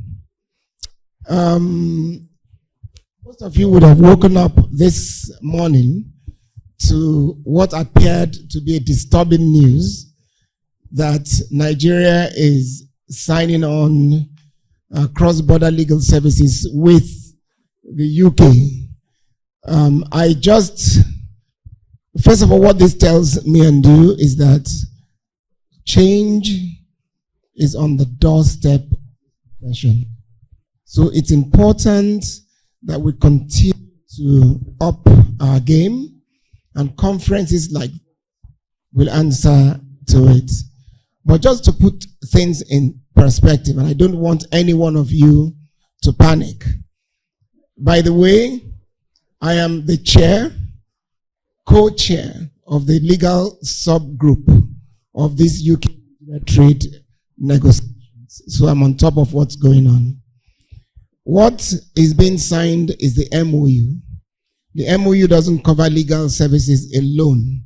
It covers all the gamut of services. And the UK and Nigeria desire to boost it.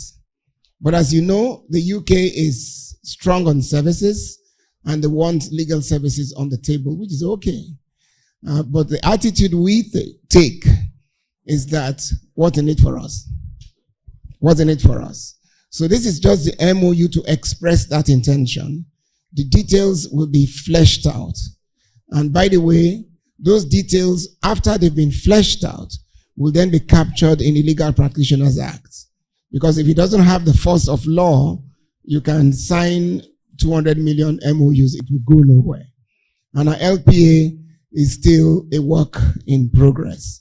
But this is just to alert every one of you that something is going on. And I also want to assure you, if you all recall, as pioneer chair of the section on business law, we blew this alarm over 16, 17 years ago that the legal landscape is changing. And even today, we know that willy-nilly, UK law firms are all over here doing business unregulated. So the reason we opted to go into this relationship is that once we do it and it has a force of law, we can then regulate even them. So what we get out of it now becomes the real issue. We've tabled a number of things. We want access to the back office so that most of the backbone for legal services is available to us. We want robust training program for the younger generation, and we were very open with them that we produce 6,000 lawyers every year. We need to have them gainfully employed.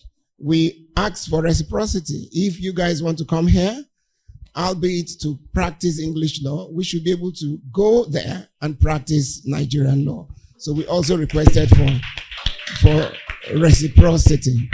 And the baseline to all of this, like I've always told people, at the end of the day, this is all about naira and kobo, pounds and pence, dollars and cents. How will this hit the Nigerian lawyer? How will it hit your pocket? So this is, and we're all focused on it. So don't be too alarmed about what you're reading. This is just the beginning stages. It is to acknowledge that Nigeria and the UK are deep in talks to improve trade between both countries. It can be beneficial both ways. And I can tell you for free that being co-chair of the legal subgroup, I have a seat on the ministerial table, and that enables us voice our concerns. For example, when Olaniwo Ajayi wanted to open office in the UK, they were stonewalled until we showed up at the ministerial table, and I just put it bluntly to them. You guys want to come here, but we have a man there, he wants to go, you don't want. And they released all the blocks. So trade, you get in trade talks, you get what you negotiate. And I want you to trust us. We will not do anything that is adverse to the interest of Nigerian lawyers. But one caveat: up your game, because there's no free lunch. There's no free lunch. You need to up your game. And if you see what these guys are doing abroad, they are coming here, they're poaching our lawyers, they're making them partners, which they never ventured or tried to do. The British Nigerian Law Forum that was ignored in the UK suddenly is the blue-eyed boy in the UK. I learned to count my blessings. Nigerian. So if you make them partners in blue chip law firms, it's to our advantage. If you give them jobs, it's to our advantage. What we need to do is how we marry these two to our ultimate benefit. We need to grow the legal services market. We need to, for example, insist that law briefs from government, because government is still the largest consumer of legal services. Government and the MDAs should not give work directly to foreign firms. They should give it to Nigerian firms who can then do a beauty parade to choose who they want to work with. That way, you ensure that quite a substantial part of the monies remain here. This is the goal. We're still a long way away, and if it's any comfort, we've been working together with India. We're the two countries that have held out, and they just signed an MOU with India, and India made it very restrictive. So no cause for alarm, but like I said, up your game. Thank you again. So much, you. Mr. George. You told me our business icon, business of law icon of the year. Please, let's celebrate him. Thank you so much. This is the power of information. You would agree with me that was very insightful and we have better knowledge.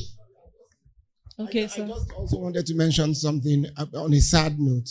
The passing of Mr. Bimbola Ogunbanjo hits me directly because I cut my teeth in Chris Ogunbanjo & Co. And less than 2 months ago, we buried his father on the day he would have been 100 years old. Bimbo and I were particularly close. And any one of you who cares to read my CV, it doesn't go beyond 3 lines. You see Chris Ogunbanjo & Co. So please help me say a word of prayer for him. Well noted, sir. Our sorry and our condolences for this huge loss to the legal profession and to our icon. We'd like to say a very big thank you to every single one of you for staying with us from the start of the event to the end of the event. Please let us once more welcome the convener of the conference as she gives her closing remarks and her vote of thanks. A round of applause for Ms. Olubusola Ajala. Kindly note that we know that our time is fast spent, but we have, don't leave yet, we are rounding up, and as we are leaving, we have something packaged. We have, please stay behind, we will soon be wrapping up, and for our judges, please don't leave, we have something planned for you. Thank you. Hi everyone. I think that it's on this note that I don't want to take up much of our time, but I want to, please, our judges, we have a little reception for you. You want to take pictures? Okay, I should be part of that picture. Thank you everyone that's waited till this time. I'm sure that we have gotten a lot of value from today's conference. And I hope that everything we have, learned, everything we have been taught, everything you have, gotten from one speaker or the other, from the videos you've watched, I hope that we will take the lessons and we will go back and do better with our law practice. It's been our pleasure serving you another year. Next year we may be here, we may not be here, depending on how we are directed. Yeah. But thank you everyone. Thank you for showing up. And I want to, especially appeal that everything that we have, learned here today, whatever you have picked today, please run with it. Run with it. It's not enough for you to acquire knowledge, but what you do with the knowledge is what matters. Knowledge acquisition is okay, but knowledge application, that's where you get the results. That's where your life will be transformed. And that's where you'll be able to, do the big things you want to do. So thank you everyone for coming, and I wish you safe journey to your destination. Also, remember to join Strictly Law Business Community if you haven't joined. What will be your gain? Abio, it's important. Let's celebrate our convener, Olubusola Ajala. Thank you so much, ma'am. More grease to your elbows. It's a wrap. Yes, so thank you so much, everyone, for being here today. It's been our pleasure serving you as your co-anchors, and we wish you a lovely rest of the day. Bye for now.